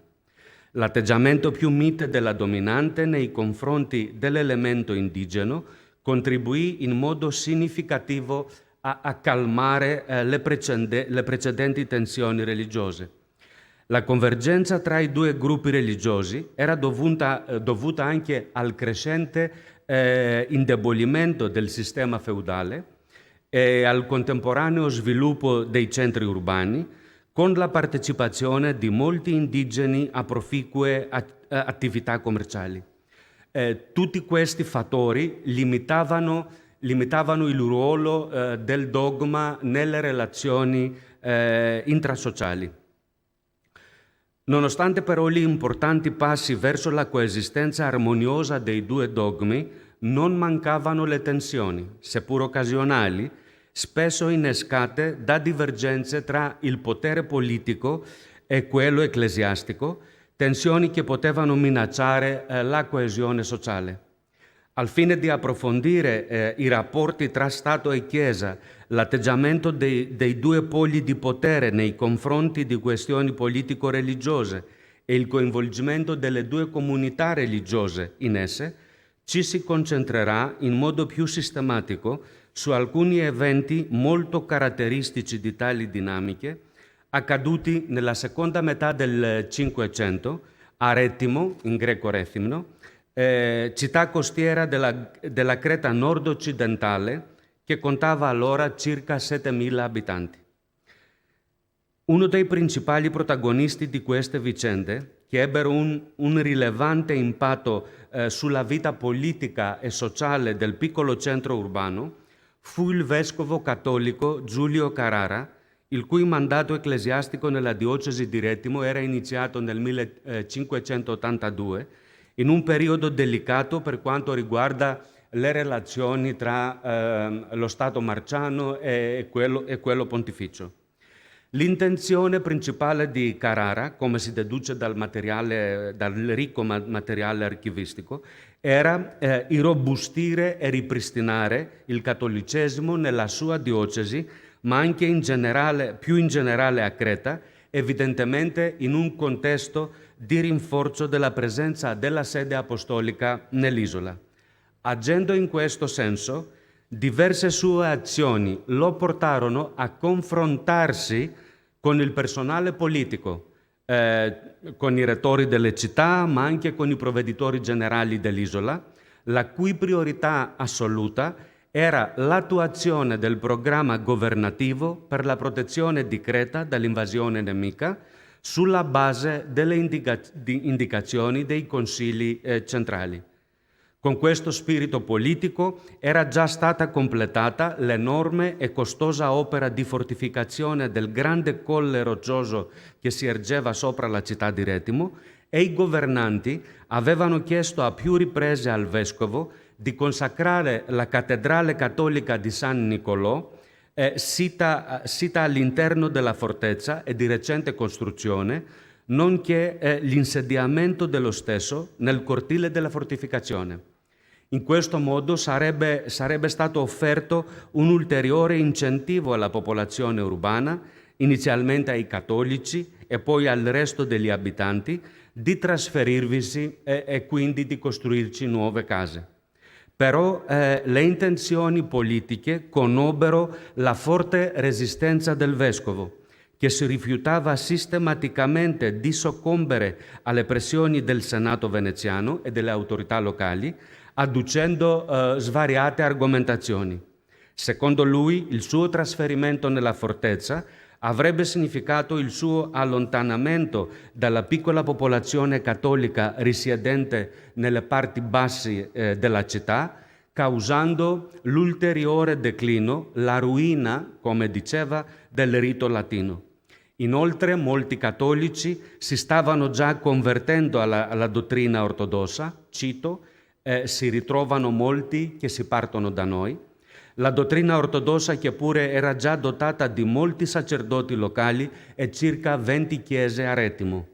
Al contrario, i cattolici avevano in città 3 luoghi di culto, di cui 2 monastici, mentre il terzo era una piccola cappella dedicata a Santa Caterina che fungeva da cattedrale. Il vescovo sosteneva anche che aveva bisogno di stare vicino al suo gregge, poiché gli altri membri del clero cattolico non potevano dare un contributo significativo al miglioramento della posizione del cattolicesimo, avendo o un livello di istruzione molto basso o problemi legati all'età avanzata e alla salute. Inoltre, gli abitanti, soprattutto i nobili, ma anche i benestanti cittadini, non erano disposti a lasciare le loro comode case nella città bassa, né tantomeno le loro attività legate al porto. Alla fine, questa controversia tra i 2 poteri sull'attuazione completa del programma di difesa nella città non si concluse a favore dello Stato. Di fronte alla resistenza ormai bilaterale, dal vescovo da un lato e di parte della popolazione dall'altro, il governo fu costretto a ritirarsi, dato che un peggioramento della situazione avrebbe potuto incidere negativamente sulla sovranità della dominante. Pertanto, il piano militare della Serenissima per Retimo non diede i risultati sperati.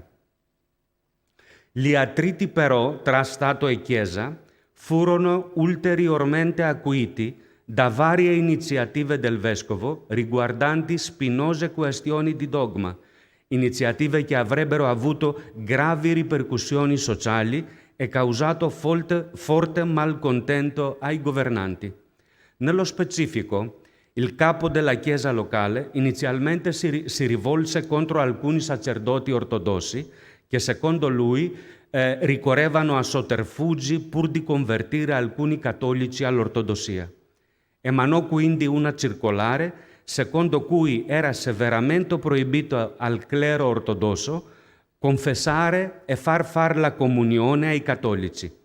Ma poiché stando a lui questo fenomeno persisteva, decise di limitare l'erosione del cattolicesimo tramite l'imposizione di sanzioni a cattolici che avevano già aderito all'ortodossia. Le tensioni iniziarono a inasprirsi in modo esponenziale nella società cittadina quando il vescovo minacciò di scomunicare una gentildonna cattolica appartenente alla grande e potente famiglia patrizia dei Sanguinaccio per aver chiesto a un monaco ortodosso di confessarla mentre era malata in Campania. Ricordo che in Campania non c'erano chiese cattoliche molte, e avendo poi lei defezionato dal cattolicesimo. Il risultato fu un grave contraccolpo collettivo da parte di entrambi i gruppi religiosi contro il vescovo. Il rettore Benedetto Bembo, preoccupato per i disordini e la pericolosa svolta che prendevano, cercò frettolosamente di rassicurare la folla, chiedendo al vescovo di sospendere l'imposizione di aforismi contro i cattolici fino a quando non fossero arrivate istruzioni dal governo centrale. Poi, per placare ulteriormente gli animi, si incontrò con i rappresentanti del numeroso elemento ortodosso, i quali, tra le altre cose, accusavano il Carrara di turbare il clima pacifico finora esistito nella città, affermando che la nobildonna Sanguinaccio aveva abbandonato volontariamente la dottrina cattolica, avendo sposato un uomo greco-ortodosso. Poi aggiungevano ancora che le sorprendenti decisioni del vescovo minacciavano l'armoniosa convivenza delle coppie provenienti dai matrimoni misti in città. Inoltre gli ortodossi, nel tentativo di rafforzare la loro argomentazione, evidentemente per guadagnarsi il favore delle autorità, elogiavano il comportamento dell'ex rettore Barozzi, che per evitare discriminazioni tra i due dogmi si recava non solo in chiese cattoliche, ma anche in quelle ortodosse per svolgere i suoi doveri religiosi. La gestione tempestiva e flessibile del rettore Bembo, in conformità alle linee guida della Serenissima, riuscì ad evitare il peggio, vale a dire reazioni sociali più intese e le loro imprevedibili conseguenze.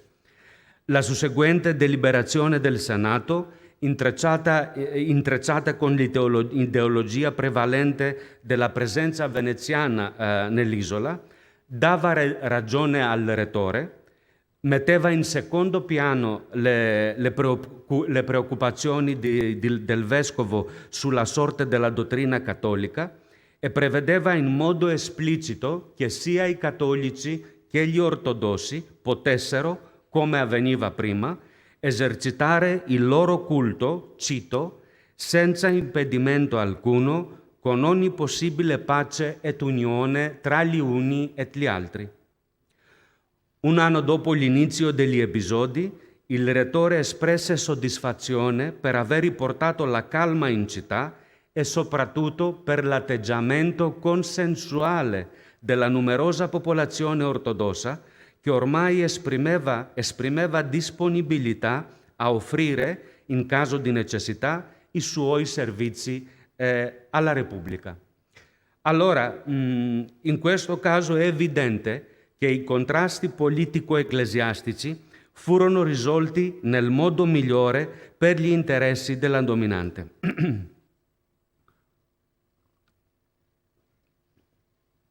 La storiografia sulla politica dello Stato nei confronti delle questioni socio-religiose e istituzionali della Creta veneziana comprende anche il dibattito sull'impatto che la conversione di nobili veneti al dogma ortodosso ebbe sul loro status giuridico-sociale. Vari studi del secolo scorso avevano concluso che la fede nella dottrina cattolica costituiva una condizione sine qua non per mantenere il titolo nobiliare veneto, una percezione basata su una testimonianza del provveditore generale di Creta, Giovanni Mocenigo. Tuttavia, dati importanti emersi da recenti ricerche riguardanti le prove e i processi di nobiltà per i nobili veneti dell'isola, hanno ormai messo fortemente in dubbio la validità di tale regola, almeno nella seconda metà del Cinquecento e nel Seicento. Nel ricco materiale archivistico sono stati rinvenuti casi di nobili veneziani di Creta che riuscirono senza impedimenti legali a provare con successo il loro titolo presso la Voggaria di Comune di Venezia, sebbene il loro comportamento religioso fosse stato denunciato anonimamente, evidentemente da concittadini che cercavano di minare lo sforzo e il prestigio sociale dei ricorrenti. Indicativamente, quando un certo patrizio della famiglia Barocci di Rettimo aveva cercato di provare la sua nobiltà qua a Venezia, era arrivata una lettera da persona segreta, secondo la quale egli, cito, passa alla greca confessandosi e comunicandosi alla greca. Tuttavia non fu influenzata negativamente la prova del ricorrente, coronatasi anzi da successo con decisione degli avvocatori di comune. Nel caso pure di un altro nobile della famiglia Bragadin, che voleva provare la validità del suo titolo, le accuse riguardavano non solo lui, ma anche i suoi antenati. Il nonno di Bragadin, secondo la lettera anonima, si era sposato secondo il rito ortodosso in una chiesa greca e suo padre non solo si convertì all'ortodossia, ma si fece calogero, cioè monaco ortodosso. Anche in questo caso, però, le informazioni, reali o meno, non avevano suscitato l'interesse degli avvocatori di comune, che avevano deciso di non indagare sulle accuse. Cito, non sia sopra di essa scrittura fatta inquisizione.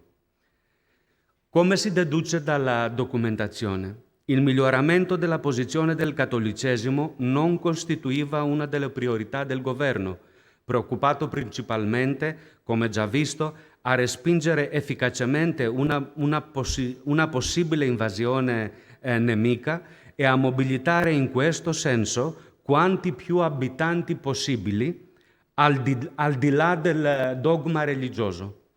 In questo contesto politico, la permanenza dei nobili veneti in seno al cattolicesimo non poteva essere un criterio indispensabile per il mantenimento della loro elevata condizione sociale.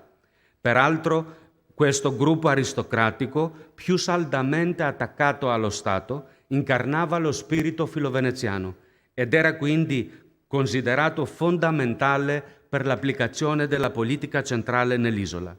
Inoltre, come a Venezia, i nobili veneti dovevano soddisfare criteri legali, sociali e professionali rigorosamente stabiliti, senza menzione alcuna dell'osservanza delle regole religiose. In conclusione, nel tardo periodo veneziano di Creta, lo Stato e i suoi rappresentanti, tenendo conto delle correlazioni numeriche sull'isola e preoccupandosi di mantenere la stabilità sociale, cercarono di effettuare, a seconda delle circostanze e per quanto possibile, una gestione adeguata delle questioni religiose, a volte con interventi dinamici, altre tramite compromessi, con uno scopo centrale: la sopravvivenza e la perpetuazione del potere sovrano in un'area insulare di importanza cruciale per la salvaguardia degli interessi della dominante nel Mediterraneo orientale. Grazie della vostra attenzione.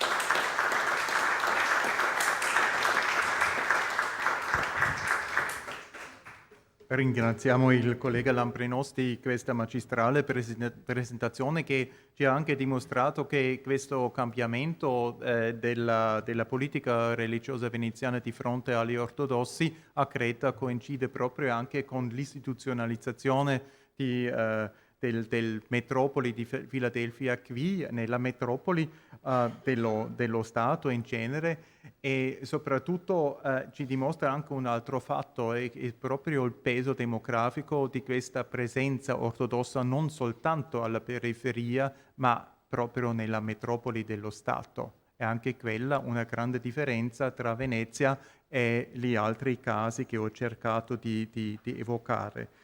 Allora, adesso ci spostiamo un po' da Creta in una regione molto vicina alla metropoli in Istria e ho il piacere di dare la parola a Elvis Orbanic, già direttore dell'Archivio di Stato a Pisino, Pasin, o c'è anche la versione tedesca, Mittelburg, per Pasin, e adesso ricercatore all'Accademia Croata delle Scienze. Prego. Grazie mille per la presentazione, buonasera a tutti. Allora, in primo luogo desidero ringraziare gli organizzatori per il gentile invito a questo prestigioso incontro. È un grande onore per me partecipare per la prima volta in questo ambiente stimolante e presentare qualche risultato della mia ricerca. Lo scopo di questo rapporto è mettere in luce una panoramica dello stato di diverse, cioè alcune istituzioni e unità organizzative ecclesiastiche nell'area dell'Istria durante il XVII secolo, sull'esempio della diocesi di Parenzo, che era la diocesi più diffusa e benestante della zona dell'Istria. Poiché anche questa diocesi era divisa dal confine di Stato tra Venezia e l'impero asburgico, un certo accento si darà sul fatto della sua ripartizione che provocava danneggi alla vita religiosa. Cercherò di rispondere alla domanda quali problemi ha incontrato il vescovo di Parenzo nell'esercizio della sua autorità pastorale in terra austriaca durante questo secolo. Tra i risultati della storiografia, le fonti usate per questa analisi sono le relazioni ad limina dei vescovi parentini, i verbali delle visite pastorali e i documenti del vicariato di Pisino. La prima istituzione da menzionare è certamente il capitolo, l'organismo che raccoglie i sacerdoti che sono i primi collaboratori del vescovo, almeno così ci dice una delle più brevi definizioni. Nel territorio della diocesi di Parenzo, oltre al capitolo della cattedrale nella sede della diocesi, nel XVII secolo esistevano altri 7 capitoli collegiali con sedi in luoghi ritenenti importanti. Si trovavano a Rovigno, Montona, San Lorenzo, San Vincenti, Valle e 2 castelli. Nell'Istria austriaca ad Antignana e Gimino. Poco prima del 1608 il vescovo Lippomano afferma che nel territorio della sua diocesi sono presenti diverse chiese collegiali cappeggiate da un plebano che viene eletto e proposto al vescovo per l'approvazione dalla stessa comunità cittadina.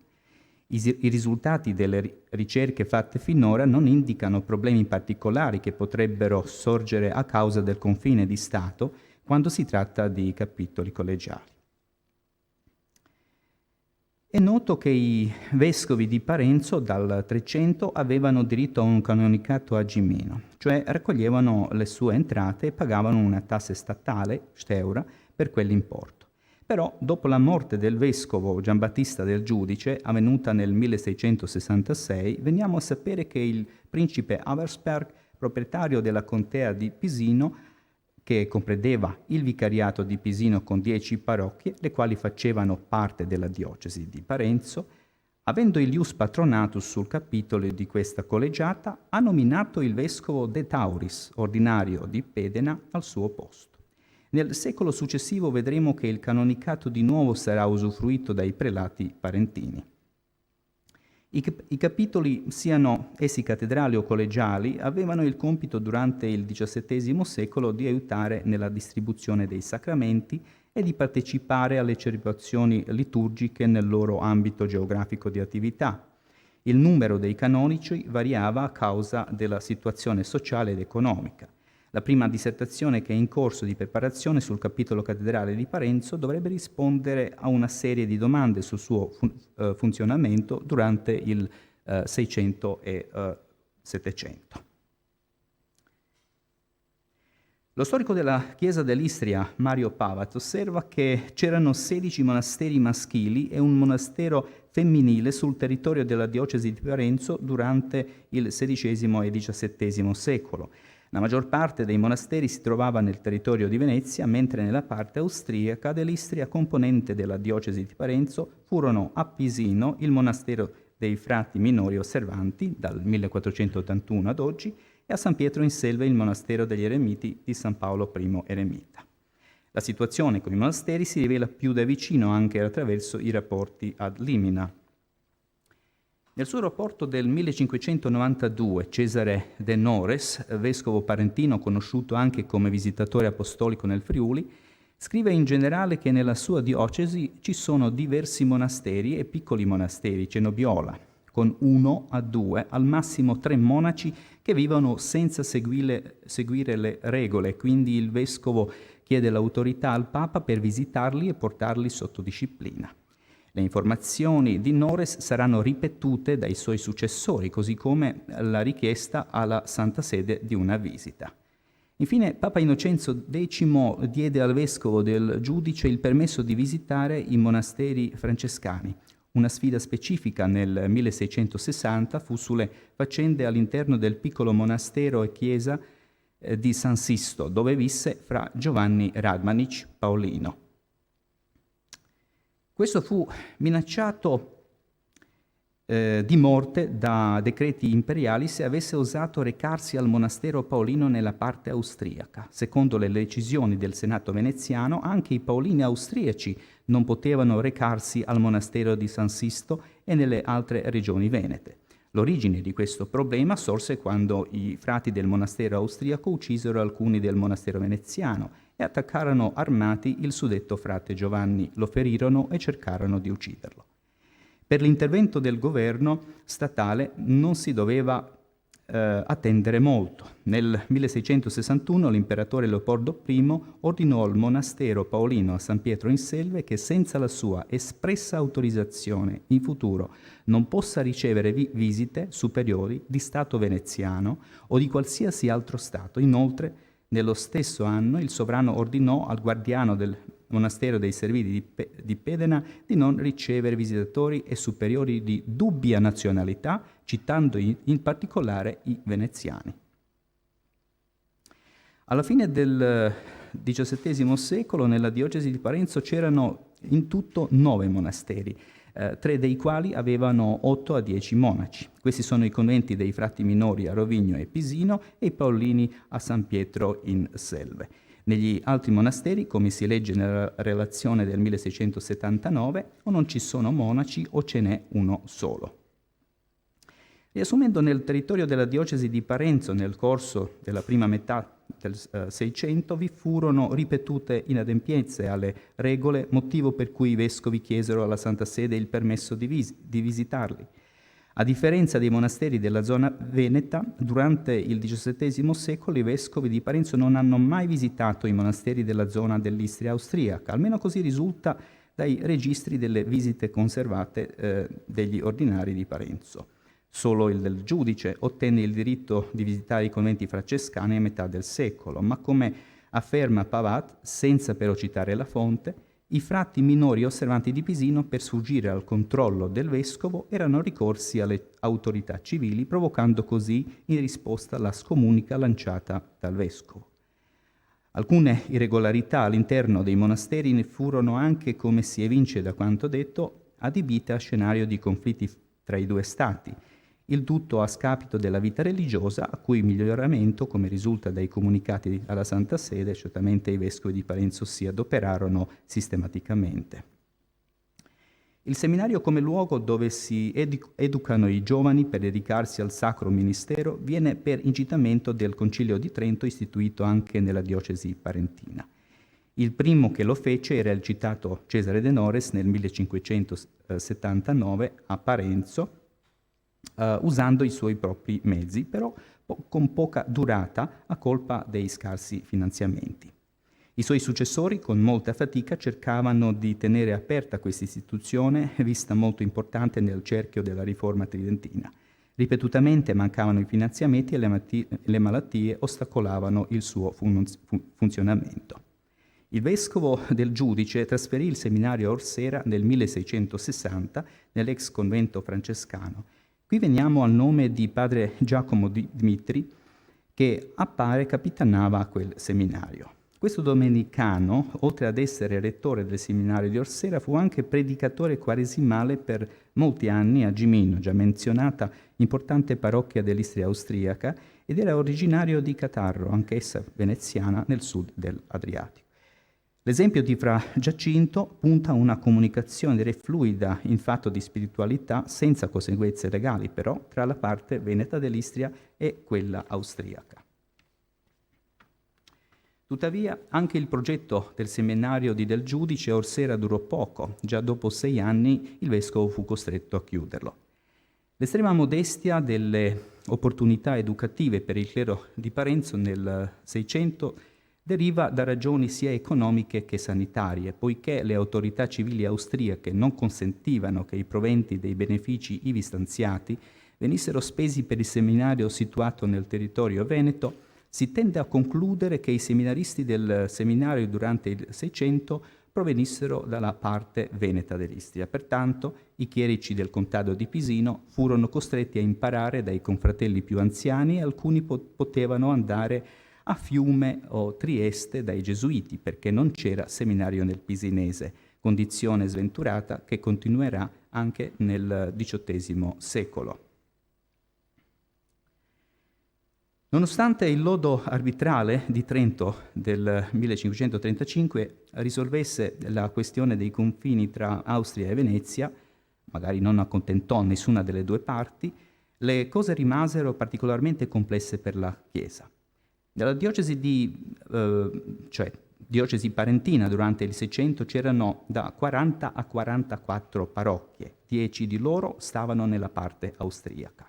Pertanto la parrocchia di Sumasco è stata molto controversa per la diocesi di Parenzo. Sumasco è il miglior esempio dell'innaturalità dei confini statali che ostacolavano la vita spirituale di questa diocesi. Il villaggio di Sumasco era un tempo interamente sotto il dominio del sottostato veneziano a Montona. Dopo la guerra dei due stati, una porzione della controversia fu risolta col citato lodo, dividendo questo borgo in 2 parti. Per questo, in molti documenti è chiamato la villa di Sumasco mezza veneta, mezza imperiale. Un storiografo afferma che la chiesa e il cimitero di Sumasco erano nella parte veneziana e il parroco abitava nella parte austriaca.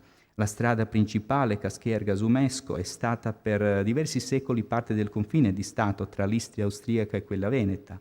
Nella stessa chiesa il parroco doveva celebrare vittorie e festeggiamenti austriaci con sudditi austriaci e veneziani con quelli veneziani. A volte lo stesso evento è stato celebrato da entrambe le parti, ma con motivazioni diverse. Con queste parole, Ivan Grach descrisse la situazione in cui si trovava questa parrocchia all'inizio dell'età moderna. Luigi Papo sostiene che l'assurdo confine tagliò a metà anche la parrocchiale, mentre Luigi Morteani pubblica che la parrocchiale era prevalentemente veneta e meno austriaca. Sfortunatamente, nessuno di questi 3 autori citati fornisce le fonti dei dati che presentano. Dai verbali delle visite pastorali del 1788, secondo il parroco di Sumasco d'allora, Giovanni Paoletici, deriva che la chiesa parrocchiale si trova nella parte veneziana e afferma che si intende nominare un pastore separato per la parte veneziana della parrocchia. Da ciò ne consegue che Papo e Morteani furono forse fuorviati da qualche fonte inattendibile o possibilmente che con passare del tempo la chiesa parrocchiale appartenne interamente a una parte del suo insieme. Nel Settecento alcuni curati tenevano nella parte veneta un altro sacerdote per l'aiuto spirituale da prestare a quella gente perché non potevano oltrepassare il confine. I registri conservati delle visite pastorali per il 600 ci portano un po' di luce su Sumasco. All'alba del 600, come pievano di questa città, di questa villa, cioè villaggio, ci appare Lorenzo Brajkovic. Tranne la chiesa maggiore intitolata San Michele, le altre cappelle della parrocchia erano Sant'Elena, San Martino e San Quirino. Nella cappella di San Martino vi si trovava nel 1601 l'altare di San Sebastiano e l'altare di San Zanipolo, come ci riporta il cancelliere nel verbale della visita, indubbiamente scrivendo quello che ha sentito nel luogo. L'ultimo nome tipicamente veneziano con significato di Santi Giovanni e Paolo. Dal Visitatio Rerum non ci risulta sul quale suolo statale si trovava questa chiesa, ma un autore la vede nella parte austriaca. La prima visita dopo il 1601 era quella del 1625, ma come verbale ci è preservato solo quello manchevole sulla chiesa parrocchiale. Nel 1639 il vescovo Ruggero Tritonio visita ambedue le parti di questa parrocchia, tranne la chiesa maggiore di San Michele visita le altre chiese lì esistenti. Il curato di allora, padre Andrea Vitulic, dice sopra le anime di comunione che ha al minimo 190 e di putti 100. Questi dati credo bastino per chiarire il perché di solo una parrocchia per la zona di Zumesco. Purtroppo questo verbale è molto mancante. Per la questione a noi interessante ci dice solo che davanti al vescovo comparve il cancelliere del contado di Pisino senza la trascrizione del dialogo. Alla fine della visita, nel 1663, il vescovo presenta i decreti elencando varie modifiche e riparazioni concernenti questa pieve e concede la proroga all'esecuzione di 6 mesi a Zumesco, però li mette sotto la sorveglianza del pievano di Montona e non a quello di Pisino. La parrocchia funzionava con un sacerdote, ma la comunità era divisa avendo 2 zuppani. Per esempio nel 1657 il zuppano era Gregorio Kmet e l'altro si chiamò Frane Matiasic. Il verbale non ci dice di quale parte faceva uno o l'altro. Bernardo Vucota era nel 63 zuppano di questa villa dalla parte imperiale. 5 anni più tardi si presenta Matteo Toncic, zuppano da parte di San Marco, e il suo collega Marco Sciulaz, zuppano per la parte imperiale. Stando al clero, Svaneferro dice nel 1697 di essere stato eletto curato dal comune così veneto come imperiale e confermato da vescovo parentino ad Elasio. Le congregazioni dei casi di coscienza, un elemento di istruzione per i chierici fortemente promosso dai sinodi diocesani, per il vicariato di Pisino si tenevano a Pisino stessa, presiedute dal vicario foraneo. Il curato della villa, Michiel Brajkovic, eletto da questo comune e confermato dal vescovo di Parenzo, andava alle congregazioni dei casi a Montona, invece a Pisino, come lo fanno gli altri preti del vicariato pisinese. I curati di Zumesco erano più collegati con Montona, cioè con la parte veneta invece di Pisino, come ci mostrano i citati verbali. In un documento dal fondo del vicariato di Pisino custodito presso l'archivio diocesano, la pieve di Zumesco non è elencata come appartenente al codesto vicariato, nonostante la parrocchia divisa tra i 2 stati, gli dati rivelano che essa di certo si trovava dentro il vicariato di Montona. La situazione del XVII secolo a proposito delle visite pastorali è stata descritta in un foglio non datato, ma sicuramente dalla fine di questo secolo, custodito presso l'archivio diocesano di Parenzo. Lì si legge che nei soliti tempi il vescovo di Parenzo si portava, cito, alla visita ordinaria in quella parte delle diocesi imperiale e prima di muoversi ogni tempo si praticava scrivere lettera più di complimentazione che d'altro al principe d'Auersperg, avvisando la risoluzione della visita medesima, ma ora mi conviene oltre quell'atto ricercare col memoriale positive permissioni della Camera di Grazia per potermi internare in quel stato a visitare la mia diocesi e non senza lunghezza di tempo e qualche difficoltà mi vien quella concessa. In tali circostanze di emergenza, la predetta Camera di Grazia deputa 2 o un commissario, cito, i quali seguitano la visita sempre assistenti da loco a loco, non so se per onorare il pastorale, ovvero per massima gelosa dell'osservazione di qualche pregiudizio. Non si sa esattamente quante volte i vescovi di Parenzo abbiano visitato l'area del vicariato di Pisino nel XVII secolo. Sulla base dei documenti conservati si può concludere che furono almeno 15 visite al centro del vicariato. La maggior parte del tempo trascorse tra la prima e la seconda visita all'inizio del secolo, il che è comprensibile considerando la situazione bellica. Durante il del giudice, che gestiva la chiesa di Parenzo dal 1644 al 66, sono state organizzate visite regolari ogni 4 a 5 anni. Il suo successore, Caldana, il cui episcopato a Parenzo durava solo 3 anni, informa Roma che, cito, «In altri luoghi che si trovano sotto l'Austria potrei fare la visita canonica senza il regio placet, che mi venne concesso con grandissima difficoltà». Il vescovo aveva ancora un problema di natura cerimoniale. Nel 1698 le risoluzioni cesaree vietavano l'uso del baldacchino.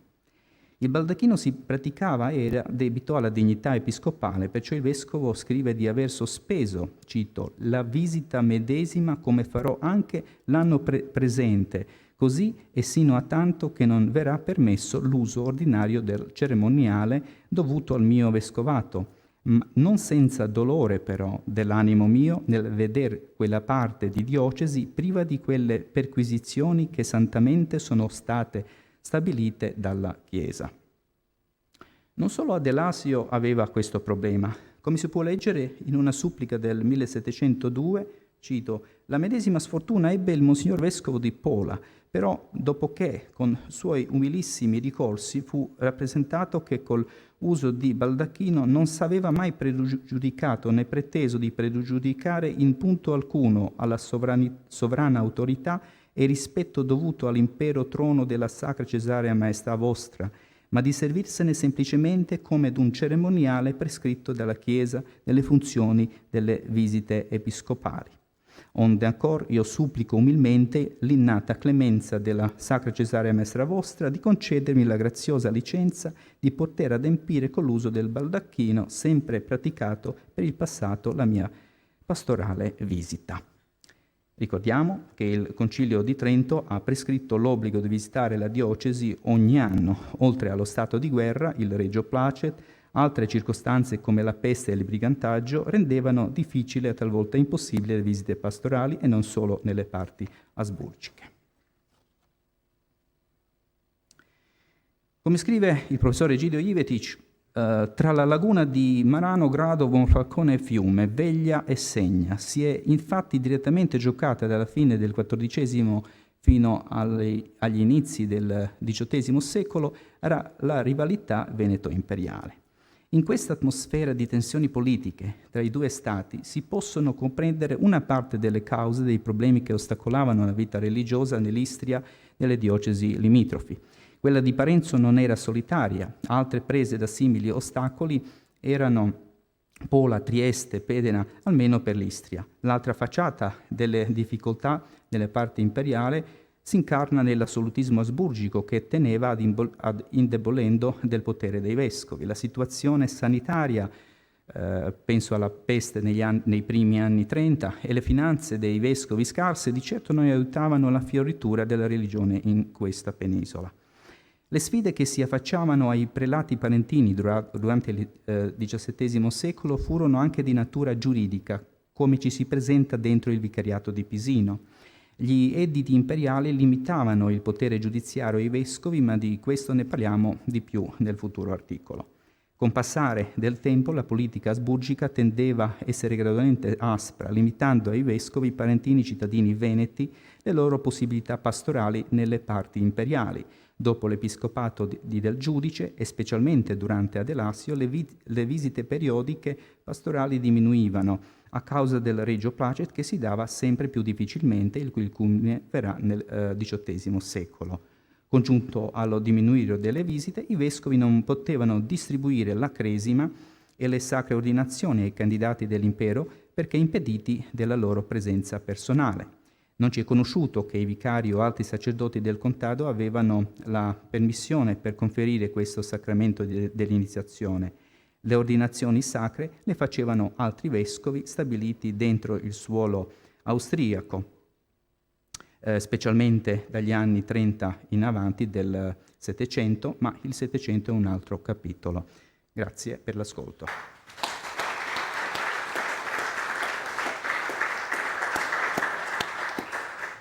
Ringraziamo il collega Orbanic per questa lezione che ci ha dimostrato che cattolico non può essere un concetto da applicare nella nostra discussione, ma abbiamo da fare con una specie di transterritorialità cattolica bloccata in una competizione imperiale in una vicinanza molto, molto complessa in cui abbiamo da fare, possiamo identificare almeno 3 attori principali, 2 stati e la Chiesa e poi i diversi livelli della gerarchia ecclesiastica. Allora io credo che ci sono molti punti da discutere, ma dopo la terza relazione che verrà dopo la pausa caffè a cui adesso ho il piacere di invitarvi.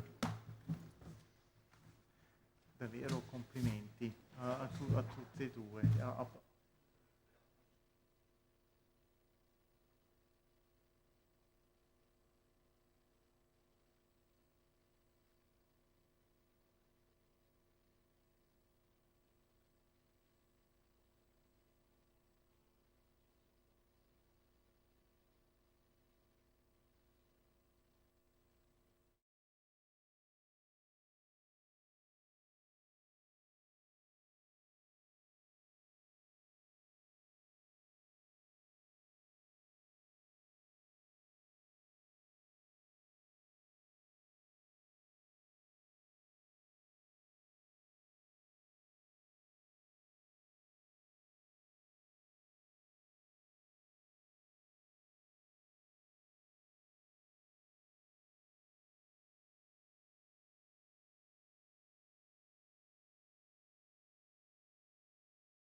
Si potrebbe aprire... adesso, grazie.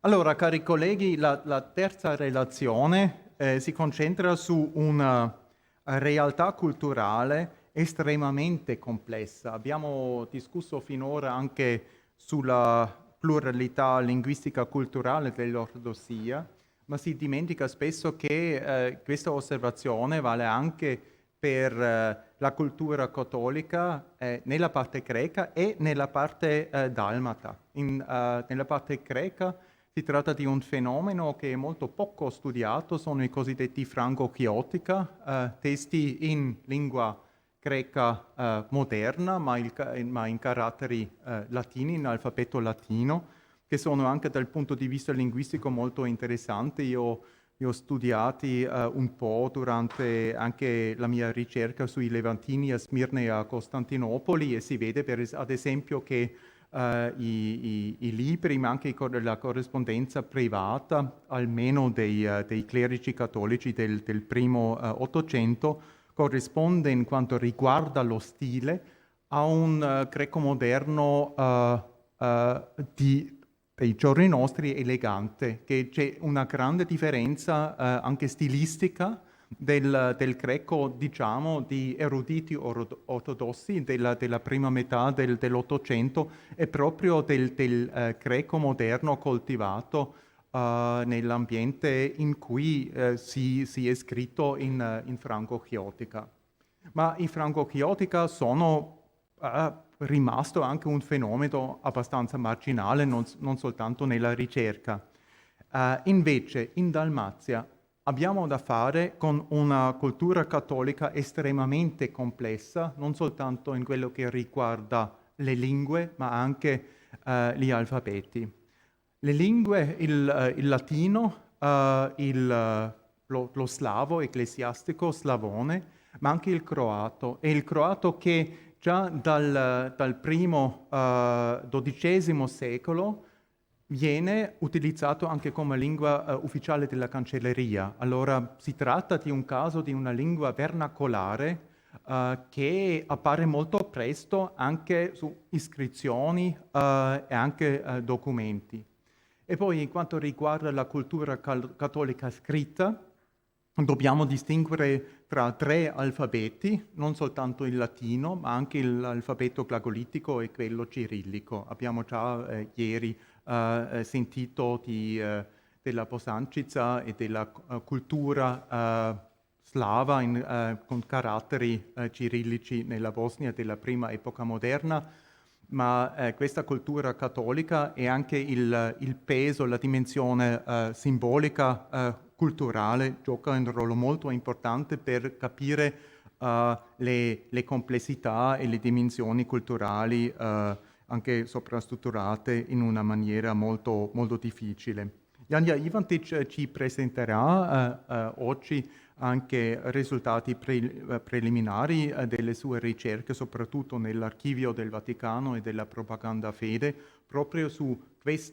una specie di rinascimento della cultura glagolitica nel Settecento con un forte accento ideologico. Allora, la Dalmazia slava, una Dalmazia, sappiamo, grazie anche agli studi di Larry Wolff e anche ad altri, che la Dalmazia settecentesca era una provincia un po' dimenticata o esoticiata, orientalizzata nella metropoli. Ma questa osservazione riguarda soltanto la dimensione latina italiana della Dalmazia. E si parlava poi dei morlacchi, vlachi, slavi, ma la presenza di una cultura cattolica slava in 3 alfabeti, con una complessità linguistica tra croato e il slavone ecclesiastico, è una cosa che è stata dimenticata non soltanto nella prospettiva della Venezia settecentesca, ma soprattutto anche della ricerca di oggi. E proprio in questo spazio si muove la ricerca di Janja Ivančić, a cui adesso vorrei dare la parola, e passiamo anche all'inglese.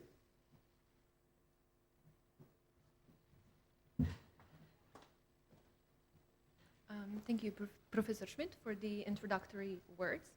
And as we heard, we'll take a small diversion into the 18th century.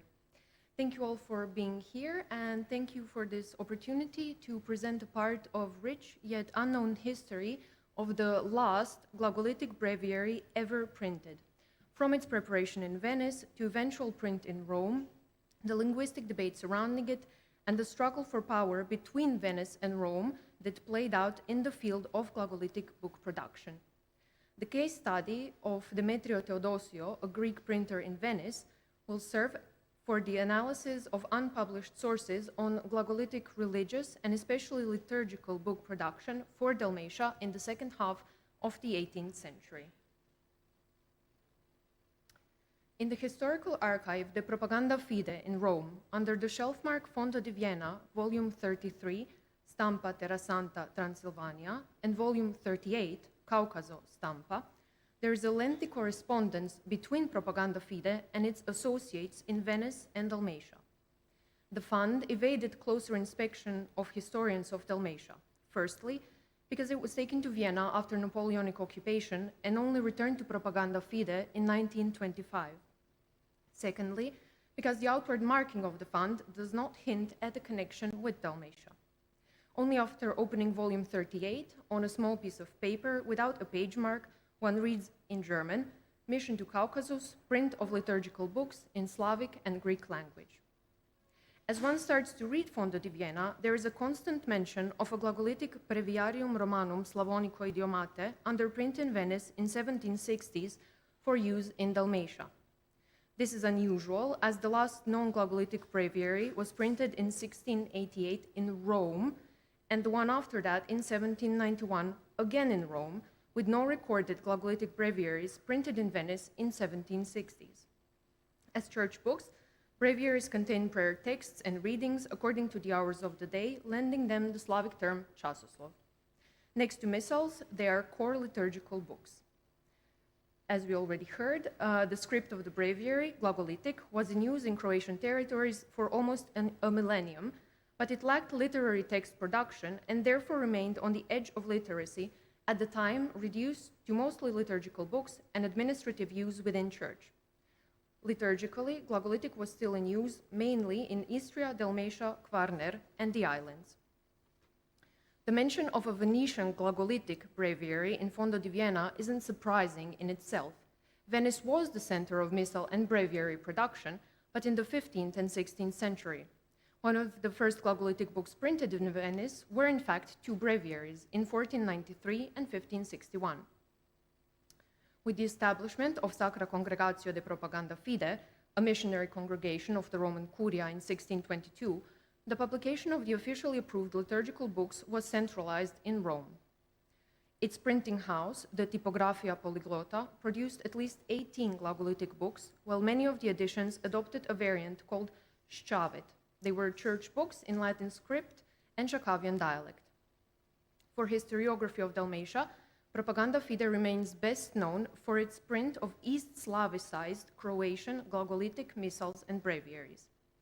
Since the 17th century, in an attempt to draw as many Orthodox Slavs to Catholicism, its missionary linguistic policy towards Orthodox Slavs adopted East Slavic, Church Slavonic, the language of the liturgy of Eastern Slavs, as literary Illyrian.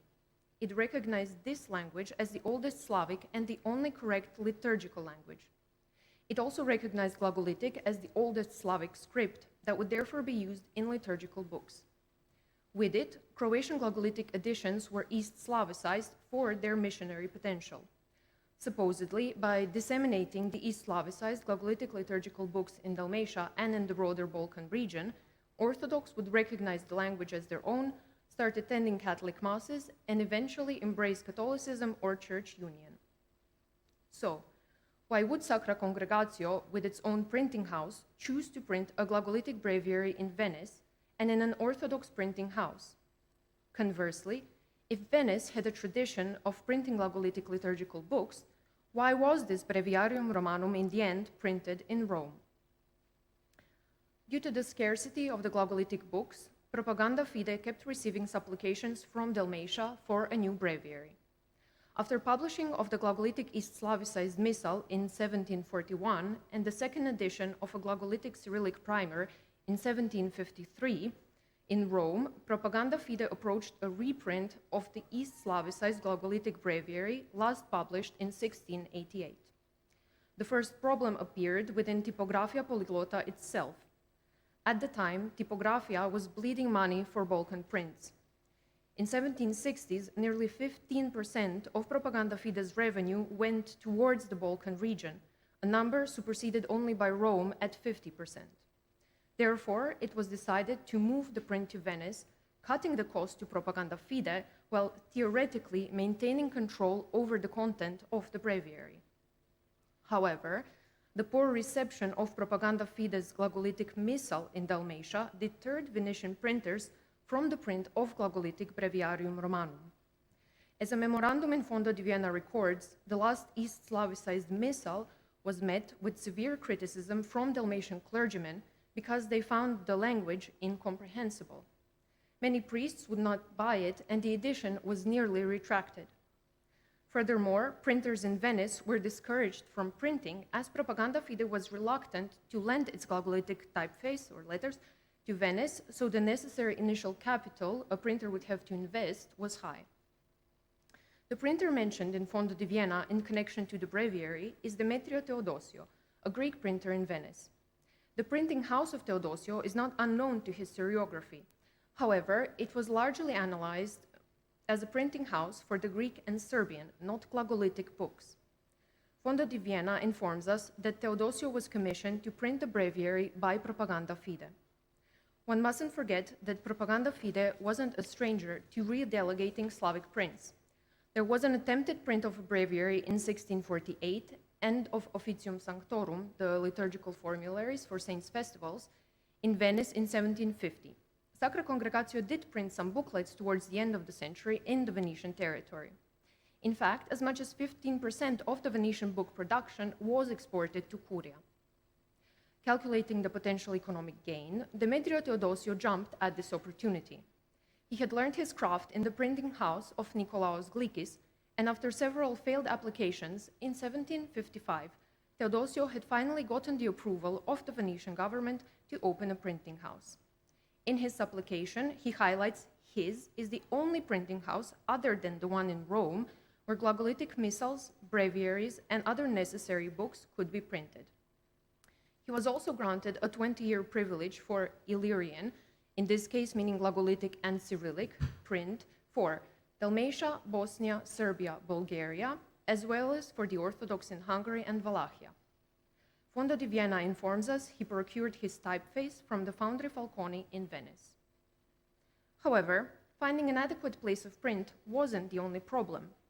As the Apostolic Nuncio to Venice writes to the prefect of Propaganda Fide in 1762, no person was found in Dalmatia or elsewhere who would be proficient enough in the language of the breviary, literary Illyrian or East Slavic Church Slavonic, that they could correct it and oversee its print in Venice.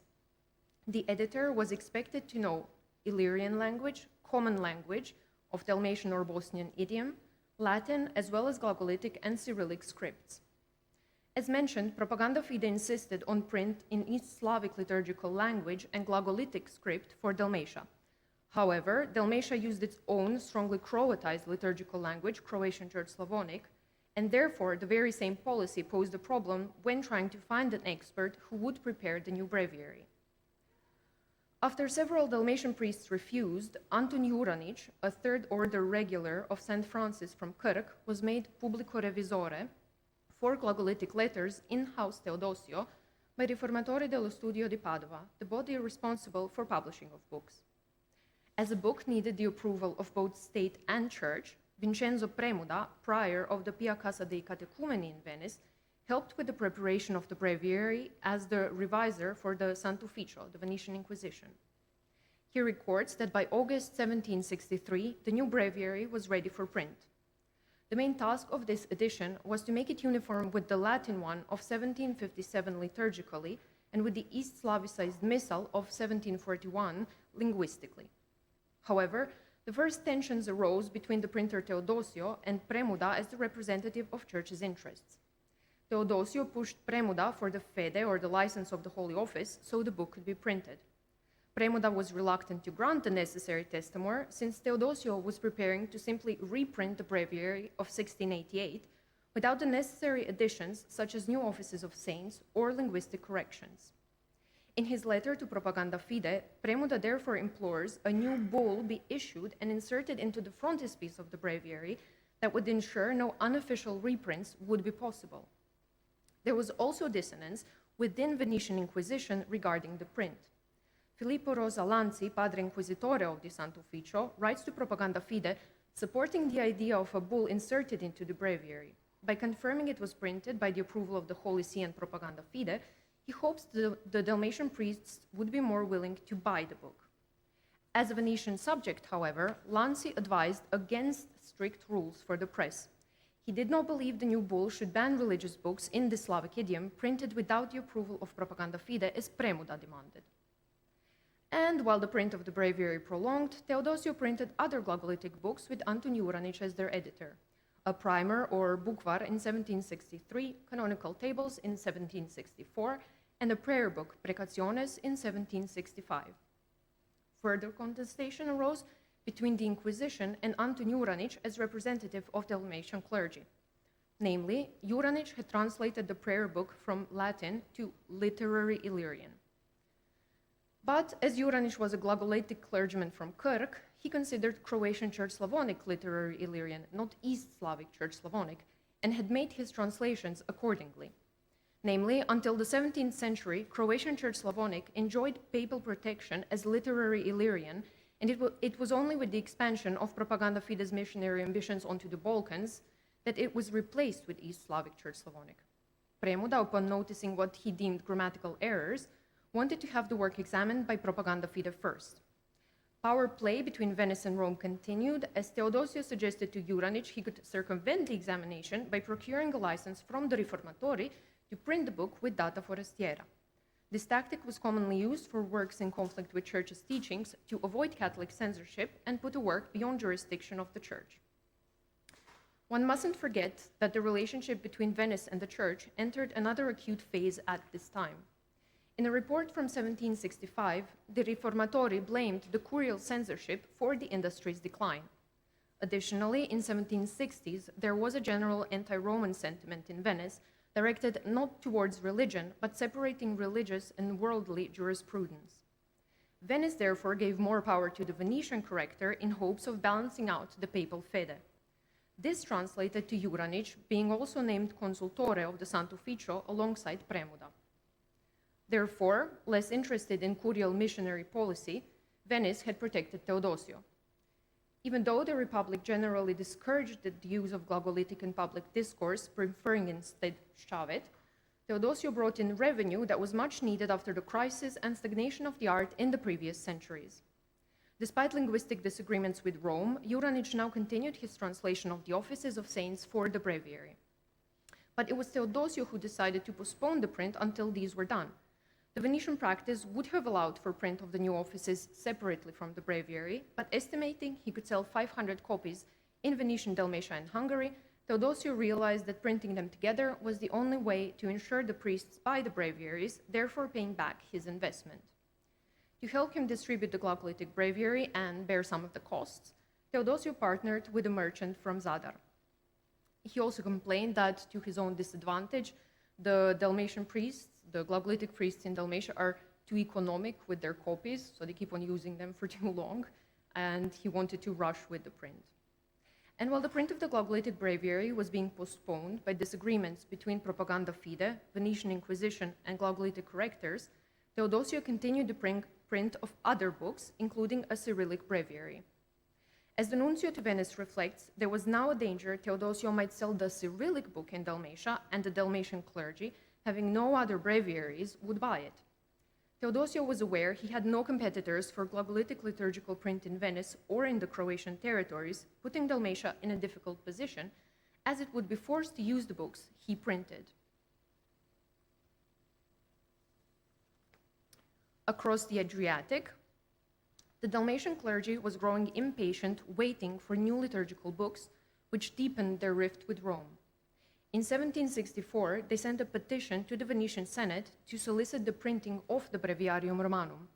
They were grieved that there hasn't been a reprint or an indication of one from Rome in almost 80 years. They claimed that the need for new Glagolitic edition was such that the clergy will soon have to stop performing their duties as they have no Slavic books. Catholic clergy was beginning to feel that the Roman Curia had not delivered on its promise to ensure the necessary liturgical books for Dalmatia, and with it left them exposed to the Orthodox liturgy. As pious subjects of the Serenissima, they therefore appealed to the Doge, imploring a remedy for this, so that they can perform their daily devotions and prayers more independent from Rome. Unfortunately, the petition had little effect other than the recommendation of the Inquisitor Lanzi that the entire endeavor, together with a capable editor, be moved to Rome for the benefit of the liturgy in those parts. However, not even amongst the Dalmatian clergy was there a consensus on the correct language for the liturgical books. Contrary to the clergy on the ground, the Dalmatian clergy within Propaganda Fide actively worked against the print of the Venetian breviary. One such clergyman was Matej Sovic, the canon of Osor, who had a reputation in Propaganda Fide for excellent knowledge of literary Illyrian, or East Slavic Church Slavonic. It was him who assisted Matija Karaman with the preparation of the previous missal and was initially tasked to edit and translate the new Officia. He had been called twice by Theodosio, the printer, to assist in corrections to the breviary, which he refused. Sovic held the view that East Slavic Church Slavonic is the oldest Slavic liturgical language and the only dogmatically acceptable one.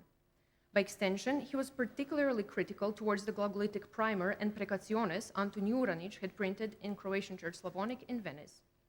His critique of Juranic's work boils down to not adhering to East Slavic Church Slavonic. His concern was that the same perceived mistakes will extend to the breviary and other editions Theodosio obtained permission to print: Catechism, Catholic Doctrine, and Missal. Since Sovic's judgment carried much weight with the congregation, the criticisms he addressed to Propaganda Fide against Juranic resulted in Juranic being ordered to stop all his work in House Theodosio in 1766. Propaganda Fide feared his edits to the breviary contained substantial errors regarding the faith, as he did not adhere to the language of the Missal of 1741. Juranic was moved to Rome, and his edition of Glagolitic Mise Pro Defunctis he was preparing to print under Theodosio were printed in Rome in 1767. It is worth mentioning that Sovic's views did not go unchallenged. In 1768, priests from Seine addressed a letter to Propaganda Fide imploring the congregation Sovic not be associated with the new breviary. They feared that since he grew up in Moscow and as an associate of the editor of the contentious Missal, he's sure to make the same mistakes in the breviary as his predecessor made in the Missal. Dalmatian clergy felt that Sovic's East Slavic translation to the breviary would be too different from the old Glagolitic ones and would confuse the clergy. They began to openly question the corrections to their liturgical language.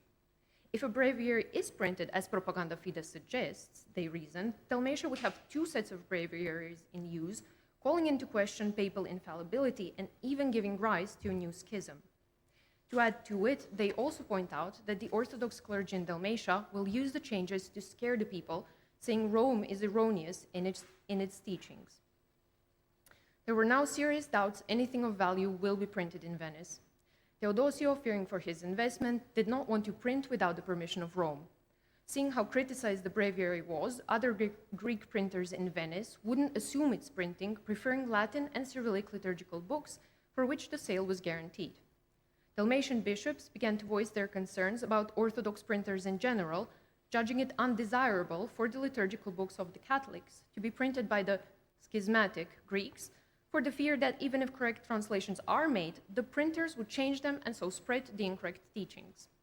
For Dalmatian clergy on the ground, it was unclear why Rome would insist on using heretical, Greek and East Slavic, books, priests, and printers as the model, breeding suspicion not only books they were receiving were heretical, but also their script, the Glagolitic. Due to such opposing views within Venice, Rome, and Dalmatia, in 1777, Rome finally decided to move the print of the breviary back to Typographia Polyglotta in Rome. The Breviarium Romanum Slavonico Idiomate was finally printed in 1791 in Typographia of Propaganda Fide in two parts. Despite the warnings, the congregation decided to stick to the East Slavic translation of Matija Karaman and Matej Sovic. Later that year, an edition of Officium Sanctorum for certain Glagolitic parts of Dalmatian coast was published as an addition to the breviary. 50 years after its supposed print and 103 years after the last edition, this long-awaited breviary was the last of the East Slavicized books for Dalmatia and the last Glagolitic breviary ever printed. The Dalmatia it was finally delivered to was a changed linguistic landscape. Venice disabled the use of Glagolitic in public discourse by pushing Latin script, contributing to the narrowing of its use and the spread of Ščavet. With the East Slavicized editions of Propaganda Fide, the earlier Glagolitic missals and breviaries were banned, but the clergy still used the dwindling copies alongside the books in Ščavet rather than Propaganda Fide's editions. The insistence of Rome on East Slavic language also resulted in a devastating misassociation of Glagolitic letters with Orthodox Church language, so much so that in the following century they were being burned as Orthodox books. By the time Propaganda Fide reverted its unpopular language policy back to Croatian Church Slavonic in the 19th century, Glagolitic priests were reciting offices from the Latin breviary, and there was little interest in Glagolitic books, so a new breviary was never printed. In conclusion, Croatian Glagolitic religious and especially liturgical print between Rome and Venice in the 18th century started out as a mutually beneficial way for Propaganda Fide to deliver books for Dalmatia cheaply and for Venice to revive its stagnating book sales and expand the book market. What has been known to historiography about the breviary up until now is that it was composed by two members of Propaganda Fide and printed in 1791 in Rome. Fondo di Vienna greatly expands on this and elaborates on the closing chapter of Glagolitic use. It reveals that from its conception, this endeavor encountered discrepancies in concepts of its execution. Firstly, Rome expected correct print, while Venice and its printer sought quick profit. Secondly, within Venetian Sant'Ufficio, the superiors pushed for Venetian economic interests, while their subordinates working on the breviary tried to ensure Rome's missionary interests. Thirdly, the language debate between Dalmatia and Rome was mirrored in the split within the church in Dalmatia, with clergy active in Propaganda Fide being pro-East Slavic Church Slavonic, and clergy on the ground, usually lower clergy, defending Croatian Church Slavonic. And fourthly, Dalmatia expected Venetian help in printing, while Venice stifled Glagolitic and was in no rush the breviary be printed. Each of these factors hindered the print of Glagolitic liturgical books. The fact that Theodosio only printed 3 Glagolitic books as compared to over 40 Cyrillic ones testifies to the bad relationship between Curia and the Republic that disabled the Glagolitic prints.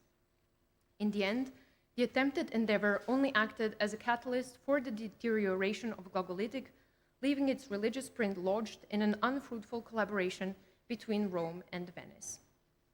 So this was only a small fraction of the sources from Fondo di Vienna for the breviary. I would like to thank you all for your attention. I look forward to your questions, and I'll do my best to answer them. Thank you.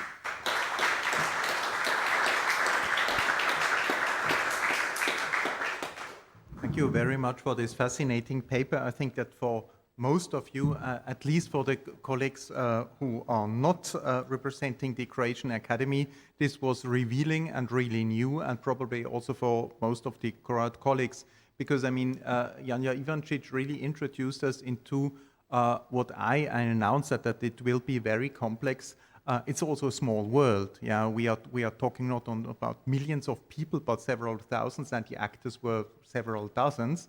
But nevertheless, it's a basic question that we can really ask and answer, address basic questions. For instance, Venice, even in the 18th century, remains what it has been in earlier periods, the media center for confessions who need this printing infrastructure. I mean, afterwards, then Venice was replaced by Vienna, also in the case of Greek newspapers, for instance, at the beginning of the 19th century, and then partially also by Pest, so a part of modern Budapest.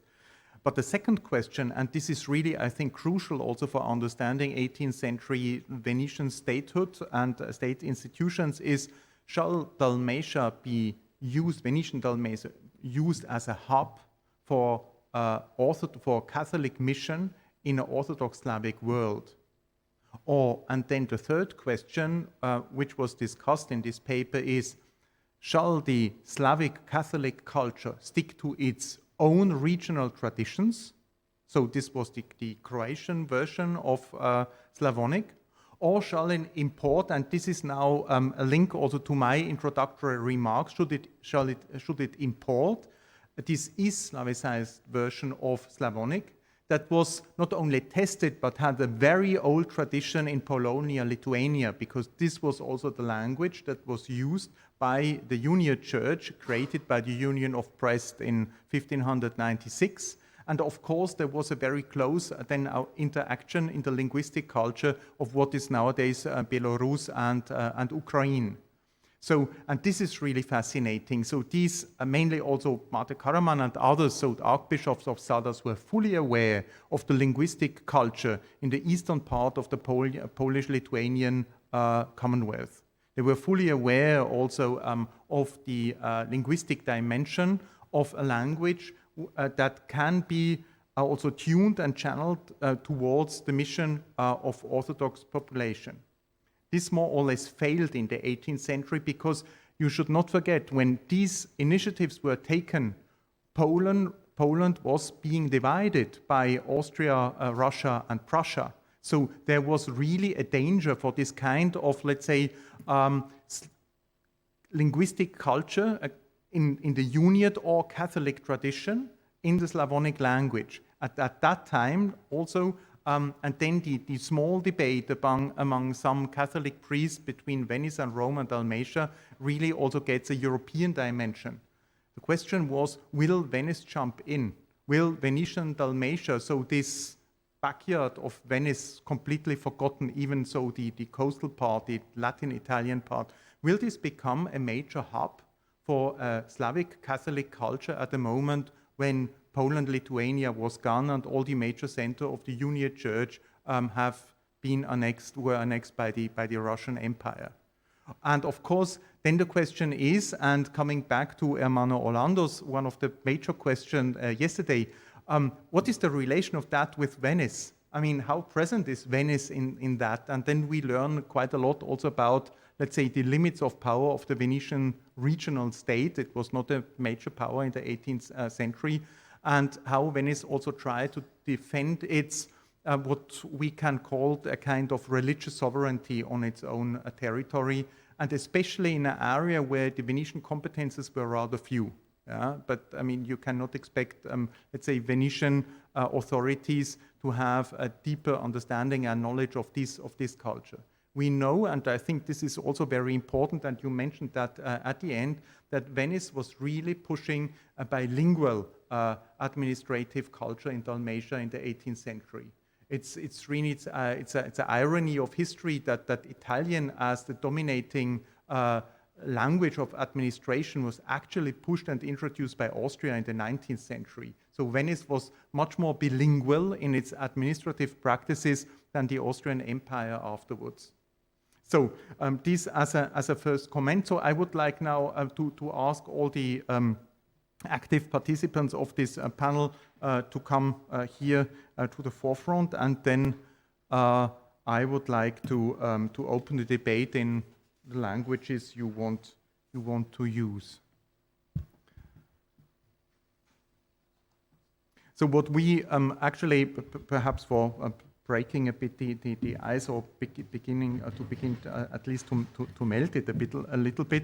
I mean, what we tried in this session was, as in the other sessions, to tackle a very huge topic, and we could only focus on some aspects. The idea was, how can we test new approaches of institutional history of religion? As you know, so in the last 20 or so years, research concentrated very much on models imported from cultural studies. We were talking about fluidity of identities, about hybrid identities, about people who crossed different borders. And sometimes we forgot a little bit that for crossing borders and for hybrid identities, we need as a precondition also rules and certain systems, and these systems were implemented and they were safeguarded, they were cultivated by institutions as the churches. I mean, if you want to cross a border, someone has to draw this border, and since the major approach of this conference is to lay the focus once again, or to shift the focus a little bit back to what we can also call so hard topics of history. It's not about micro-history and negotiating the identities of individuals, but really to ask what was the major institutional framework that state and church and so on could offer. The idea was to focus on that. And I think that the papers of this afternoon papers, they showed in a very convincing way how the Venetian state tried to mediate, to moderate, to intervene, to negotiate a very complex religious life that was also where different actors, and not only actors whose, let's say, space of maneuvering was limited to the Venetian territories, but also external actors tried to gain influence in the Venetian state. And sometimes the leverage was impressive, and we have seen that sometimes it's a question of confession. So in the case of Crete, for instance, where Venice had to reckon with a major religious center outside its control. This was the Patriarch of Constantinople. It had also to reckon with a changed political situation. Kostas Lamprinos showed us in a very demonstrated, in a convincing way, that Venice changed its religious politics after the Battle of Lepanto because of political reasons. I mean, there was a major shift also of power, the loss of Cyprus. Also Crete gained a much greater importance than it had before. But we saw also that it's not only a question of confessional differences, but within, and I think that this was one of the major lessons learned, we can learn from Elvis Orbanic's presentation, that even within the Catholic world there were major cleavages, especially when within this Catholic world two empires or two major states clashed. We should not forget that also the beginning of the 17th century, so your period, was also marked by a major war between Venice and the Habsburg Empire between 1614 and 17. So this was also a theater of war, and what we can observe so at the local and the micro level simply reflects major tensions between the two Catholic states, and we did not talk about the Uskoks and other elements that really disturb so the Venetian-Habsburg relations. And then something that I think in Venetian studies has never been highlighted, as at least as it should, are also these linguistic dimensions. I would say not only concentrated on history of printing presses, but also in the political and cultural importance that goes very quickly beyond the borders of the Venetian state, and also helps us to contextualize and to understand a bit better the particular situation of Venice within a European and Eastern Mediterranean context. And I think this is also one of the major challenges for the concept of Commonwealth. So I hope that the ice has now a bit melted after this couple of minutes, where I monopolized a bit the discourse, and I would like to open the floor for questions and comments.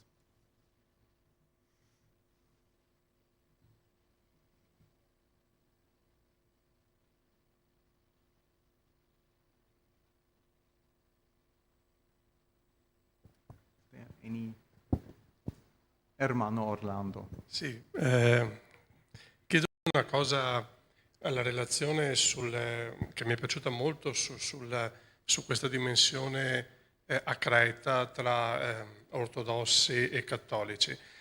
Mi chiedevo, lei ha presentato dei casi di matrimoni misti. Chi aveva giurisdizione su queste cause miste? Cioè in caso di matrimonio fallito o controverso, eccetera, chi aveva giurisdizione su queste cause? E la seconda domanda che le faccio, sempre riguardo a questi matrimoni misti e quindi a queste famiglie miste, e come venivano educati i figli di queste famiglie miste?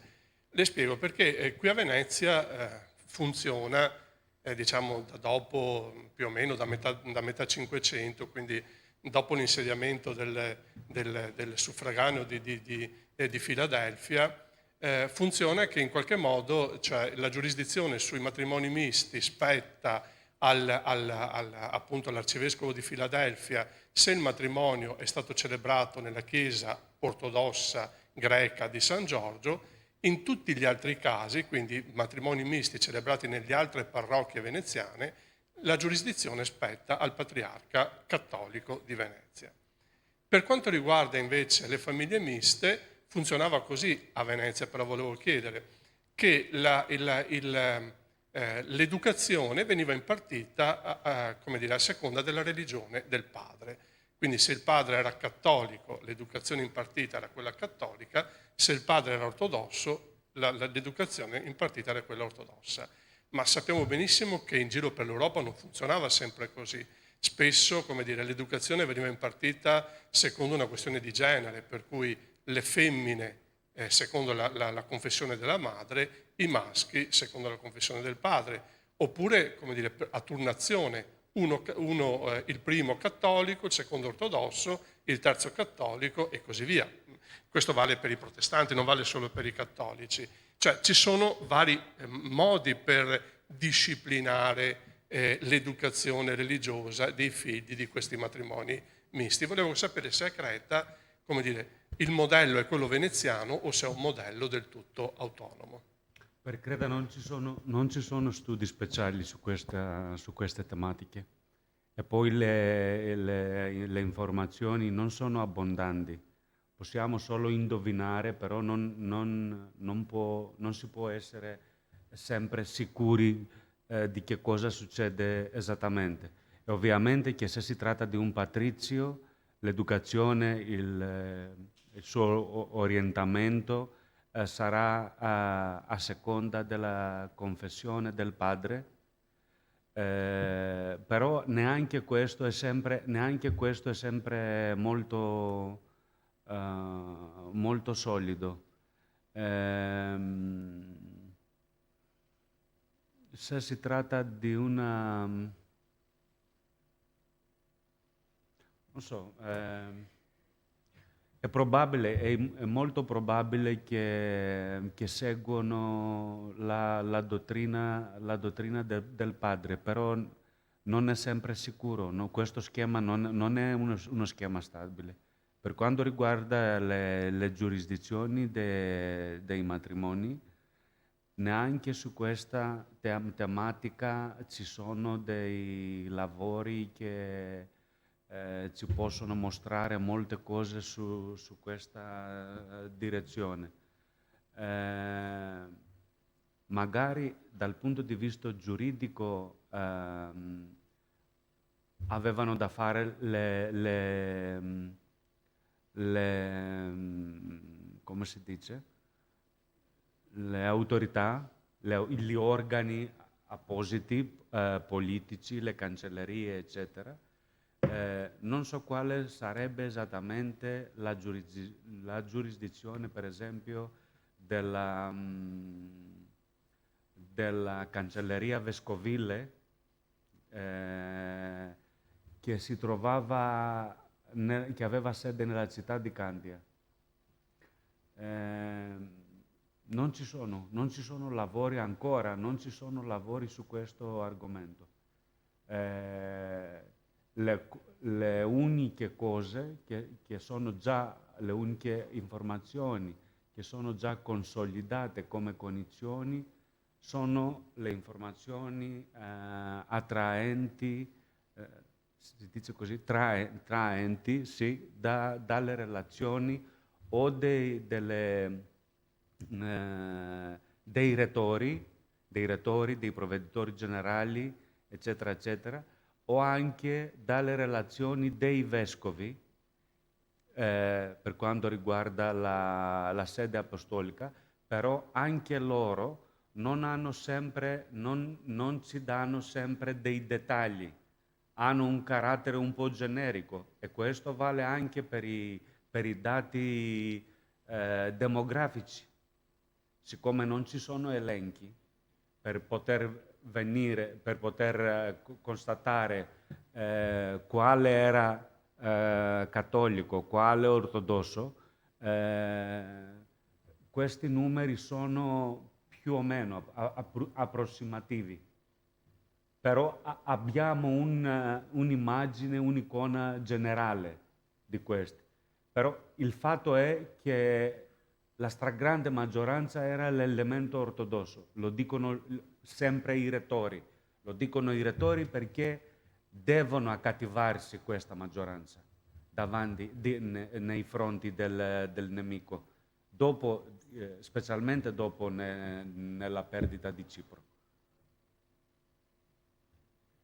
Forse si potrebbe aggiungere che è probabilmente più facile studiare anche questo fenomeno per il periodo post-veneziano, perché in questo caso la propaganda fede era responsabile di queste comunità e loro naturalmente avevano tutto interesse anche di seguire in dettaglio queste vicende. Io lo conosco soltanto il caso di Smirne all'inizio dell'Ottocento, anche che in tutta questa zona, anche con le isole cattoliche o a metà cattoliche, come per esempio, Syros, che si prepara al momento una tesi di abilitazione all'Istituto di Studi Greci Moderni a Vienna proprio su queste comunità, sulla comunità cattolica di Syros alla fine del Settecento fino all'inizio della rivoluzione greca. E poi anche a Smirne, che ha anche raccolto molto immigranti dalle isole, si vede che proprio a questo momento in cui comincia questo grande sviluppo economico e anche migratorio di Smirne, la Chiesa cattolica, proprio quella che coltivava anche questi scritti franco-chiotica, voleva controllare da presso questi matrimoni misti.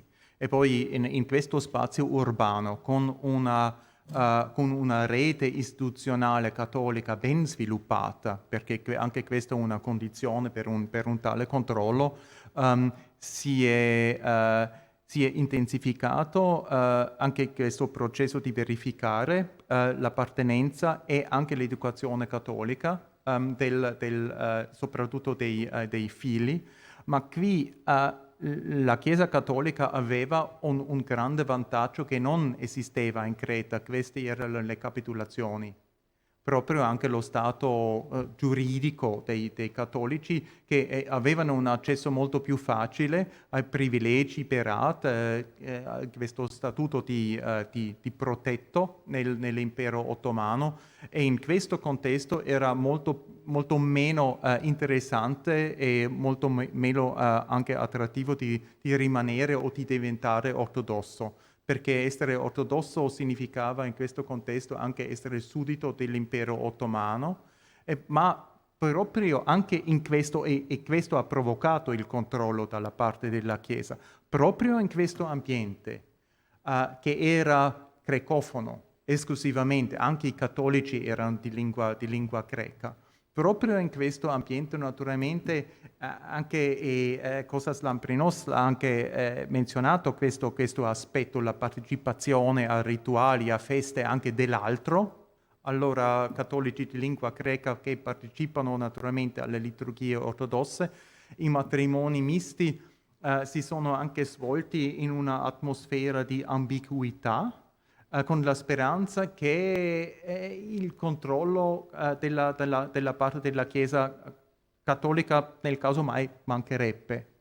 E proprio si vede qui, c'era una prassi che era molto vicino anche alla tradizione ortodossa, ma c'era un altro lato, quello giuridico delle capitolazioni, e la gente sapeva molto bene che per la Chiesa cattolica questo era l'istrumento per esercitare una pressione enorme sopra la gente, perché perdere questo privilegio era una minaccia reale nel contesto di Smirne, e si sa, adesso l'anno scorso abbiamo celebrato 200 anni della rivoluzione greca, e questo è anche l'anno di 200 anni del massacro di Chio. Sappiamo molto bene che cosa significava essere ortodosso e essere cattolico nel caso di una crisi o delle rappresaglie dalla parte dell'impero ottomano, ma questo è soltanto una piccola osservazione. Beni Arbel.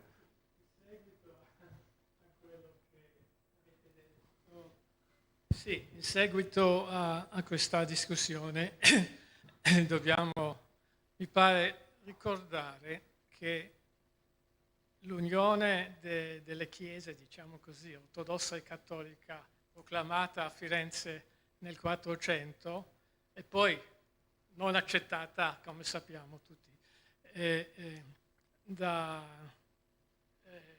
dall'impero bizantino cadente, è stato adottato da Venezia come una soluzione coloniale, direi, e soprattutto a Creta c'erano i prelati erano greci che riconoscevano la suprema autorità del Papa romano e questi prelati presenti sul suolo cretese potevano forse anche servire in casi simili di matrimoni misti come una corte ecclesiastica che cerca in qualche modo di risolvere un tale disaccordo, diciamo, familiare. Però i fermenti di questo fenomeno si incontrano piuttosto nella seconda metà del 400, per quanto riguarda i prelati uniti, eccetera, eccetera, non nel 500 e 600 molto. Sì, ma non in questo grado che c'era questa dinamica nel 400 oppure nella seconda metà del 400, cioè dopo il concilio di Ferrara-Firenze. E perciò nelle relazioni dei vescovi verso la sede apostolica non ci sono pochissime menzioni su questo fenomeno nel 500 e nel 600. Poi un'altra cosa è, mi chiedo, perché non ci sono anche molti elementi anche su questo argomento, qual era l'impatto di queste idee dell'unione sulla popolazione, è un'altra cosa, sì, che sarebbe molto interessante veramente sapere, però... Prossima domanda, Carlo Post Gasparis. Un breve commento sui matrimoni misti, almeno durante il XIII secolo, che abbiamo, anche dal XIII secolo abbiamo matrimoni misti che di solito erano fra un uomo cattolico e una donna ortodossa e non di solito il contrario. E abbiamo davvero esempi, secondo i testamenti, che offrono più informazioni dettagliate su questo argomento, che di solito erano le figlie che seguivano il rito ortodosso della madre, ma non so se non siamo sicuri che era una consuetudine solida questa, che i figli seguono la dottrina del padre e le figlie del madre, e di solito anche le figlie portavano un nome di battesimo ortodosso e non cattolico, ma non sempre. Posso aggiungere una cosa su quello che ha detto il collega Gasparis? Anche nel 500 e 600 il più frequente fenomeno per quanto riguarda i matrimoni misti è di sposare un uomo cattolico del ceto dirigente con una donna ortodossa, ma non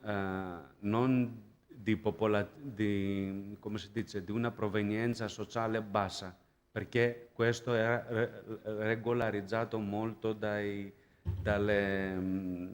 leggi veneziane, che impediva ai cattolici, ai nobili veneti, oppure anche ai nobili cretesi di origine italica, è un fenomeno un po' complicato, di sposare donne di bassa condizione, di vile status, eccetera, eccetera, perché se accadesse questo fenomeno, era molto probabile perdere il titolo di nobiltà, perché questo era veramente, questo era un criterio indispensabile che a cui doveva rispondere un nobile per provare, per esempio, la sua prova qua a Venezia, per poter mantenere il titolo di nobiltà. Era un criterio fra gli altri 3 o 4, l'astensione dai lavori manuali, la legittima nascita, eccetera, eccetera. Criteri che dopo si espandono anche nel mondo giuridico, sociale del ceto medio, come è successo, come accade anche qua a Venezia per quanto riguarda i cittadini originari. I processi somigliano molte corrispondenze. Grazie. Ci sono altre domande, altri commenti? Armando Orlando. Anche sulla sollecitazione che avevi fatto tu, Oliver, perché mi sembra che questa questione del concilio di Ferrara-Firenze 1439, quindi è vero che viene disconosciuta subito, è vero che, come dire, è qualcosa di temporaneo, però a Venezia no, a Venezia ribadisce come dire, la validità del concilio di Firenze, ed è su questa validità che poi costruisce e gestisce questa questione della biconfessionalità, non soltanto in città ma nei domini. E quando mi pare da Sebenico, adesso non mi ricordo, siamo nel 600, arrivano denunce perché il vescovo di Sebenico disconosce i matrimoni misti, vescovo cattolico disconosce i matrimoni misti. A Venezia gli si risponde immediatamente che no, i matrimoni misti si devono fare, che si sono sempre fatti e che è su questa, come dire, proprio sulla base appunto del concilio di Ferrara e Firenze, ed è su questo che si sta costruendo in qualche modo anche la convivenza biconfessionale all'interno del Commonwealth veneziano. Venezia durante il Concilio di Trento difende, quando si tratta, durante il Concilio si dibatte la questione del divorzio, che ovviamente il divorzio è una pietra d'inciampo, perché nel diritto canonico non è previsto, nel diritto canonico medievale non è previsto il divorzio, è previsto la separazione, ma soltanto in casi gravi, le sevizie, l'adulterio, la malattia grave, eccetera, eccetera. Il diritto bizantino ortodosso invece prevede il divorzio, cioè in alcuni sempre adulterio, casi le sevizie, eccetera, eccetera, ci si può non soltanto separare come nel diritto canonico, ma ci si può risposare, quello che appunto il diritto canonico non prevedeva. Quindi voglio dire, sono questioni importanti anche per creare poi la convivenza anche nei domini tra cattolici e ortodossi. Era solo questo. Aggiungo una postilla: nel 600 ci sono i consulti di Fulgenzio Mecanzio che è l'erede di Paolo Sarpi, Fulgenzio Micanzio si occupa moltissimo della questione del cultus disparitas nei matrimoni misti tra greci e latini, si occupa di matrimonio, di questioni religiose greche, e c'è un consulto proprio originato, non ricordo se da un conflitto con il vescovo di Tinos o se anche altrove, perché ci ho lavorato tanto tempo fa, dove lui affronta questo tema e cerca di risolverlo laicizzando la questione.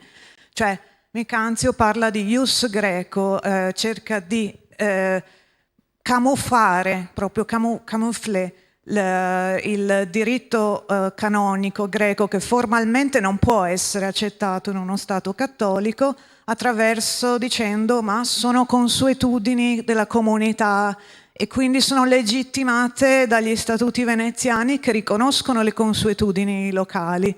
Quindi a Venezia, al di là poi delle pratiche dei singoli domini, si sviluppa un discorso statale, a livello statale, che chiama in causa i consiglieri politici della Repubblica da Paolo Sarpi in poi, che cerca di rilegittimare le consuetudini ortodosse sotto una luce politica accettabile per quei tempi. Chiaramente formalmente non si può andare contro i canoni della Chiesa romana.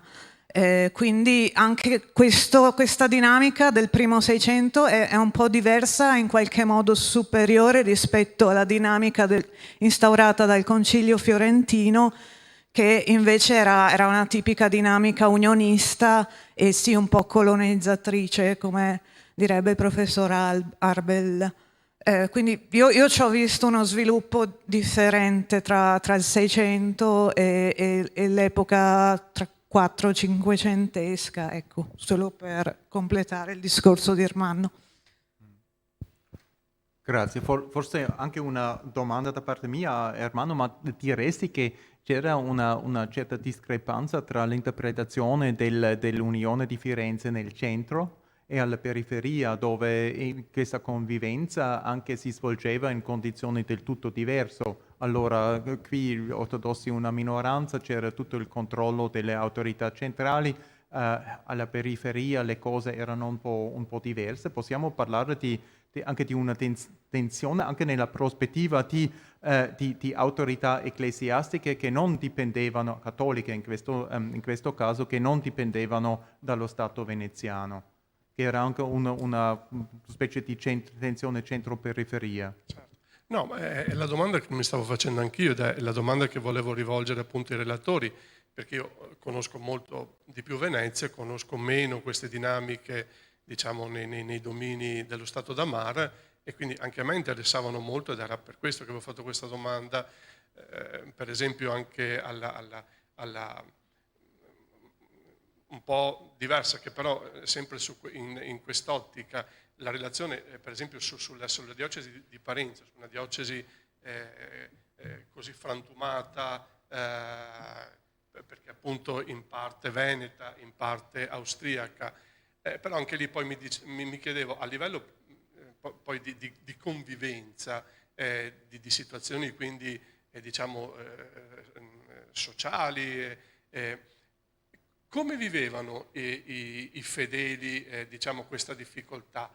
La denunciavano, si lamentavano, chiedevano, non so se abitavano nella parte austriaca, che comunque il vescovo cattolico potesse fare le visite anche nella parte austriaca senza avere problemi. Cioè, qual è la reazione della gente comune, dei fedeli, rispetto a queste strutture istituzionali che in qualche modo rompono la quotidianità, rompono le strutture di convivenza, non le favoriscono, mentre in realtà Venezia da questo punto di vista, almeno la mia impressione è sempre stata che in qualche modo cercasse sempre di favorirle.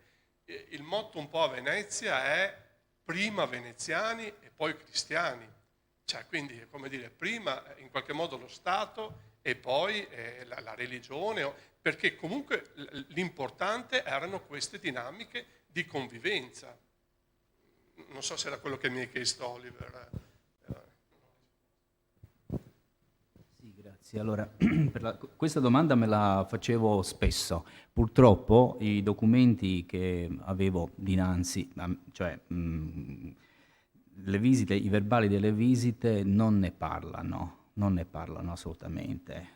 La gente ordinaria, le situazioni ordinarie, quotidiane della convivenza si possono leggere per esempio dai libri delle confraternite del Pisinese, dai libri di finanziamenti di esse, perché dentro si possono trovare che per esempio proprio al Pisino per la notte pasquale la cera si andava a comprare a Rovigno, parte veneta, che la cera veniva da Venezia.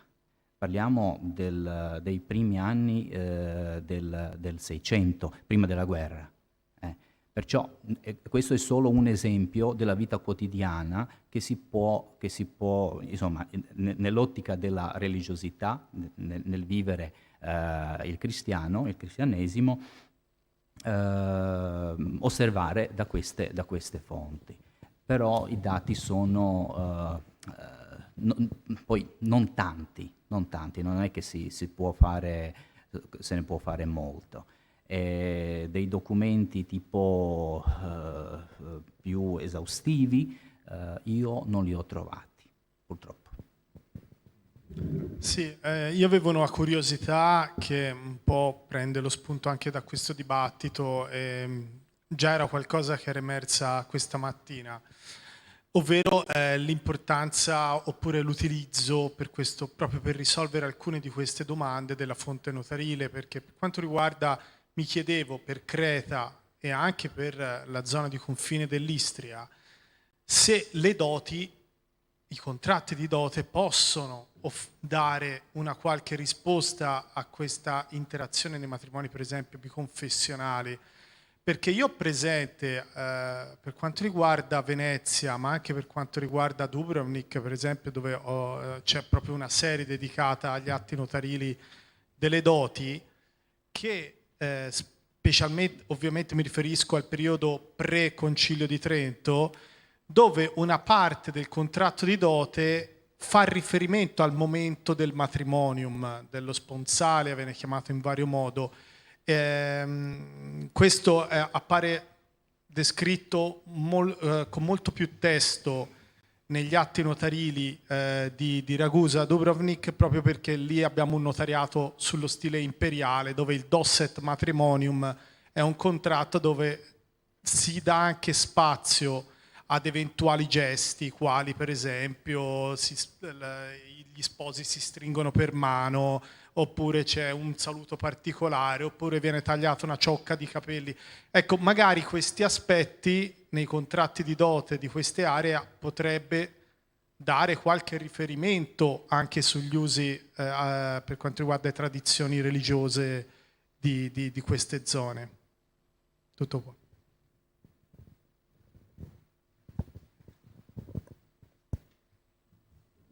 Sì, grazie certamente per quest'idea. Secondo me, cioè, la storiografia d'Istria non ha analizzato ancora questi documenti, almeno no in prospettiva della storia della religione. Perciò è un lavoro prossimo da fare. Lo stesso vale anche per Creta. Gli atti che riguardano le doti sono studiati, però dal punto di vista socio-economico di più, cioè la mobilità delle doti dal ceto medio al ceto dirigente, va bene? Però non da questo punto di vista. Poi non sono sicuro che le informazioni sono abbondanti, non so se sono così parlanti i documenti riguardanti le doti, parlanti per quanto riguarda la religione, però si può capire di che matrimonio si tratta Lo puoi capire anche dai cognomi, è molto facile capire se si tratta di un nobile di origine veneziana che sposa una cittadina greca che è benestante, che questo non lo impedisce la legge, perché lei non proviene da una famiglia che fanno dei lavori manuali. Ecco. Posso fare? Sì, volevo fare una domanda in merito alle confraternite, a tutti e tre i relatori. Qual è la situazione di questo tipo di religiosità laica a Creta? Anche per quanto riguarda l'Istria, che ho studiato, e anche per la Dalmazia, dove mi pare, non ho approfondito, c'è comunque in tutte queste dinamiche una differenza tra l'acquisto vecchio, che è, come dire, la vera Dalmazia, e la Dalmazia, quella la nuova Dalmazia, che sarebbe ex Croazia, no? Quindi quella dell'avanzata dopo la guerra di Morea, quindi quella di Passarovic. Allora, le confraternite tendono a essere controllate dalla Chiesa e poi alla fine dallo Stato nel Settecento, ma qua siamo Settecento, non è stato in parte toccato per la Dalmazia.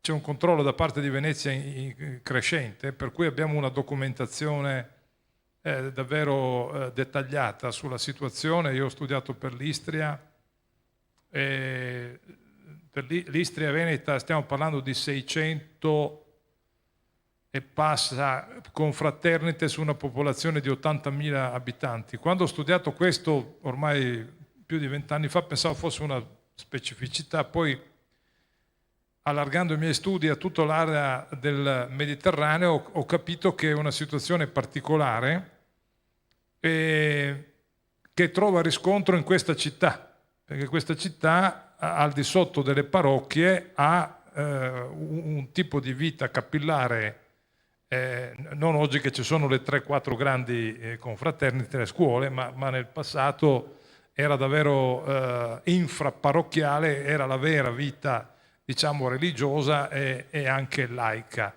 E quindi c'è molta concordanza tra questa città, tra il Dogado, cioè la fascia lagunare, che è lo stato primigenio di Venezia, e l'Istria veneta, ma per me non ho approfondito, chiedo a Orbanic, a me pare lo stesso anche per l'Istria austriaca, nonostante gli Asburgo, questa presenza delle confraternite. Quindi tutti e tre, per vedere se emerge fuori un quadro comparativo. Ovviamente Creta, sappiamo, insomma, la popolazione è ortodossa, altra cosa, ma quanto può influire questo modello che è, insomma, non si può dire neanche cattolico, però di certo a Venezia è vissuto la confraternita in una maniera forte. Grazie.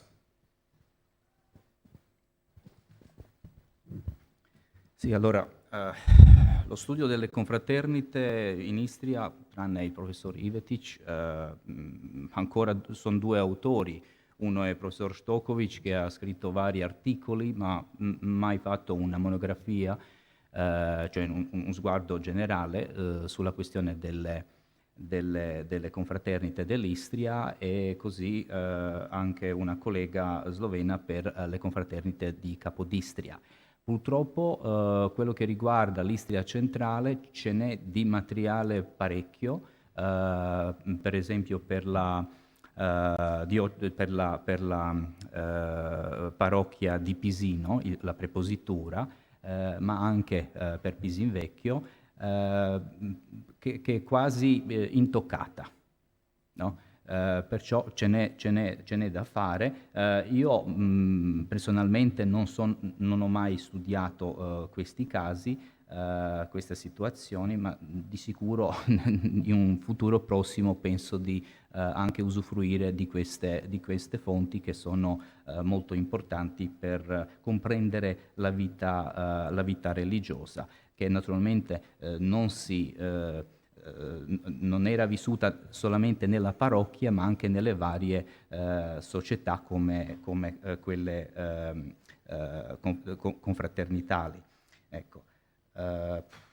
Non so, non ho risposto alla domanda purtroppo, ma è un campo ancora non toccato in profondità, direi.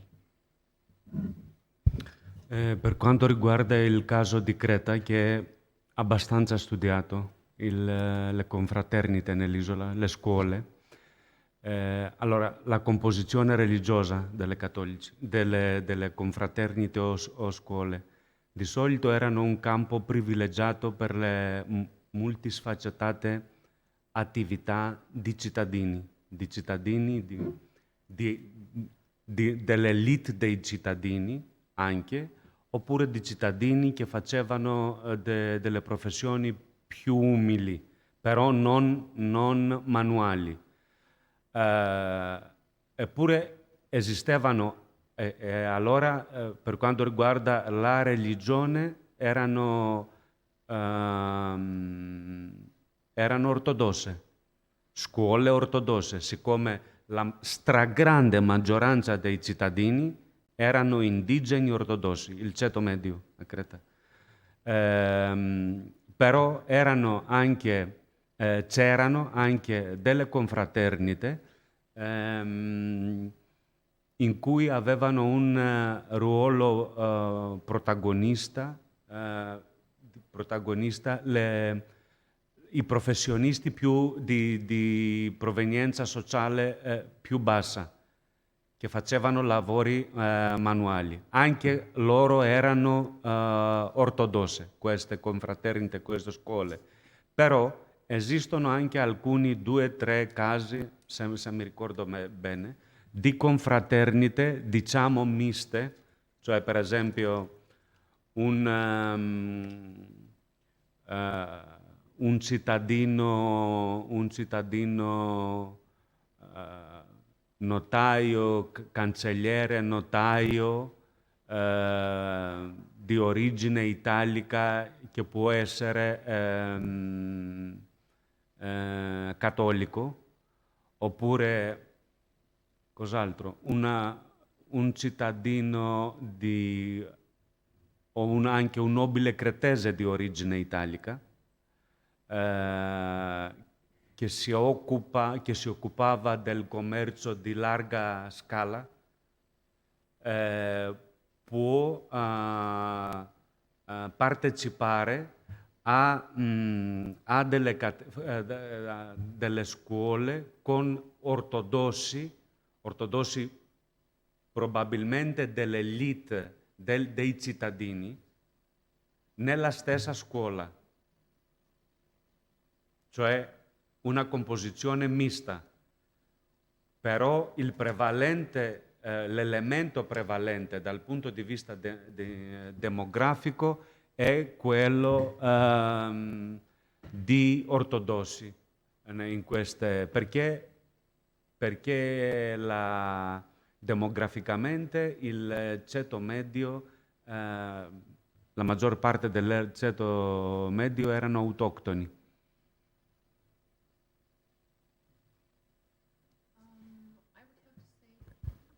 I would have to say that for Dalmatia, I did not study confraternities, but I know that very often they served as strongholds, if you will, for even Glagolitic.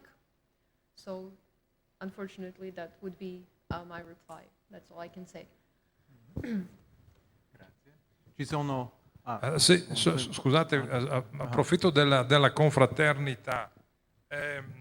Ci sono studi dunque su Creta, ma le confraternite nell'arcipelago, no? che era sotto gli ottomani, ci sono studi, ci sono state fatte comparazioni, perché a me pare che la confraternita come modello è legato sicuramente a delle tradizioni, però credo che è legato anche a, diciamo, chiamiamolo così, tra virgolette, modello di venezianità in qualche modo, e credo che quello, il punto delle confraternite è un punto che rivela tanto del rapporto della società, perché rispetto le confraternite ci sono ovunque in Italia, con caratteristiche professionali, San Martino dei contadini, San Nicolò dei marinai, San Pietro dei pescatori e così via. Ci sono ovunque, però quanto, ripeto, anch'io lo stato anni fa, avevo sottovalutato il ruolo di Venezia, che si è confermata anche nel caso di Creta, che è ortodossa. Allora qui ci troviamo veramente di fronte a un tipo di sociabilità religiosa. Poi in verità queste confraternite, almeno nel caso delle liste, dove ce n'erano anche 8 per villaggio, e spesso erano delle casse, erano come delle compagnie di mutua assicurazione tra contadini. Spesso le confraternite acquisivano le terre dei membri della confraternita che avevano bisogno di un prestito, e il prestito era al canonico 6%, quindi le confraternite erano anche delle casse rurali o casse professionali, o come hanno qua in Italia i notai hanno la loro pensione. Così funzionava.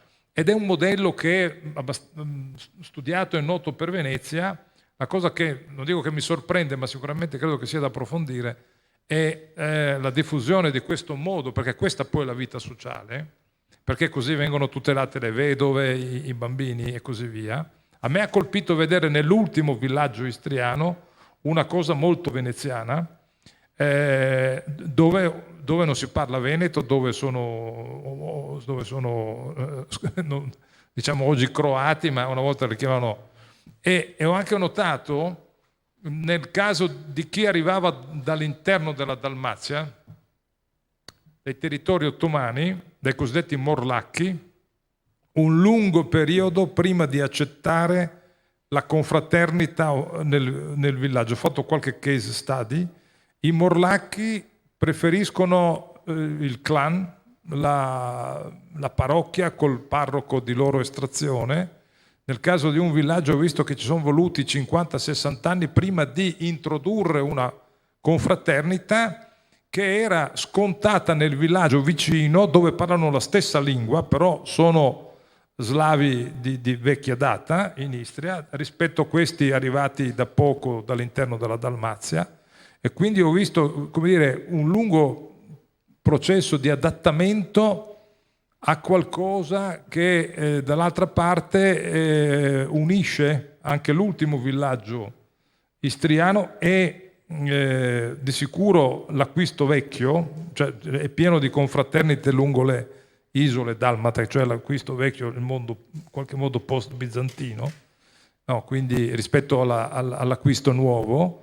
E quindi, siccome parliamo in questa sessione di religiosità, allora è una riflessione mia, scusate, però torno alla domanda concreta.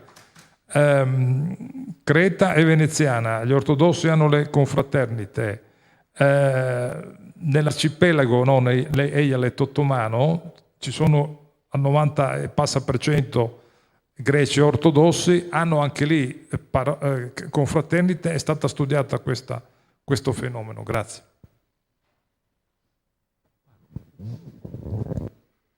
Allora, c'era un'altra domanda dalla parte di Lena Sadowski e poi dopo una ultima domanda, la penultima e l'ultima domanda, poi chiudiamo i lavori per oggi. Grazie. I would have a question for Janja Ivancic. So the Propaganda Fide wanted to print these books in the Eastern Church Slavonic to facilitate the possible conversion of Orthodox people to Catholicism. But what do you know about the actual conversion? So be it on the individual level or also maybe on a broader scale? Are there any sources of, I don't know, maybe entire villages of family converting? And the second question would be that when they finally printed the book you presented us, what do you know about its distribution then and the reception? E poi anche avrei una questione per gli altri relatori, but let's start with you. As far as the conversions go, thank you for the question. As far as the conversions go, we do have, again, correspondence between priests in Dalmatia and Propaganda Fide, where they are very proud that they converted 3 people or 5 people. Very, very seldomly do we find reports of, I wouldn't even say entire villages. We're talking more or less maybe 2 families, half a village being converted. But you also have to consider the other side of the scale, so how many people converted to other confessions, of course. So yes, but I would say the numbers are very, very humble as far as the actual conversion goes, and it links, and it links to the distribution question.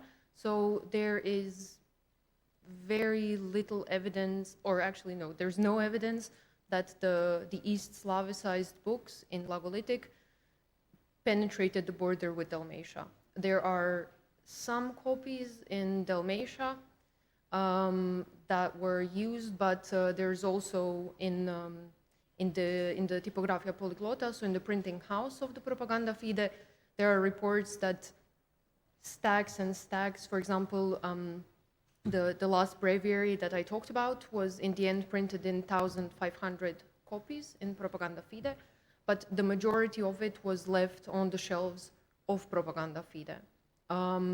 They hoped that through Venice, the Ruthenian priests would also take them not only to Dalmatia, but into the Balkans, which was the ultimate goal, to reach the Orthodox. But as far as the actual distribution goes, it didn't really go any further than Dalmatia, and even in that case, we're talking about copies, but in their dozens, so not more than that.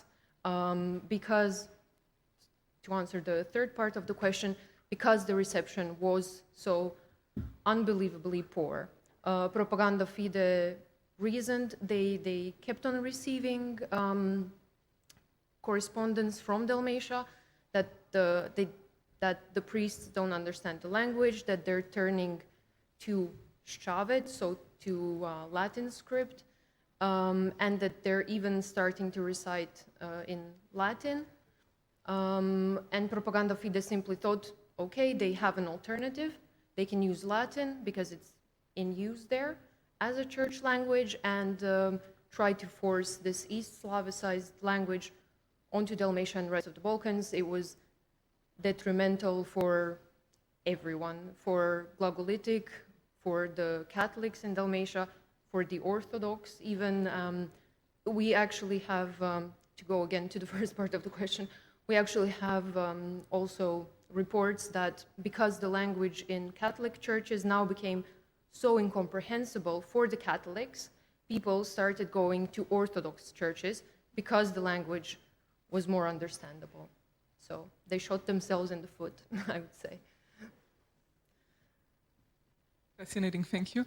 E per gli altri relatori, parlando dei matrimoni misti o della convivenza tra le confessioni o tra gli stati, una questione forse grande, ma dove o come c'entrano gli ebrei o anche i cristiani novelli, cioè i convertiti? C'erano cristiani novelli o i famosi marrani da Spagna e della Puglia, in Istria o anche forse nella Creta. Grazie. Non ho sentito il verbo dove? Dove c'entrano gli ebrei o cristiani, ebrei convertiti al cristianesimo. Questo argomento non lo so. È molto Forse probabile che può dirci molte più cose il collega, il professore Albert, non lo so. Il termine marano, soprattutto dopo il 1492, Ma ha chiesto per il caso di Creta, se ci sappiamo. È Istria, per Creta In ogni c'è modo, qualcosa sì. che... Parliamo dell'Italia prima. Sì, prima. Il termine marano, che all'origine in Spagna serviva per indicare persone che si sono convertite al cristianesimo, cioè ebrei soprattutto, ma anche forse musulmani, non so. In ogni modo, in Italia molto presto era un termine ambiguo che molto spesso si usava per qualsiasi persona che arrivava da quelle parti e la cui identità religiosa non era molto chiara, ma non si sa se Fluida. era ebreo, non ebreo, ex ebreo o qualcos'altro. Allora, già questo è talvolta un impedimento per continuare una ricerca, perché non si sa, a meno che c'è un nome che indica chiaramente che uno era una volta qualcos'altro. Ma io ho capito che la domanda si riferisce a matrimoni misti tra marani e altri. Convivenza, dunque, convivenza non si può generalizzare, sa? Mi pare, cioè, dipende da quando e dove e in che circostanze, insomma, è un termine abbastanza troppo generale, così per dare una risposta semplice. Grazie, e adesso veniamo all'ultima domanda. Posso solo sì, prego. rispondere per Sì. l'Istria, quello che ne so. Allora, le prime comunità ebree mi sembra che erano evidenziate a Pola nel X secolo. Poi alcuni autori li menzionano durante il 600 e 700, però i veri studi, cioè gli articoli scientifici, parlano dell'epoca tra le due guerre mondiali. Perciò è una problematica che va sicuramente analizzata in fondo. No, parlo degli ebrei. E adesso l'ultima domanda. Very last question for Jan Nevencic. Since you worked on the mid to late 18th century translations and the choice of different variants, both of alphabets and church language, let's say, this is very similar to what happens in the 17th century with this very Rafael Levakovic and Tom Komenevich and everything. And in the 17th century, one of the most important hubs for the discussions in Rome was the confraternity of San Jerome, Chiesa di San Gerolamo degli Schiavoni. Have you found the same importance for Saint Jerome in the 18th century? Also because, if I may, Pastrich, older brother, was first prior Santa Casa dei Catecumeni in Venice, and then he goes and becomes a president of the confraternity for a very long time and brings even Pastrich to Rome. So it would be kind of interesting to see Vincenzo Premuda's position on the Pastrich brothers' work beforehand. And could you tell us something about Premuda's background, because he's an extremely interesting person as it emerges from your work. Thank you. Thank you.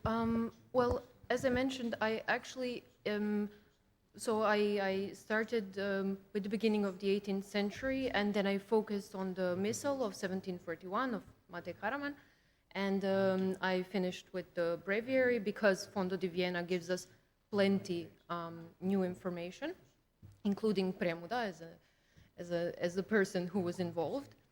I haven't come across the sources in my research so far. Hopefully, I'm due for a second round of archival research now in Rome, so I will look into it. So far, I haven't come across anything of that sort, and I did try looking into Premuda's background. I haven't found much. I haven't found anything other than disposition and other than his involvement with the print of the breviary. He was obviously learned, and I think that from what we can see in Fondo di Vienna, he tries to take both sides. He's very careful that the new edition is linguistically or dogmatically correct, but he also knows that there are earlier editions that are different and that the language is difficult or more difficult now for the priests. Unfortunately, of course, I could mention all the nuances in my talk. So I hope that at least partially answers your question. Yeah, because Premuda might be somebody coming from Bishopry of Ossor. So he would be connected with Karaman's work there. So it makes sense in a way, although Karaman goes to Russia and has a very complex life. Especially because Sovic, so the person who in the end translated together with Karaman or prepared the breviary and whose version of the breviary was used, he was also in Ossor, but from what I could read from Fondo di Vienna, and I haven't found mention of Premuda in any other sources, or this entire background of the breviary. Like I said, the only thing that usually emerges from literature is that the breviary was translated by Karaman and Sovic, and it was then published at the end of the century, and that's about it. From what I could read from Fondo di Vienna, he doesn't necessarily, for example, agree with Sovic. So again, like I said, there's a lot more nuance. He writes to both sides. He asks for the protection of propaganda fide, but then, like I already mentioned, he tries to also take the side of the Glagolitic priests, at least partially. Thank you. Grazie. Vorrei ringraziare tutti i relatori, anche tutti quelli che sono intervenuti nel dibattito. Chiudiamo i lavori per oggi. Abbiamo anche un programma molto ricco domani e dopodomani. Meritiamo adesso un po' una bella pausa di cena. Grazie a tutti. Grazie a lei. Grazie